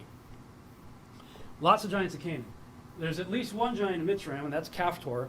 Caphtor is the father of the Philistines. Well, we know about giants and Philistines, right? Goliath, the most famous. Caftor settled the island of Crete. In fact, Crete used to be known as Caftorim, the Caftorim island, because that's where Caftor settled. Well, all of Greek mythology originates from Crete. So if you want to know where the Greek gods come from, and the Cyclops and the Minotaur and all that stuff, our buddy Caftor settled Crete. There's no giants that I'm aware of in Put's lineage, and there's at least one that I can find in Cush, but he wasn't born that way. That's Nimrod. It says that Nimrod began to become a giant. So I believe that he did something to himself to become that way. I don't believe he was genetically born that way. Amorites are mentioned over 80 times in the Bible. Philistines over 200 times in the Bible. And both of them came right through the offspring of Ham. There are no giants in the offspring of Shem that I was able to find. That's a good thing, because who comes through the line of Shem? Yeshua. And there are still some giants in Japheth's line. Now, you won't get this reading Scripture. Scripture doesn't record this. But if you just do a Google search on Gog and Magog, look up Gog and Magog on Google search, do Gog and Magog plus giant, and you'll see that throughout the historical record, Gog and Magog were known and understood to have been giants. In fact, even to this day, they march two big giants through the streets of the UK in what's called the Lord Mayor Parade. Every year they march the giants of Gog and Magog through the streets of the UK. The Lord Mayor Parade. I stood on the Great Wall of China, I believe it was 2006, and that thing's massive. That thing is just so huge. I mean, see all these little dots down here? These are people. Look how big that thing is. Came to find out that the Great Wall of China was originally known as the ramparts of Gog and Magog. Well, that makes sense. If Gog and Magog were giants, building a structure like that makes perfect sense. I mean, if the Chinese were just worried about keeping out 6-foot-tall invaders, the Great Wall of China is a serious overkill. But if they're trying to keep out 12, 15, 18 footers, Great Wall of China makes perfect sense. And so Gog and Magog come through the line of Japheth. And if that's true, then we may have to rethink Ezekiel 39, the Ezekiel 39 and 40 war of Gog and Magog in the last days. Maybe talking about giants. Makes sense why the Huns were such a force. Oh, yeah. Oh, yeah. They were the meanest of all. That's why the Great Wall of China was built. Yeah. The Huns, and so if they were, that makes sense. It could, yeah. In fact, Geico, the Geico commercials, the kind of funny Geico commercials, they actually get this.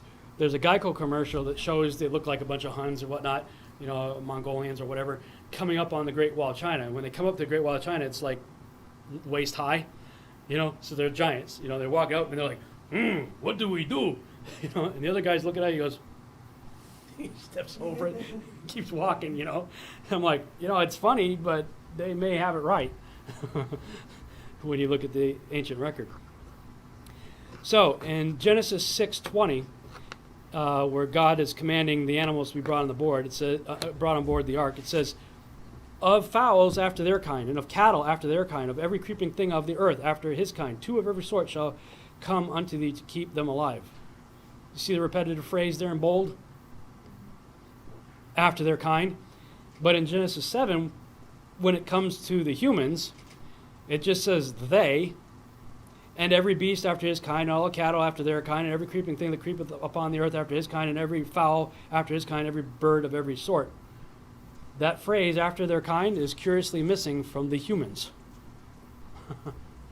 Why is he so specific about everything else except for the humans? Why didn't it say the humans after their kind? I don't know. 15 cubits upward the waters did prevail, and the mountains were covered, and all the flesh died that moved upon the earth, both of fowl, and of cattle, and of beasts, and of every creeping thing that creepeth upon the earth, and every man in whose nostrils was the breath of life, of all that was in the dry land died. What phrase is missing from all that died? After their kind. Right, I think that's the indication of the corruption of all flesh. When it talks about all the things that were perished, the phrase after their kind is missing. Now, please note, it was Canaan that was cursed, not Ham. Some people try to say Ham was cursed, and they use it for all kinds of prejudice and, all kinds of problems and racist issues and whatnot. They'll say that Ham was cursed. And I said, no, the Bible says Canaan is cursed, not Ham. Canaan's cursed. I cursed the firstborn. Well, he says Canaan is cursed. He mentions him by name. Yeah. But Canaan was already there. So Canaan had to be present for him to curse him. He didn't say, okay, I'm going to curse your firstborn, which you're going to name Canaan. Because if that was the case, I wouldn't name my kid Canaan then. Because we go back to the legal aspects of authority, words mean things, right? So if Noah was cursing Ham's firstborn, naming him Canaan, if I was Ham, I'd say, fine, I'm going to name him Bill then, or whatever. I'm not going to name my kid Canaan because the curse is going to come on Canaan. You see what I'm saying? He had to have been there for the curse to be there. And I think one of the reasons why is because I speculate that Canaan may have had 6 fingers and 6 toes. Why? Because the giants were killed off later. Many of them did have 6 fingers and 6 toes, and they had to have got that attribute somewhere. So it makes sense to me that they probably got it from their great-granddaddy Canaan. Speculation, of course, but logically it makes sense. Their offspring had 6 fingers and 6 toes. They got it from somewhere, right? The land of Canaan is loaded with, and the offspring of Canaan are loaded with Nephilim genetics. And I already went through all this.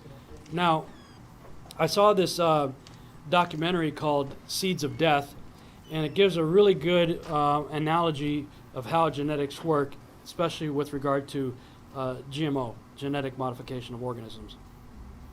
DNA is the inherited material of life. DNA. And it is where genes are structured. So we inherit half of our DNA from our mothers and half of our DNA from our fathers. And within the DNA are the genes that encode for all the structures of the body. So the DNA is like a blueprint. Just like an architect has a blueprint for a building, the DNA is the blueprint for all the structures of the body. So when a gene is switched on to function, the information within that gene is being used to manufacture a protein. And that protein then builds the structure of the body. And then proteins in the form of enzymes carry out all of the chemical reactions of the body that constitute the living organism. The process of genetic modification is a completely irreversible process. Once it has been carried out, it affects the reproductive cells of the organism. So any effect you have, for good or for bad, is then passed down through the subsequent generations of that particular organism. And that's true for plants and animals, indeed for any genetically modified organism. So you see the problem? As soon as they started messing with the genetics, it got passed down through the reproductive cells, and it's not reversible, right? So we run into the situation where God clearly intended for Nephilim to be on the post-flood side, no matter which way you look at it. A lot of the other Nephilim researchers say, well, angels continue to mate with women. Okay, then it must have been God's will for angels to come down and mate with women, because he still wanted giants for whatever reason after the flood. I say no, I believe it went through genetically through the 3 wives. Either way, you end up with the exact same net result. We still got giants after the flood. The question is, how did they show up? I think this is, if God was going to do that either way, that this is the more merciful way for it to have happened. Why do I say that? Because if it came through as a 50-50 female hybrid, 50-50 hybrid through the women, then that's actually a good thing, because this is what they call a Punnett square, where you want to figure out what your genetic, chances are of passing on an attribute to your offspring. You could do a Punnett square. Well, if she contributes, I got the red chromosome there, I call it a nephilosome, let's say a corrupted chromosome, and she contributes her bad X, and he contributes a good X, because he's got good X and Y, the 3 sons, Shem, Ham, and Japheth, then you end up with a Nephilim female still. You still got a 50-50, right? Bad X, good X, or bad X, good Y. But if she contributes her good X and he contributes a good X or good Y, then you have a 100% normal child. Problem solved, right? What does Scripture say? The sins of the fathers are passed down 4 generations, 4 generations. There has to be a spiritual component to our physical DNA. How else do our poor choices, sin, get genetically passed down to our generations? There has to be a genetic component to DNA, or spiritual component to DNA, right? It's genetic. So my thesis on this is that what determined the odds? Because you got a 50-50 chance, right, of producing either normal or still tainted. I believe obedience. How many times do you see that people are redeemed through the obedience of the man of the house, the husband, right? Well, Shem, Ham, and Japheth are all good, but who screws up right away, right after the flood? Who's doing something bad? Ham.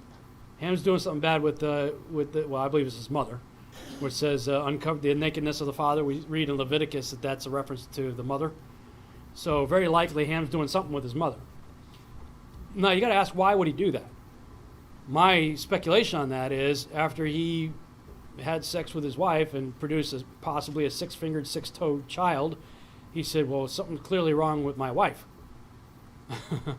You know, and well, I'm probably not going to win a fight with my brothers.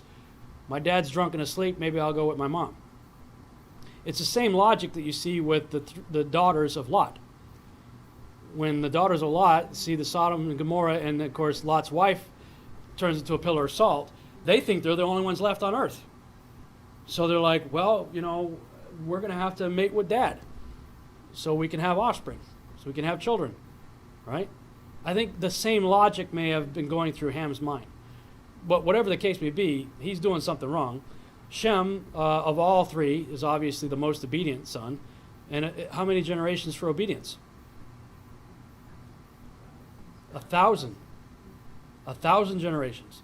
So, praise God, Yeshua came through the line of Shem, right? Japheth must have had some issues too, because he got the Gog and Magog deal to deal with. So, you know, I'm thinking that through the obedience of the three sons, you know, every time they're having offspring, the odds are being played here. What are you going to end up with? You're going to end up with a good child or a tainted child? You know, I think that was a brilliant kind of a test, if you will, that God said, okay, the disobedience of you people before the flood led to me having to wipe out my entire creation. So let's see if you're going to obey me now. Oh, you're going to decide not to obey me? Well, there's going to be consequences. And you start seeing them through the line of Canaan. And they had to deal with those consequences. You know? But if you just listen to me and do what I tell you to do and live by my ways, I'm going to bless you 1,000 generations. Who comes through many generations later from Shem? Yeshua. Wow. Well, if you go this route, the idea of a fallen angel mating with, if you say the wives were just as pure as the sons of Noah, then you've got 100% normal female mating with bad angel, and you get a big mess genetically. The possibilities are not good of what happens. So in my opinion, if God had a plan one way or another to allow Nephilim on the other side, I think my thesis is a much more merciful way to allow that to happen. Because in this scenario, who did sin come through? Man, right? Men only get their Y chromosome from their fathers. So if there are men walking around with bad Y chromosomes, then you have unredeemable people on this earth. Yet Scripture says that God is not willing that any should perish, but that all should come to repentance. Well, the only way that's possible is if the all can be redeemable. So they have to have pure Y chromosomes, which would not be possible if you mate with a fallen angel. You follow where I'm going with that? So, how they returned after the flood. Deuteronomy has a number of places where it talks about, like Deuteronomy 20:17, but thou shalt utterly destroy them, namely the Hittites, the Amorites, the Canaanites, the Perizzites, the Hivites, the Jebusites, as the Lord thy God hath commanded thee. Well, that's where all those people came from. Genesis chapter 10, Canaan begat Sidon, his first son, and Heth, who was the father of the Hittites. And the Jebusite, the Amorite, the Girgashite, the Hivite, see the same names? Do you see an angel anywhere in the picture? No. So the Bible tells you exactly where the post-flood giants came from. And going back to the scripture I mentioned earlier, Ham is the father of Canaan. From these three people, Shem, Ham, and Japheth, was the whole world populated.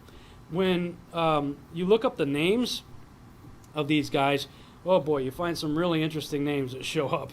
I mean, how many of you know they name their children, and their names have meanings, right? Esau came out red and hairy, so they named him Red and Hairy. That's what Esau means, right? Jacob's grabbing his heel, so they name him Heel Grabber. That's what Jacob means, right? So their names have meaning. Well, when you look at the names of the people in Genesis 10:6 through 20, You get names like terror and afflicted and thunder and anguish and enclosure of wrath. Okay, parent, what would prompt the proud parent of a newborn baby to turn to their spouse and say, enclosure of wrath, what do you think, honey? Yeah. Yeah. Why would you name your kid those things? Unless there's something clearly wrong with that child. You know? Yeah, moistened morsel. What is going on? Blades opening the moistened morsel? What in the world are you talking about? Yeah. Chuck Missler points out the names of the first 10 patriarchs before the flood, from Adam to Noah, and if you take the Hebrew meaning of their names and put it together in a paragraph or a sentence here, you end up with, man is appointed mortal sorrow, but the blessed God shall come down teaching that his death shall bring the despairing rest. That's like the whole plan of the Bible given in the names of the first 10 patriarchs right there. So the names are significant, aren't they? You think God might have had a hand in maybe inspiring the parents of what they named their kid? Here? Yeah. Jared's name shall come down, or descended, because that's when the watchers came down in the days of Jared. Enoch teaching, because that's what he did. He taught against what happened with the watchers. He was basically hired as the attorney in this little court case that took place in heaven. Methuselah, his death shall bring, the connotation is judgment. When Methuselah dies, flood. Methuselah died, 7 days later, flood. Incidentally, Joshua said that they didn't pick the 3 wives until 7 days before the flood. So you had a funeral and a wedding the same day. Despairing, well, I mean, if you have a child born right in the middle of the Clash of the Titans, that'd be a pretty bad thing, wouldn't it? You know, you'd name your kid Despairing. What hope is there, right? But after the Clash of the Titans, they named their child Rest. He was born after the first generation Nephilim. So following Chuck Missler's lead, I took the meanings of the names of the people in Genesis 10, 6 through 20, in the same order that they're given, put their meanings together in a paragraph, and this is what you end up with. He raged, a black terror, double straight afflicted trafficker. Black terror, drink thou anguish. Compass the chamber, thunder, compass the smiting. He was coming, their love, we shall rebel. That's Nimrod right there, we shall rebel. A double straight firebrand, travailing, affliction of water, blades opening the moistened morsel, forgiven ones bowing to spy. A trafficker, hunting terrors, trodden downsayers, the strangers draw near. Strangers of life, gnawing like thorns, they shall break loose, double woolen enclosures of wrath. That's a weird family tree you got going on there. And a really scary story. Yeah. I talked about we shall rebel. That's what Nimrod means. He's the man of many names. This is from my Babylon Rising book in DVD teaching. It says that Nimrod began to become a mighty one. He began to be a mighty one in the earth. Well, we could look at that a number of ways. Nimrod simply became a strong and powerful man. Nimrod began to become a giant, or Nimrod began to become a hunter of giants. Personally, I think all 3 are true. I think all 3 are applicable. The Septuagint clears it all up for you. It just tells you he began to be a giant upon the earth. The word began, that's used there, is that word I mentioned earlier that means to, has a sexual connotation. It's translated as prostitution later, sexual defilement. So through some sort of sexual defilement, he obviously did something to alter himself, and he began to suddenly become a giant. So you might think of like the Incredible Hulk. Remember Bruce Banner, normal guy, all of a sudden he got a heavy dose of gamma radiation. You wouldn't like me when I'm angry, right? He started to change from what he was into the Hulk. I think Nimrod's the first Hulk.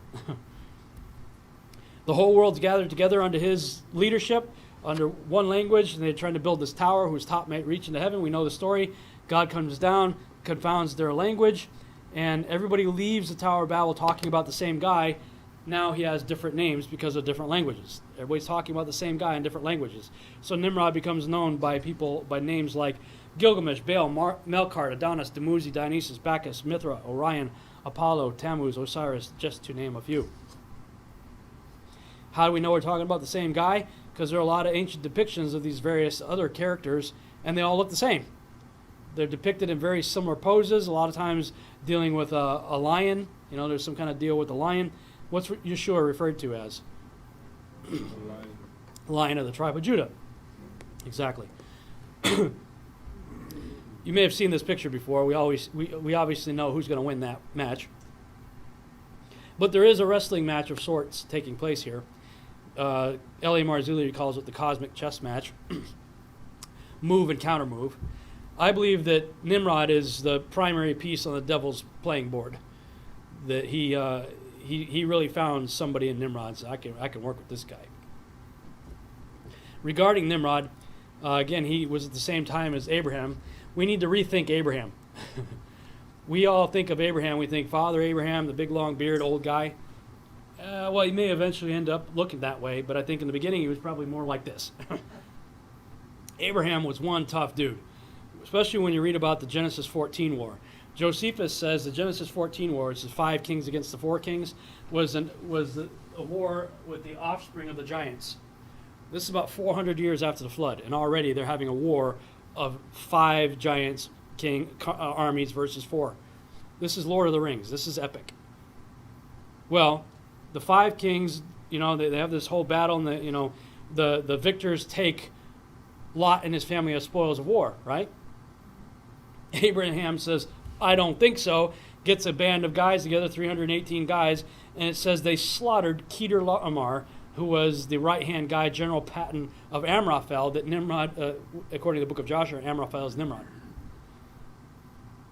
So the 4 kings beat the 5 kings, take Lot, and Abraham's like, no, let's go.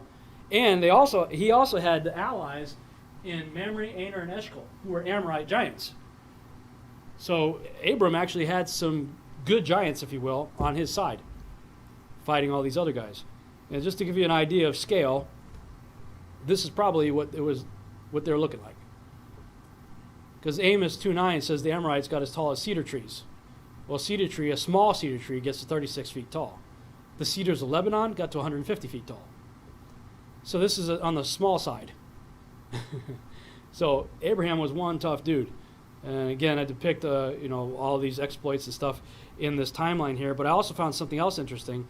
When Sarah died, it says in multiple places that they negotiated with an individual named Ephron of the Hittites. Well, the Hittites are the terrors. That's what the Hittites mean, the terrors. And Ephron's name means fawn-like. So at least by his name, it appears, and if you look in various Hittite carvings, they have satyrs in their carvings. So could it be that Abraham was negotiating with a satyr for a burial plot for Sarah? The name would certainly indicate the possibility, at least. Interesting stuff when you start going through the scriptures. Our Bible is full of some amazing stories, but we miss so much of it. First of all, by not knowing what's really going on with Genesis chapter 6 and following, but also with our English and not really understanding what the Hebrew words mean and stuff like that. So, all post-flood accounts of the Nephilim can be traced back to the people in Genesis chapter 10, 6 through 20. And we see in Numbers 13:33 that the descendants, the Anakim, the sons of Anak, were called Nephilim that came from other Nephilim. These are Nephilim that came from Nephilim. Dr. Heiser agrees. He's got a whole teaching showing that there is a genetic tie from the post-flood Nephilim to the pre-flood Nephilim. We saw the Nephilim, ha-Nephilim there. The Anakites are from the Nephilim. This phrase, from the Nephilim, is min ha-Nephilim. You'll notice there's no yod here. You have the same word spelled 2 different ways. I think the reason why this is done here is because this is the way it's spelled in Genesis 6. The writer wants to link these Nephilim after the flood with the ones before the flood. And if that's the case, if the Anakim came from, in other words, were related to the Nephilim from before the flood, you don't need the continual cohabitation. You have a genetic relationship intact, so to speak. Is there evidence of the giants? Absolutely. If you haven't seen this book, I recommend you get it. The Genesis 6 Giants by Steve Quayle. It's an 8.5 by 11 book, about as thick as my Genesis book. This book right here. Full of documented accounts of giant bones that have been found and historical accounts of finding giants, stuff like that. Incredible book. When you see stones like this, you've seen the Baalbek stone. Have you seen that in documentaries and stuff like that, the stone at Baalbek? We can't move something like that today. We can't cut it, we can't quarry it, we can't move it. We don't have any idea how anybody did anything with stones like that. The best thing they can come up with is ancient aliens must have did it. Fire up the tractor beam, right? Let's move this thing across. No, we can't figure it out. Well, if we just let the scriptures tell us what's going on, what if we, took it literally? Amorites were as tall as cedar trees and strong as the oaks. What's interesting about that is Arnold Schwarzenegger, during his bodybuilding days, was known as, his nickname was the Oak. So I just scaled Arnold up to 36 feet tall, the size of a cedar tree. And, if you look at that, all of a sudden that stone's not so impressive anymore. Hey, Arnold, stop flexing for the camera. Get over here. Give me a hand. Right? And I found this book by a guy named Michael Aloof, History of Baalbek, page 41. After the flood, when Nimrod reigned over the Lebanon, he sent giants to rebuild the fortress of Baalbek. So I'm telling you right there, in the ancient record, giants rebuilt Baalbek. I found this picture when I was looking for pictures of Arnold. I thought it was pretty cool. When he was doing Conan the Barbarian, he was with Wilt Chamberlain and Andre the Giant. Now, not only is Arnold very muscular, but he's a pretty big guy himself. He's about 6 feet tall. 6'5". Is he 6'5"? Yeah. 6'4", 6'5". Yeah, I didn't know that, but yeah, I knew he was about. Ferrigno was 6'5". I knew he was about 6 feet. So look at Arnold next to these guys. He looks like a little kid next to these guys, right? Now, just let me demystify gigantism for you. A lot of times we think, okay, angels mate with women. That's a supernatural thing. They're going to have a supernatural child. It's going to be a giant. Okay, we can make that mental leap, right? We can just kind of assume that would be the byproduct of a supernatural event. Well, when it comes to empirical science and evidence, I think there's a better example in the ligers. Ligers are an unnatural hybridization of lions and tigers, right? And the video I'm going to show you, listen closely as to the explanation about why these things get huge. They just keep growing until they die. This is why. This big guy is a liger. Yes, a liger.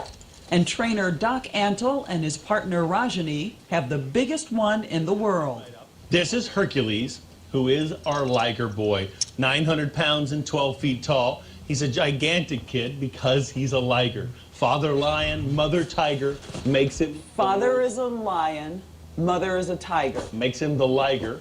Hercules is skilled at, eating about 100 pounds of meat a day. Everything about him seems exaggerated. They seem to live longer, they eat more. We've never seen anything happen in the ligers except bigger, stronger, faster. It's theorized that ligers are this enormous size because the inhibitor growth gene exists in the female lion and in the male tiger.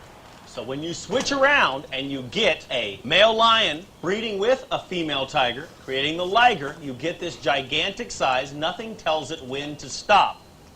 In the wild, this enormous size wouldn't necessarily be of any advantage because it would require so much more food.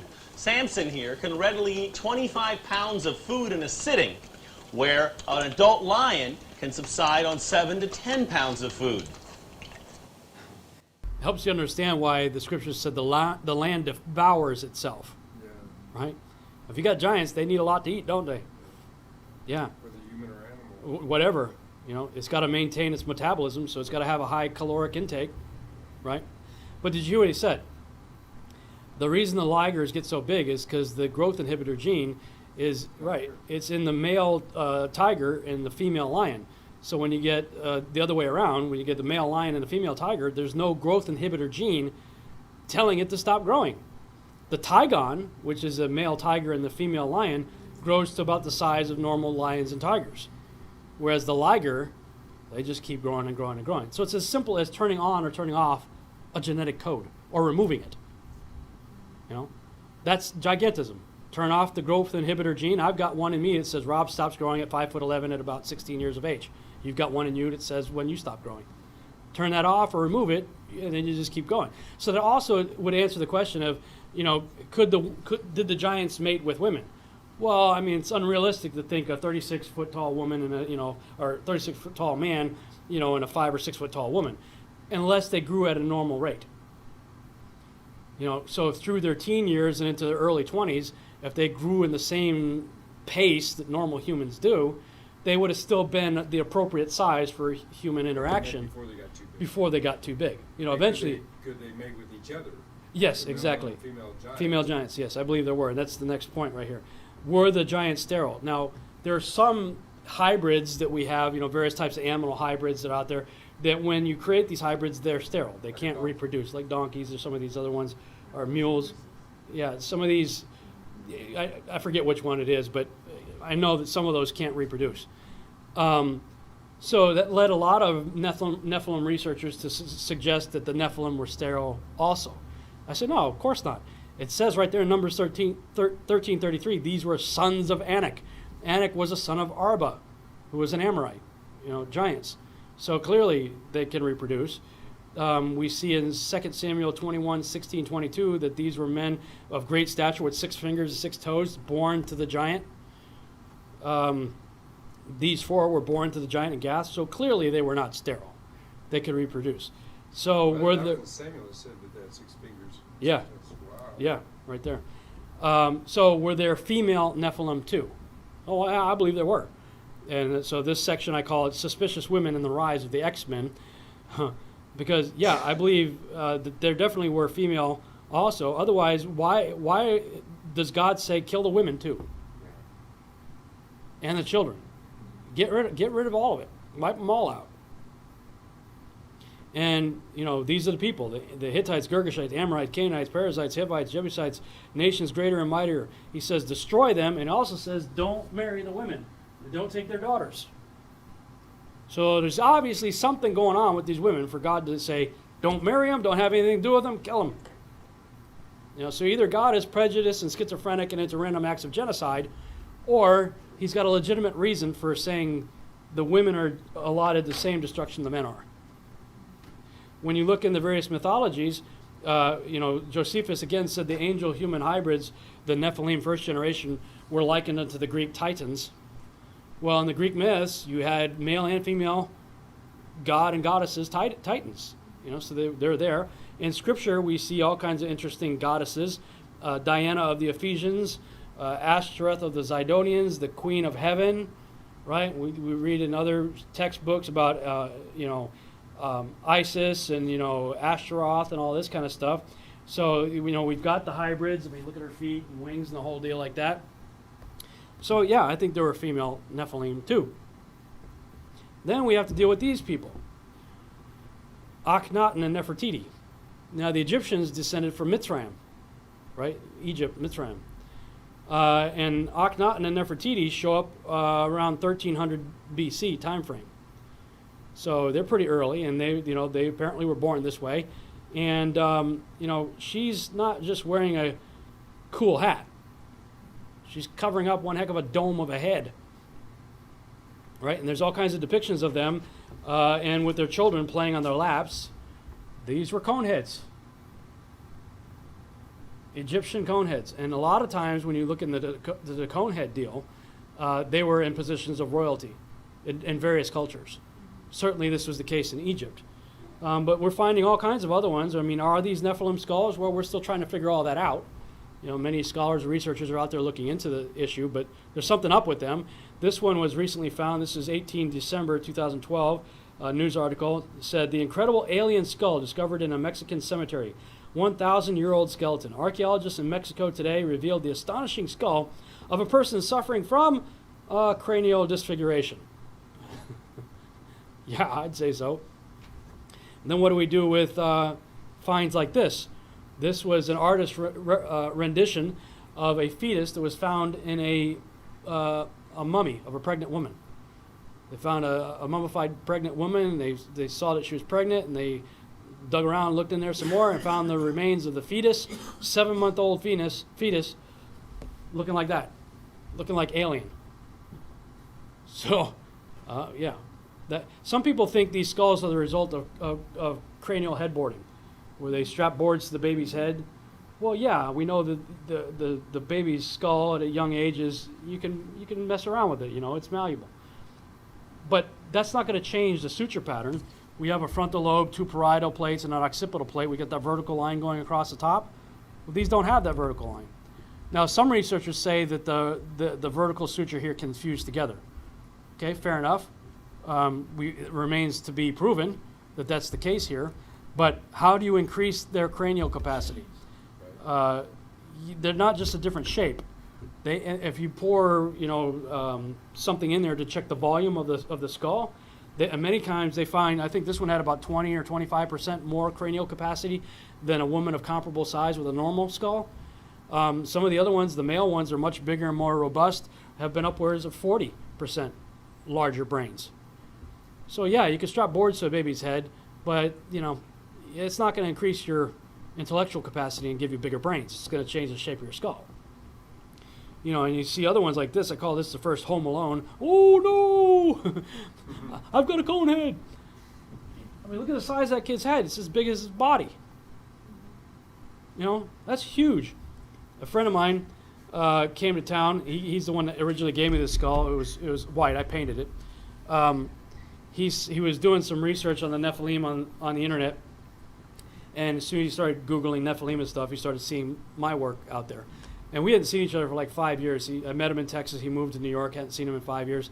And he says, "Oh man, I didn't know Rob was into this." So he calls me up. He's like, "Dude, I'm doing some research, and lo and behold, I see your stuff all over the internet. I didn't know you're into the Nephilim and stuff." I said, "Yeah, it's something I've been studying for a while now." He said, "Well, I'm coming back to Texas. We need to talk." So he comes to Texas. We go out to a Cracker Barrel, and he gives me that skull at Cracker Barrel. He's like, "Maybe this will help with your research." I'm like, "Dude, are you kidding? This is awesome. Where'd you get this? Wow." Well, it turns out he knew a woman who was doing research in Peru, and she had access to the original skull, and she made a mold, cast it, and whatnot, and gave it to him, and he gave it to me.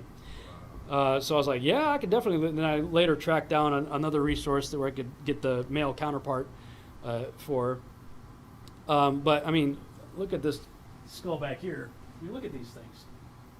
Some of these have really big heads, An artist did like a sculpture. They took this same skull right here, and they started to build it up like forensic science would do. Adding the musculature and flesh and stuff like that, and said that this is what she probably looked like. Taking that skull, putting flesh on her and whatnot, she probably ended up looking something like that. This also shows it's superimposed over a normal skull. The difference in the size of the brain, an overlaid comparison. Flow. So I'm wondering, could it be that this is what the wives of the sons look like? And maybe if that's not appealing to you, maybe it was something more like this. It's still emulation. Those beehive hairdos, it has the same effect of looking like a cone head. Minus the increased intellectual capacity. But could that have been what they look like? I don't know. There are people that lived after the flood that did look like that. They had to have gotten those traits somewhere. So, when we're talking, people get all upset when I talk about the idea that Nephilim could have possibly got on the ark. They get all flipped out. I'm like, well, what if they were just because of the genetic manipulation? If you look at a gorilla, gorillas have really big heads. Well, I mean, what does it take to manipulate the human genome to end up with this? What were they capable of doing? Did they have the radar of a bat or the sonar of a dolphin? I mean, could it have simply been that we're talking about X people? If you ever watch the X-Men, it's all about genetic mutation, giving these normal-looking people supernatural type abilities. There had to have been some kind of appeal that led to people apparently going along with the transhumanism in the pre-flood world. And that's exactly what we're going to talk about tomorrow. The same appeal is happening in our time today. Our time today, transhumanism, man, it's all the rage. It's going to cure Alzheimer's. It's going to cure this, cure that, and oh, by the way, what if you could run like a cheetah and have eyes like an eagle and, have all the benefits of the animal kingdom incorporated in Wolverine, what kid doesn't want to be Spider-Man, right? The sales pitch is rather enticing. I call them X people because I believe it was the X chromosome that was tainted. It is interesting that this particular X person from the X-Men in real life just so happens to have 6 toes in real life. Interesting. Now, this last slide here is a video I'm going to play. Think about everything that I've been talking about right here. Now, the video I'm going to show you is from a TED Talk. You know, those TED Talks where they talk about different things. This is one called Epigenetics by Courtney Griffin. And I think it will help you to understand what I've been saying all along. Now, they're not talking about Nephilim. They're just talking about genetics and how genetics work. But if you listen to what they're saying and apply what I've been saying to what they're saying, I think you'll understand, where I'm going with all of this. The human genome is like a Bible where everything was written down. The hope and the expectation was that once we had that book in front of us and all the letters, we could just read down the pages and we would understand how the body was put together. They estimated that the human genome, the book of life, would contain around 100,000 genes. And then when they started sequencing, they popped down to 60, and then it popped down to 50. And slowly it went down to a much smaller number. 30,000, 25,000. As the mapping drew to an end, it appeared that humans had about the same number of genes as fish and mice. In fact, we found out that the human genome is probably not as complex and doesn't have as many genes as plants do. So that then made us really question, well, if the genome has less genes in this species versus this species, and we're more complex potentially, what's going on here? So few genes didn't appear enough to explain human complexity. Even more startling, it turned out the same key genes that make a fruit fly, a worm, or a mouse also make a human. Chimpanzees share 98.9% of our genome. Liar. So what accounts for the vast differences between species? Might genes not be the whole story? What is it that makes our cells different from one another? What makes them look and behave differently? What is it that makes a muscle cell, for instance, look different from a neuron? After all, these cells contain exactly the same DNA, but it's their epigenetic instructions that help tell them which genes to turn on and which ones to turn off. And with those different genes at play, these can become very different cells. As epigenetic therapy takes off, so do the expectations for this new science. Many believe that a multitude of complex diseases, from Alzheimer's to autism, may have epigenetic triggers. Something that could control genes directly, switch them on or off. But how exactly did these tags go about silencing a gene? This odd strain of agouti mice provides a visual clue. Despite the difference in color and size, they're twins, genetically identical. Mice contain a gene called agouti, which makes them obese and yellow and susceptible to diseases like cancer and diabetes. This gene and these traits can be passed down from generation to generation through DNA, so that an agouti mother will give rise to a fat, yellow, disease-susceptible offspring if that offspring contains the agouti gene. Now here's something interesting about the agouti gene. It can be turned off if silencing epigenetic marks accumulate around it.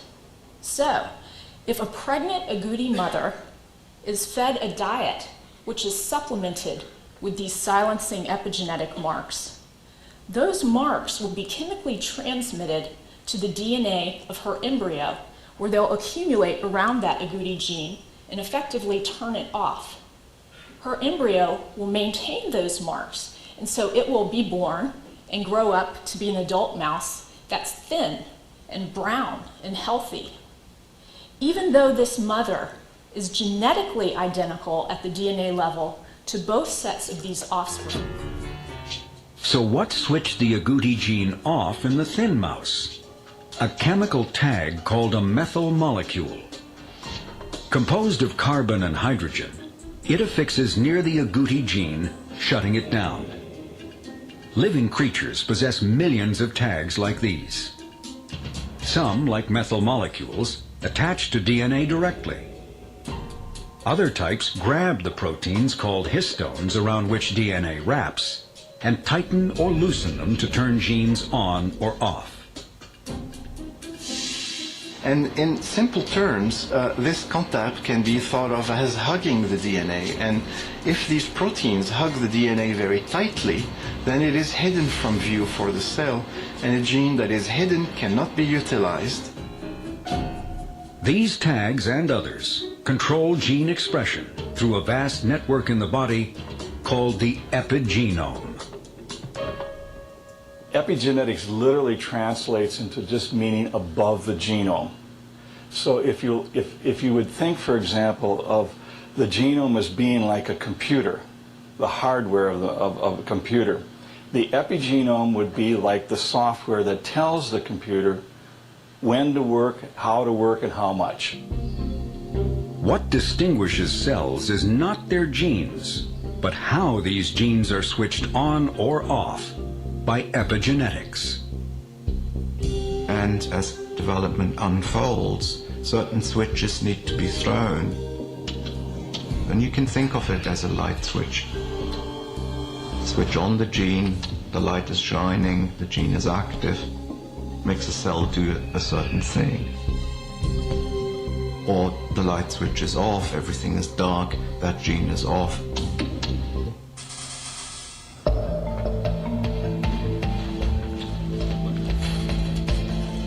To turn off the overactive agouti gene, researchers gave pregnant mothers foods rich in vitamins like B12 or folic acid, from which they could make those methyl tags that silence genes. The change was small, the effect huge. Fat yellow mothers gave birth to thin brown pups, no longer prone to disease.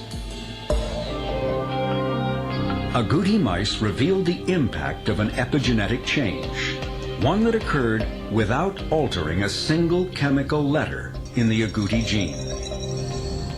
I knew that epigenetics existed. I knew that it was a controlling factor for DNA activity, whether genes are silenced or not. But to say that epigenetics would have a major role in disease development, so I had no concept for that. The fact that this could have such a huge impact and could explain a whole host of things we couldn't explain before. The implications, if they apply to humans, are sobering. If the thousands of genes identified by the Human Genome Project symbolized the words in the Book of Life, it was the epigenome that determined how that book got read. Does that make more sense? That's basically what I'm proposing as to how and why the Nephilim returned after the flood. So that concludes this presentation. We'll get more into Return of the Nephilim now and in the future tomorrow. We're proud to announce the Rob Skiba Legacy Digital Pack, where you'll receive a digital format version of all Rob Skiba's life's work, research, and much more. As a bonus, you'll receive Jeremiah Skiba's book, Never Got to Say Goodbye, along with Sheila Skiba's best-selling expose, The Protocol That Kills. Find out what truly happened to Rob Skiba. Buy yours today. The link is in the bio or description of this video.